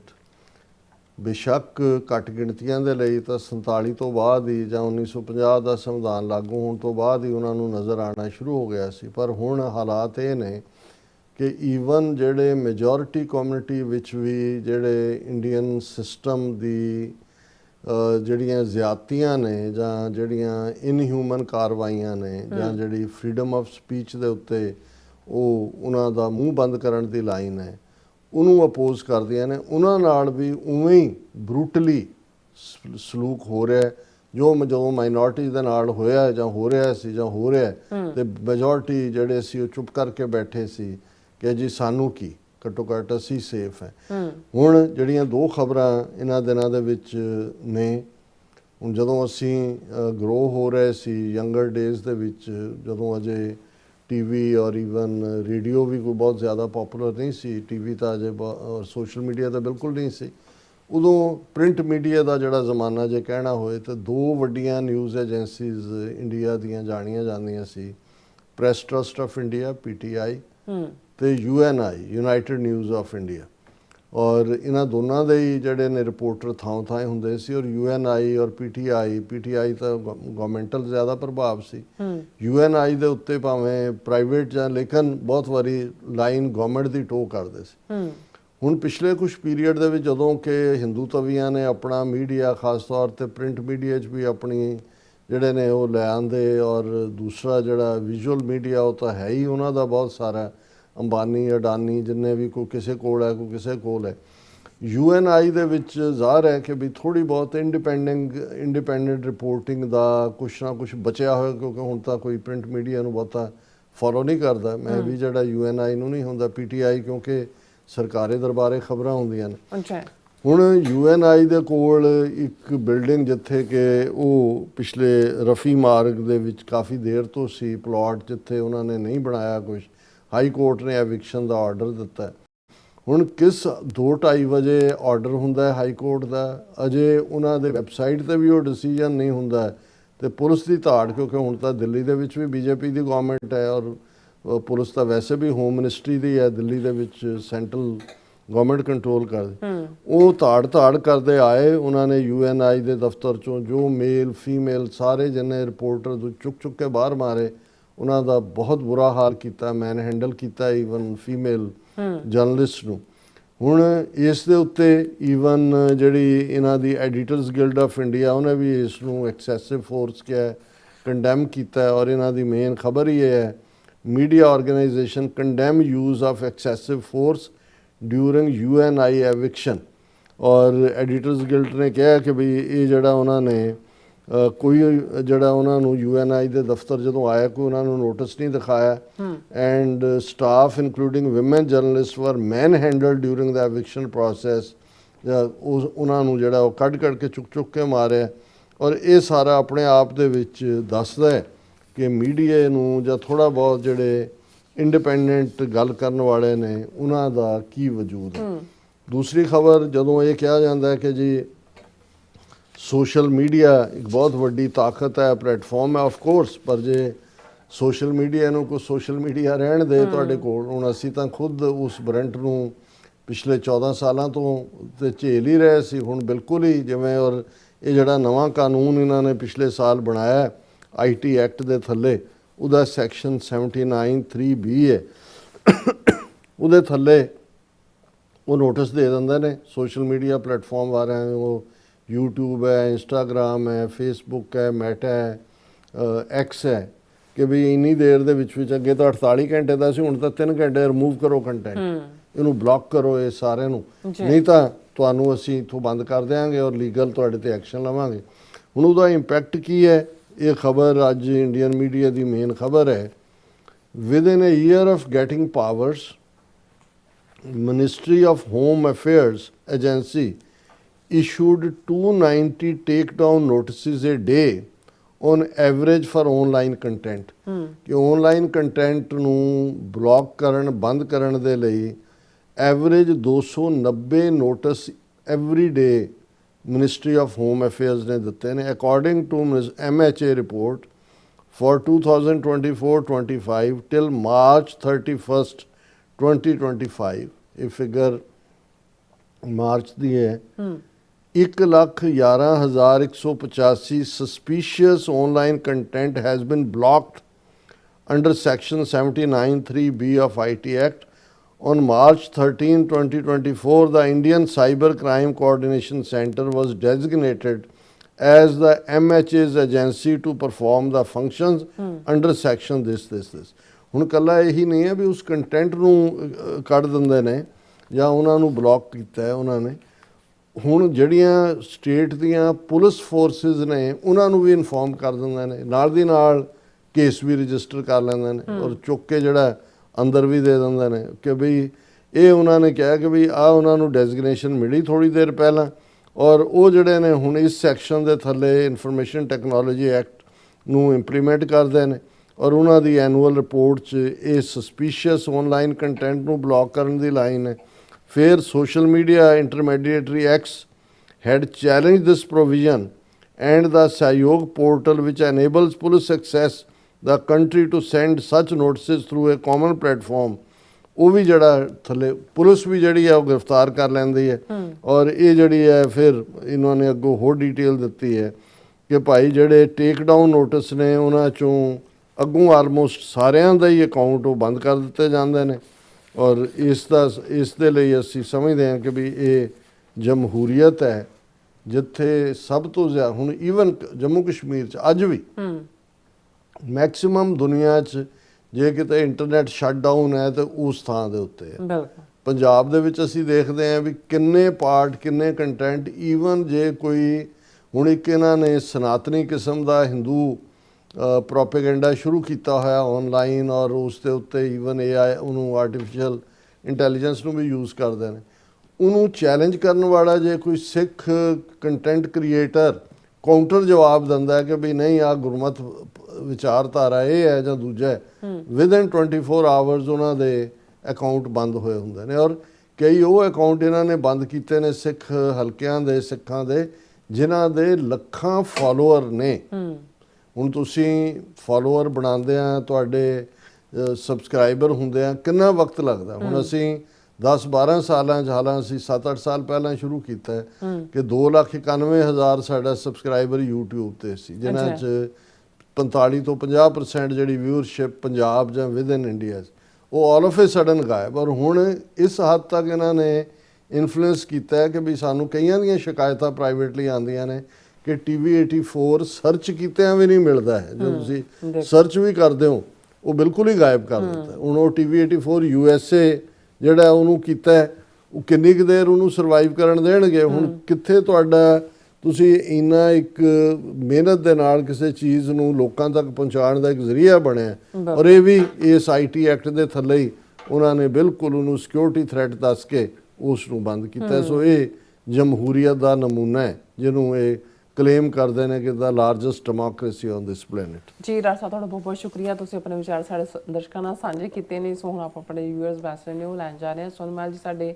ਪਹਿਲੇ ਵਿਊਅਰ ਨੇ, ਰੈਗੂਲਰ ਵਿਊਅਰ ਨੇ, ਸਾਨੂੰ ਫਤਿਹ ਬੁਲਾਉਂਦੇ ਨੇ। ਵਾਹਿਗੁਰੂ ਜੀ ਕਾ ਖਾਲਸਾ, ਵਾਹਿਗੁਰੂ ਜੀ ਕੀ ਫਤਿਹ। ਔਰ ਇਸੇ ਤਰ੍ਹਾਂ ਸਾਡੇ ਕੋਲ ਹੈਗੇ ਨੇ ਟੋਨੀ ਢੀਂਡਸਾ ਜੀ ਵੀ, ਇਹ ਵੀ ਰੈਗੂਲਰ ਨੇ, ਔਰ ਮੁਹੰਮਦ ਜੂਨਸ ਜੀ ਜਿਹੜੇ ਸਾਡੇ ਕੋਲ ਆਏ ਨੇ ਕਾਫੀ ਦਿਨਾਂ ਬਾਅਦ। ਕੀ ਹਾਲ ਹੈ ਤੁਹਾਡਾ ਜੀ? ਤੁਸੀਂ ਖੈਰੀਅਤ ਵਿੱਚ ਸੀ ਹਨਾ? ਸਹੀ, ਰਮਜ਼ਾਨ ਮਹੀਨਾ ਚੱਲ ਰਿਹਾ ਸੀ ਨਾ, ਮਾਹਿਰ ਰਮਜ਼ਾਨ। ਉਹ ਤੋਂ ਪਹਿਲਾਂ ਵੀ ਗਾਇਬ ਵੀ ਹੋਈ ਗਏ ਸੀ। ਚਲੋ ਵਧੀਆ, ਵੈਲਕਮ ਬੈਕ। ਔਰ ਇਹ ਸਾਨੂੰ ਸਤਿ ਸ਼੍ਰੀ ਅਕਾਲ ਐਂਡ ਸਲਾਮ ਵਾਲੇਕਮ ਕਹਿੰਦੇ ਨੇ, ਵਾਲੇਕਮ ਸਲਾਮ। ਔਰ ਫਿਰ ਇਸੇ ਤਰ੍ਹਾਂ ਸ਼ਰਦਾ ਸਿੰਘ ਜੀ ਵੀ, ਫਿਰ ਜਤਿੰਦਰ ਸਿੰਘ ਜੀ ਵੀ, ਫਿਰ ਅਮਰਜੀਤ ਸੈਣੀ ਜੀ ਵੀ, ਔਰ ਫਿਰ ਇਸੇ ਤਰ੍ਹਾਂ TC ਜੀ ਵੀ, ਔਰ ਮੁਹੰਮਦ ਜਾਕੂਬ ਜੀ ਵੀ, ਇਹ ਵੀ ਸਾਡੇ ਰੈਗੂਲਰ ਵਿਊਅਰ ਨੇ। ਸਾਨੂੰ ਕਾਫੀ ਉਹਨਾਂ ਨੇ ਮੈਸੇਜ ਅੱਜ ਭੇਜੇ ਨੇ, ਇਹਨਾਂ ਦਾ बहुत बहुत शुक्रिया। कहते हैं कि हम तो सीधी सी बात जानते हैं कि इंडिया का दोस्त है वो पाकिस्तानी और खालिस्तान का दुश्मन है। सो फिर इसी तरह कहते हैं कि आपने सही बोला, ये जंग है इस्लाम की खिलाफ है। और फिर TC फतेह बुलाते हैं, और फिर इस तरह सरल जड़े ने गुरु फतेह कहते हैं। और फिर इस तरह मुहम्मद जूनस जी कहते हैं कि डॉक्टर साहब इस जंग विच जिहड़े है शैतानी किरदार जिहड़ा इजराइल दा है, तबाही ईरान दी भी है होवे, और तबेशी इजराइल दे भी होवे। सो अटैक इजराइल ने कीता है, अमरीका ने स्टेटमेंट दिती है कि हम दोनों ने मिलकर किया है। सो फिर अमरीका ड्रैग होया ਇਹਦੇ ਚ ਤਾਂ ਅਮਰੀਕਨ ਐਕਸਪਰਟ ਹੀ ਕਹਿ ਰਹੇ ਨੇ ਜਿਹੜੇ ਇਸ ਫੀਲਡ ਦੇ ਲੋਕ ਨੇ। ਔਰ ਫਿਰ ਕਹਿੰਦੇ ਨੇ ਕਿ ਡਾਕਟਰ ਸਾਹਿਬ ਜੰਗ ਬੰਦੀ ਦੀ ਜਿਹੜੀ ਗੱਲਬਾਤ ਹੈ ਬਿਲਕੁਲ ਸਹੀ ਹੈ। ਦੋਨੋਂ ਮੁਲਕੋਂ ਜਿਹੜਾ ਹੈਗਾ ਇਹਨਾਂ ਦਾ ਜਿਹੜੀ ਹੈ ਡਿਸੀਜਨ ਹੈ, ਐਨੀ ਕਿਸੇ ਵੇਲੇ ਵੀ ਜੰਗ ਜਿਹੜੀ ਬੰਦੀ ਹੈ ਹੋ ਸਕਦੀ ਹੈ, ਗੱਲਬਾਤ ਹੋ ਚੁੱਕੀ ਹੈ ਜੀ। ਤੇ ਫਿਰ ਮੁਹੰਮਦ ਜਾਕੂਬ ਜੀ ਕਹਿੰਦੇ ਨੇ ਆਪਨੇ ਸਹੀ ਬੋਲਾ, ਅਸਲ ਸ਼ੈਤਾਨ ਜਿਹੜਾ ਹੈ ਉਹੀ ਹੈ, ਇਜ਼ਰਾਈਲੀ ਹੈ। सो फिर इसी तरह कहते हैं कि जिस तरह इंडिया ने खालिस्तान और कश्मीर पर कब्जा किया हुआ है, जब इंडिया का दोस्त है वो कहते दुश्मन खालिस्तान और पाकिस्तान का है। और फिर जोनस जी कहते हैं कि डॉक्टर साहब 2030 तक कश्मीर पाकिस्तान के हिस्सा बन जाएगा और हिमाचल प्रदेश जड़ा चाइना का, और फिर कहते खालिस्तान जरूर बन जाएगा। हिमाचल प्रदेश भी खालिस्तान का हिस्सा ही है। साडियां नैचुरल पहाड़ियां ने रोहतांग पास तक सिख राज दे वेड़े भी। और फिर कहते डॉक्टर साहब पाकिस्तान ते अमरीका जिहड़ी मीडिएट जिहड़े करा रहे हैं, सो सच गल है कि पाकिस्तान इस तो पहला ही कहते अमरीका तालिबान विच जंग बंदी कहते करवा चुकिया है। और फिर मुहम्मद जाकूब जी कहते हैं कि डॉक्टर साहब जिस तरह आपकी सोच है, काश हर खालसा की सोच जड़ी आपकी तरह हो जाए, और यानी जड़ा सच्चा खालसा है, सच्चा खालिस्तानी यानी हक सच की आवाज़ बोलने वाला। और फिर अमर शुक्रिया कंप्लीमेंट ते लई जी जड़े आमिर ने वो स्पेन तो कहते देख रहे हैं, तो कहते तुहाडे मिलियंस व्यूअर्स जड़े होने चाहिए ने जी। हुण ब्लॉक किया होया सानू सारे पासों ही एल्गोरिज्म इस किस्म का बनाया, लोगों तक पहुँचता नहीं है। पर ਤੁਸੀਂ ਜਿੰਨੇ ਕੁ ਸਾਡੇ ਵਿਊਅਰ ਹੋ ਜੇ ਅੱਗੇ ਤੁਸੀਂ ਸਾਰਿਆਂ ਨਾਲ ਸ਼ੇਅਰ ਕਰ ਦਿਓ, ਮੇਬੀ ਆਉਣ ਵਾਲੇ ਪੀਰੀਅਡ 'ਚ ਜਿਹੜਾ ਉਹ ਐਲਗੋਰਿਜ਼ਮ ਬਦਲ ਜਾਏ ਇਹਨਾਂ ਦਾ। ਬਿਲਕੁਲ। ਫਿਰ ਮੁਹੰਮਦ ਜਾਕੂਬ ਜੀ ਕਹਿੰਦੇ ਨੇ ਕਿ या अल्लाह हमारी ज़िंदगी में फ़लस्तीन कश्मीर और खालिस्तान आज़ाद करवा दो, आमीन आमीन आमीन, रब हाँ मदद करे, रहमत करे। हाँ जी। और जोनस जी कहते हैं कि डॉक्टर साहब नज़र आ रहा है कि डायस्पोरा सिख सच्ची नीयत ਦੇ ਨਾਲ ਖਾਲਿਸਤਾਨ ਤਾਰੀਖ ਨੂੰ ਲੈ ਰਹੇ ਨੇ ਔਰ ਚੱਲ ਰਹੀ ਹੈ ਔਰ ਜਿਹੜੀ ਸੱਚੀ ਨੀਤ ਨੂੰ ਕਹਿੰਦੇ ਫਲ ਲੱਗਦਾ। ਉਹਨਾਂ ਦਾ ਕਹਿਣ ਦਾ ਮਤਲਬ ਹੈ ਕਿ ਕਹਿੰਦੇ ਖਾਲਸਾ ਨਹੀਂ, ਪੰਜਾਬ ਦੇ ਵਿੱਚ ਵੀ ਸਿੱਖ ਤਾਂ ਕੌਮ ਬਤੌਰੇ ਕੌਮ ਜਿਹੜਾ ਹੈ ਇਸ ਪ੍ਰਤੀ ਪੂਰੀ ਆਪਣੀ ਆਸਥਾ ਵੀ ਰੱਖਦੇ ਨੇ ਔਰ ਵਕਤਨ ਬਾ ਵਕਤਨ ਐਕਸਪ੍ਰੈਸ ਵੀ ਉਹਨੂੰ ਕਰਦੇ ਨੇ, ਲੇਕਿਨ ਇੰਨੇ ਕੁ ਮਸਲਿਆਂ 'ਚ ਉਲਝਾ ਦਿੱਤਾ ਹੋਇਆ ਕੌਮ ਨੂੰ, ਇੰਨੇ ਕੁ ਇਸ਼ੂ ਖੜੇ ਕਰ ਦਿੱਤੇ ਜਾਂਦੇ ਨੇ ਕਿ ਬਹੁਤ ਵਾਰੀ ਅਸੀਂ ਇੱਧਰ ਉੱਧਰ ਜਿਹੜਾ ਫਿਰ ਆਪਣਾ ਅਟੈਂਸ਼ਨ ਡਿਵਾਈਡ ਹੁੰਦੀ ਹੈ। ਅਦਰਵਾਈਜ਼ ਕੌਮ ਤਾਂ ਤਿਆਰ ਹੈ। ਪੰਜਾਬ ਦੇ ਵਿੱਚ ਤਾਂ ਹਮੇਸ਼ਾ ਹੀ ਅਸੀਂ ਕਿੰਨੀਆਂ ਉਦਾਹਰਨਾਂ ਪਿਛਲੇ ਪੀਰੀਅਡ 'ਚ ਦੇ ਸਕਦੇ ਹਾਂ, ਜਦੋਂ ਪੰਥ ਦੀ ਆਵਾਜ਼ ਹੁੰਦੀ ਹੈ ਸਿੱਖ ਕੌਮ ਖਲੋ ਜਾਂਦੀ ਹੈ। ਇਹਨੇ ਸੱਚੀ ਨੀਤ ਵਾਲਿਆਂ ਦੀ ਜਿਹੜਾ ਰੱਬ ਹੈ ਮਦਦ ਕਰਦਾ। ਔਰ ਮੁਹੰਮਦ ਯਾਕੂਬ ਜੀ ਕਹਿੰਦੇ ਨੇ ਕਿ ਅਲ ਮਦਦ, ਹਾਂਜੀ ਉਹ ਇਹਨਾਂ ਦਾ ਕਹਿਣ ਦਾ ਮਤਲਬ ਸਾਰਿਆਂ ਦੀ ਮਦਦ ਕਰੇ ਰੱਬ ਸਾਡਾ। ਔਰ ਫਿਰ ਕਹਿੰਦੇ ਨੇ ਕਿ ਅਗਰ ਪਾਕਿस्तान बन सकता है तो खालिस्तान क्यों नहीं बन सकता। इंडिया कहता है कि बहुत थोड़े ਜਿਹੜੇ ਸਿੱਖ ਨੇ ਉਹ ਖਾਲਿਸਤਾਨ ਦੀ ਜਿਹੜੀ ਹੈ ਡਿਮਾਂਡ ਕਰਦੇ ਨੇ। ਇਹ ਰੈਫਰੈਂਡਮ ਦਾ ਮਤਲਬ ਇਹ ਹੈ ਵੀ ਪੁੱਛ ਲਓ, ਜੇ ਤੁਹਾਨੂੰ ਇਹ ਲੱਗਦਾ ਵੀ ਨਹੀਂ ਚਾਹੁੰਦੇ ਤਾਂ ਫਿਰ ਤੁਸੀਂ ਇੰਨਾ ਡਰਦੇ ਕਿਉਂ, ਘਬਰਾਉਂਦੇ ਕਿਉਂ ਰੈਫਰੈਂਡਮ ਤੋਂ। ਬਿਲਕੁਲ। ਜੋਨਸ ਜੀ ਕਹਿੰਦੇ ਨੇ ਕਿ ਡਾਕਟਰ ਸਾਹਿਬ ਅਸੀਂ ਪੰਜਾਬ ਦੇ ਲੀਡਰਸ਼ਿਪ ਦੇ ਵਾਸਤੇ ਹਿਫਾਜ਼ਤ ਦੇ ਜਿਹੜੀ ਤੁਹਾਡੀ ਕਹਿੰਦੀ ਦੁਆ ਕਰਦੇ ਆ ਔਰ ਤੁਸੀਂ ਕਹਿੰਦੇ ਆਪਣਾ ਜਿਹੜੀ ਹਿਫਾਜ਼ਤ ਲਈ ਜਿਹੜੀ ਆਪਣਾ ਖਿਆਲ ਰੱਖਿਆ ਕਰੋ। ਬਹੁਤ ਸ਼ੁਕਰੀਆ ਤੁਹਾਡੇ ਫਿਕਰ ਲਈ, ਬਾਕੀ ਤਾਂ ਰੱਬ ਦੇ ਹੱਥ ਵਾਸ ਹੈ ਆਣਾ ਜਾਣਾ। ਬਿਲਕੁਲ, ਹਾਂਜੀ। ਔਰ ਫਿਰ ਇਸ ਤਰ੍ਹਾਂ ਆਪਾਂ TV 84 USA ਚੱਲਦੇ ਆ। ਨਾਸਰ ਚੌਧਰੀ ਜੀ ਵੀ ਸਾਨੂੰ ਜਿਹੜੇ ਹੈ ਖਾਲਿਸਤਾਨ ਜ਼ਿੰਦਾਬਾਦ ਕਹਿੰਦੇ ਨੇ। ਜ਼ਿੰਦਾਬਾਦ ਜ਼ਿੰਦਾਬਾਦ ਨਾਸਿਰ ਸਾਹਿਬ। ਹਾਂਜੀ, ਇੱਥੇ ਲੋਡ ਹੁਣ ਦੇ ਟਾਈਮ ਲੱਗ ਰਿਹਾ ਇੱਥੇ ਮੇਰੇ ਕੋਲ, ਤੁਸੀਂ ਜੇ ਕਰ ਸਕਦੇ ਮੈਂ ਇੱਥੇ ਦੇਖਦੀ ਹਾਂ। ਉੱਥੇ ਸਾਰੇ ਜਿਹੜੇ ਵਿਊਅਰਸ ਨੇ ਉਹ ਦੇਖ ਰਹੇ ਨੇ ਸਾਨੂੰ, ਇਹਨਾਂ ਦਾ ਬਹੁਤ ਬਹੁਤ ਸ਼ੁਕਰੀਆ। ਓਕੇ, ਸਾਡੇ ਕੋਲ ਹੈਗੀ ਹੈ ਓਕੇ ਕੋਈ ਮੈਸੇਜ ਅਪੀਅਰ ਹੋ ਜਾਣ ਸਹੀ,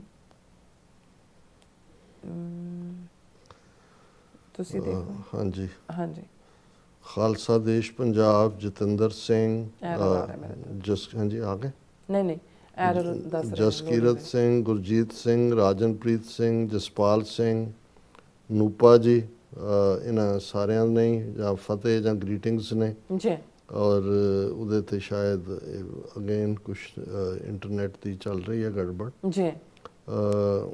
ਮਿਸਰਾ ਸਿੰਘ ਨੂਪਾ ਜੀ ਨੇ ਕਿਹਾ ਕਿ ਵੀ ਜਦੋਂ ਥੋੜ੍ਹੀ ਜ਼ਮੀਨ ਕੋਈ ਦਬਾ ਲੈਂਦਾ ਹੈ ਤਾਂ ਰਾਤ ਨੂੰ ਨੀਂਦ ਨਹੀਂ ਆਉਂਦੀ, ਮਜਬੂਰੀ ਵਿੱਚ ਸੇਲ ਹੋ ਜਾਵੇ ਤਾਂ ਸਾਰੀ ਉਮਰ ਚੁੱਭਦੀ ਰਹਿੰਦੀ ਹੈ। ਨਹੀਂ, ਇਹ ਤਾਂ ਇੱਕ ਨਿੱਜੀ ਪੀੜ ਹੈ, ਇੱਕ ਤੁਸੀਂ ਸਾਰੀ ਇਨਸਾਨੀਅਤ ਦੀ ਪੀੜ ਨੂੰ ਜਦੋਂ ਮਹਿਸੂਸ ਕਰਦੇ ਹੋ ਬਿਲਕੁਲ ਉਹ ਵੀ। ਫਿਰ ਮਿਸਰਾ ਸਿੰਘ ਔਰ ਬ੍ਰਹਮਿਨੰਦਰ ਭਿੰਡਰ ਜੀ, ਜਸਵੀਰ ਸਿੰਘ, ਉਹਨਾਂ ਦਾ ਕਹਿਣਾ ਕਿ ਜੀ ਈਰਾਨ ਤਾਂ ਕਹਿੰਦਾ ਵੀ ਇਜ਼ਰਾਈਲ ਨੂੰ ਵਾਈਪ ਆਊਟ ਕਰੋ ਅਤੇ ਅਮਰੀਕਾ ਨੂੰ ਵਾਈਪ ਆਊਟ ਕਰਨਾ। ਫਿਰ ਉਹਨਾਂ ਨੂੰ ਇਹ ਵੀ ਲੱਗਦਾ ਵੀ ਸਾਡਾ ਜਿਹੜਾ ਵਿਸ਼ਲੇਸ਼ਣ ਹੈ ਉਹ ਕੋਈ ਖਾਸ ਵਧੀਆ ਨਹੀਂ ਹੈ। ਫਿਰ ਉਹਨਾਂ ਨੂੰ ਇਹ ਵੀ ਲੱਗਦਾ ਵੀ ਅਸੀਂ ਸਿੱਖਾਂ ਦੀਆਂ ਗੱਲਾਂ ਘੱਟ ਕਰਦੇ ਹਾਂ, ਆਲੇ ਦੁਆਲੇ ਤੁਰੇ ਫਿਰਦੇ ਹਾਂ। ਸੋ ਤੁਹਾਡੇ ਤਿੰਨੋਂ ਹੀ ਕਮੈਂਟ ਦੱਸਦੇ ਨੇ ਕਿ ਵੀ ਤੁਸੀਂ ਇਸ ਮੁੱਦੇ 'ਤੇ ਡਿਫਰੈਂਟਲੀ ਸੋਚਦੇ ਹੋ। ਇਹ ਠੀਕ ਹੈ ਕਿ ਇਹ ਵੀ ਜਾਨਦਾਰ ਕੌਮਾਂ ਦੇ ਵਿੱਚ ਹੁੰਦਾ ਵੀ ਕਿਸੇ ਇਸ਼ੂ ਨੂੰ ਕੌਣ ਕਿਵੇਂ ਦੇਖਦਾ। ਸਾਡੀ ਕੋਸ਼ਿਸ਼ ਇਹ ਹੁੰਦੀ ਹੈ ਕਿ ਵੀ ਇੱਕ ਬੈਲੈਂਸ ਰੱਖ ਕੇ ਗੱਲ ਕੀਤੀ ਜਾਏ। ਅਸੀਂ ਕਿਸੇ ਇੱਕ ਦੇ ਝੰਡਾ ਬਰਦਾਰ ਨਹੀਂ ਹੈ। ਕੌਮੀ ਤੌਰ ਦੇ ਉੱਤੇ ਜਿੱਥੇ ਮੁੱਦੇ ਪੰਜਾਬ ਦੇ ਸਿੱਖ ਕੌਮ ਦੇ ਹੁੰਦੇ ਨੇ ਉਹਦੇ 'ਚ ਅਸੀਂ ਜ਼ਰੂਰ ਡਿਸਕਸ ਕਰਦੇ ਹਾਂ, ਲੇਕਿਨ ਜਿਸ ਕਿਸਮ ਦੀ ਸਾਡੇ ਬਹੁਤੇ ਪੱਤਰਕਾਰੀ ਕਰਦੇ ਨੇ ਜਾਂ ਜਿਸ ਕਿਸਮ ਦੀਆਂ ਡਿਸਕਸ਼ਨਸ ਔਰ ਦੂਸਰੀਆਂ ਨੇ ਜਿਨ੍ਹਾਂ 'ਚ ਕੋਈ ਮੁੱਖ ਮੁੱਦਾ ਜਿਹੜਾ ਹੈ ਉਹ ਕੌਮੀ ਘਰ ਦੇ ਨਾਲ ਜੁੜਿਆ ਹੋਇਆ ਨਹੀਂ ਹੁੰਦਾ, ਜ਼ਾਹਰ ਹੈ ਉਹ ਅਸੀਂ ਉਸ ਨੂੰ ਪਿਕ ਨਹੀਂ ਕਰਦੇ। ਇਹ ਵੀ ਅਸੀਂ ਦੂਸਰਿਆਂ ਨਾਲੋਂ ਜਿਹੜੀ ਹੈ ਸਾਡੀ ਕੋਸ਼ਿਸ਼ ਸੀ ਕਿ ਵੀ ਕਿਉਂਕਿ ਆਪਣੀ ਕੌਮ 'ਚ ਬਹੁਤਾ ਪੜ੍ਹਨ ਲਿਖਣ ਦਾ ਸ਼ੌਕ ਨਹੀਂ ਹੈ ਕਿ ਅਸੀਂ ਇੰਟਰਨੈਸ਼ਨਲ ਇਸ਼ੂਜ਼ ਨੂੰ ਜਿਹੜਾ ਵੀ ਅਹਿਮੀਅਤ ਦਈਏ। ਔਰ ਇਹੀ ਕਾਰਨ ਹੈ ਕਿ ਵੀ ਹੁਣ ਬਹੁਤ ਸਾਰੇ ਹੋਰ ਵੀਰ ਭੈਣਾਂ ਵੀ ਜਿਹੜੇ ਆਪਣੀਆਂ ਪ੍ਰੈਜੈਂਟੇਸ਼ਨਸ ਦਿੰਦੇ ਨੇ ਇਸ ਦੀ ਗੱਲ ਕਰਦੇ ਨੇ। ਪਰ ਤੁਹਾਨੂੰ ਹੱਕ ਹੈ ਕਹਿਣ ਦਾ ਔਰ ਖੁਸ਼ੀ ਹੈ ਵੀ ਤੁਸੀਂ ਦੇਖਦੇ ਹੋ ਔਰ ਤੁਸੀਂ ਆਪਣਾ ਵਿਊ ਵੀ ਦਿੱਤਾ ਹੈ। ਔਰ ਅਸੀਂ ਇਹ ਸਮਝਦੇ ਹਾਂ ਵੀ ਅੱਜ ਕੋਈ ਵੀ ਚੀਜ਼ ਇੰਡੀਪੈਂਡੈਂਟ ਨਹੀਂ ਹੈ। ਜੋ ਕੁਛ ਇੰਟਰਨੈਸ਼ਨਲੀ ਵਾਪਰਦਾ ਹੈ, ਸਾਡੇ ਗੁਆਂਢ 'ਚ ਵਾਪਰਦਾ ਹੈ, ਉਹੀ ਕੌਮੀ ਘਰ ਖਾਲਿਸਤਾਨ ਦੇ ਲਈ ਵੀ ਅਲਟੀਮੇਟਲੀ ਉਹਨਾਂ 'ਚੋਂ ਹੀ ਜਿਹੜੀਆਂ ਚੇਂਜਸ ਨੇ ਨਿਕਲਣੀਆਂ ਨੇ। ਸੋ ਇਹ ਇਵੇਂ ਨਹੀਂ ਹੈ ਕਿ ਵੀ ਸਾਨੂੰ ਕੋਈ ਜਿਹੜੇ ਪੰਜਾਬ ਦੇ ਇਸ਼ੂਜ਼ ਦਾ ਫਿਕਰ ਨਹੀਂ ਹੁੰਦਾ, ਪਰ ਜਦੋਂ ਕੋਈ ਰੀਅਲ ਇਸ਼ੂ ਹੋਏ, ਬਾਕੀ ਜਿਸ ਕਿਸਮ ਦੀ ਪੰਜਾਬ ਦੀ ਸਿਆਸਤ ਹੈ, ਜਸਵੀਰ ਸਿੰਘ ਜੀ ਤੁਸੀਂ ਵੀ ਬਹੁਤ ਭਲੀ ਔਰ ਬਿਹਤਰ ਜਾਣਦੇ ਹੋ। ਔਰ ਇਸ ਦੇ ਨਾਲ ਜਿਹੜਾ ਭੈਣ ਜੀ ਕੁਲਦੀਪ ਕੌਰ, ਉਹਨਾਂ ਦੀ ਫਤਿਹ ਹੈ, ਔਰ ਗੁਰਦੀਪ ਸਿੰਘ, ਇੰਦਰਜੀਤ ਸਿੰਘ ਸੰਧੂ, ਸਤਨਾਮ ਸਿੰਘ, ਗੁਰਿੰਦਰ ਮਾਨ, ਰਾਜਵਿੰਦਰ ਕੌਰ, ਉਹਨਾਂ ਨੇ ਵੀ ਤੁਹਾਨੂੰ ਵੀ ਔਰ ਮੈਨੂੰ ਵੀ ਫਤਿਹ ਬੁਲਾਈ। ਫਤਿਹ ਜੀ। ਗੁਰਪ੍ਰਕਾਸ਼ ਸਿੰਘ ਫਤਿਹ ਹੈ, ਔਰ ਧਰਮਿੰਦਰ ਸਿੰਘ, ਮਿਸਰਾ ਸਿੰਘ ਅਗੇਨ, ਨਾਸਰ ਚੌਧਰੀ ਜੀ ਖਾਲਿਸਤਾਨ ਜ਼ਿੰਦਾਬਾਦ, ਔਰ ਜਗਦੇਵ ਸਿੰਘ ਔਰ ਮਿਸਰਾ ਸਿੰਘ ਜੀ ਅਗੇਨ। ਸੋ ਅਸੀਂ ਥੋੜ੍ਹਾ ਜਿਹਾ ਇਸ ਗੱਲ ਨੂੰ ਇਨਕਰੇਜ ਵੀ ਕਰਾਂਗੇ ਕਿ ਵੀ ਜਿਵੇਂ ਜਸਵੀਰ ਸਿੰਘ ਜੀ, ਜੇ ਤੁਹਾਨੂੰ ਲੱਗਦਾ ਹੈ ਕਿ ਜਿਹੜੀ ਇਸ ਦੇ ਉੱਤੇ ਮੁਖਤਲਿਫ ਜਿਵੇਂ ਤੁਸੀਂ ਸੋਚਦੇ ਹੋ, ਸਾਨੂੰ ਲਿਖ ਦਿਓ, ਆਪਣੀ ਲਿਖੋ, ਸਾਨੂੰ ਖੁਸ਼ੀ ਹੋਏਗੀ, ਕਿਉਂਕਿ ਮੈਂ ਹਮੇਸ਼ਾ ਸਮਝਦਾ ਹਾਂ ਵੀ ਇਹ ਜਾਨਦਾਰ ਕੌਮਾਂ ਦੇ ਵਿੱਚ ਹੀ ਮਤਭੇਦ ਵੀ ਹੁੰਦੇ ਨੇ, ਅਪਰੋਚ ਕਿਸੇ ਵੀ ਇਸ਼ੂ ਦੇ ਉੱਤੇ ਡਿਫਰੈਂਟ ਹੋ ਸਕਦੀ ਹੈ, ਪਰ ਅਸੀਂ ਅਲਟੀਮੇਟਲੀ ਸਾਰੇ ਚਾਹੁੰਦੇ ਇਹੀ ਹੈ, ਇੱਕ ਪਾਸੇ ਕੁੱਲ ਅਮਨ ਅਮਾਨ ਦੀ ਵੀ ਅਰਦਾਸ ਹੈ, ਪਰ ਜਿਸ ਚੋਂ ਵੀ ਸਾਡੇ ਖਿੱਤੇ ਦਾ ਭਲਾ ਨਿਕਲਦਾ ਹੋਏ ਉਹ ਸਾਡੀ ਪ੍ਰਾਇੋਰਟੀ ਹੈ। ਕਿਸ ਉਦਮ ਤੇ ਰਾਜ ਮਿਲੇ, ਸ਼ਤਰੂ ਤੇ ਸਭ ਹੋਵੇ ਮਿੱਤਰ। ਸਾਡਾ ਆਦਰਸ਼ ਫੋਕਸ ਇਹੀ ਹੈ, ਇਸ ਲਈ ਅਸੀਂ ਆਪਣੇ ਆਪ ਨੂੰ ਸਮਰਪਿਤ ਕੀਤਾ ਹੋਇਆ ਹੈ। ਜੀ ਡਾਕਟਰ ਸਾਹਿਬ, ਤੁਹਾਡਾ ਬਹੁਤ ਬਹੁਤ ਸ਼ੁਕਰੀਆ। ਸੋ ਇਸ ਨਾਲ ਆਪਣੇ ਵਿਊਅਰਸ ਕੋਲ ਨੇ ਇਜਾਜ਼ਤ। ਵਿਊਅਰਸ, ਸਾਡੇ ਪ੍ਰੋਗਰਾਮ ਦਾ ਸਮਾਂ ਇੱਥੇ ਮੁੱਕਦਾ। ਤੁਸੀਂ ਆਪਣੀ ਰਾਏ ਤੇ ਸੁਝਾਅ ਸਾਨੂੰ ਭੇਜਣਾ ਭੁੱਲਣਾ ਸਾਡੇ ਇਸ ਪਤੇ ਤੇ sos@tv84.tv ਤੇ ਅਸੀਂ ਆਪਣਾ ਪ੍ਰੋਗਰਾਮ ਲੈ ਕੇ ਫਿਰ ਦੁਬਾਰਾ ਤੁਹਾਡੇ ਸਾਹਮਣੇ ਹੋਵਾਂਗੇ। ਤਦ ਤੱਕ ਲਈ ਮੈਨੂੰ ਤੇ ਆਪਣਾ ਸਰਾਗਿਆ ਦੋ। ਦੇਖਦੇ ਰਹੋ TV84। ਬੁਲਾ ਦਿਓ ਫਤਿਹ। ਵਾਹਿਗੁਰੂ ਜੀ ਕਾ ਖਾਲਸਾ, ਵਾਹਿਗੁਰੂ ਜੀ ਕੀ ਫਤਿਹ। ਰੱਬ ਰਾਖਾ।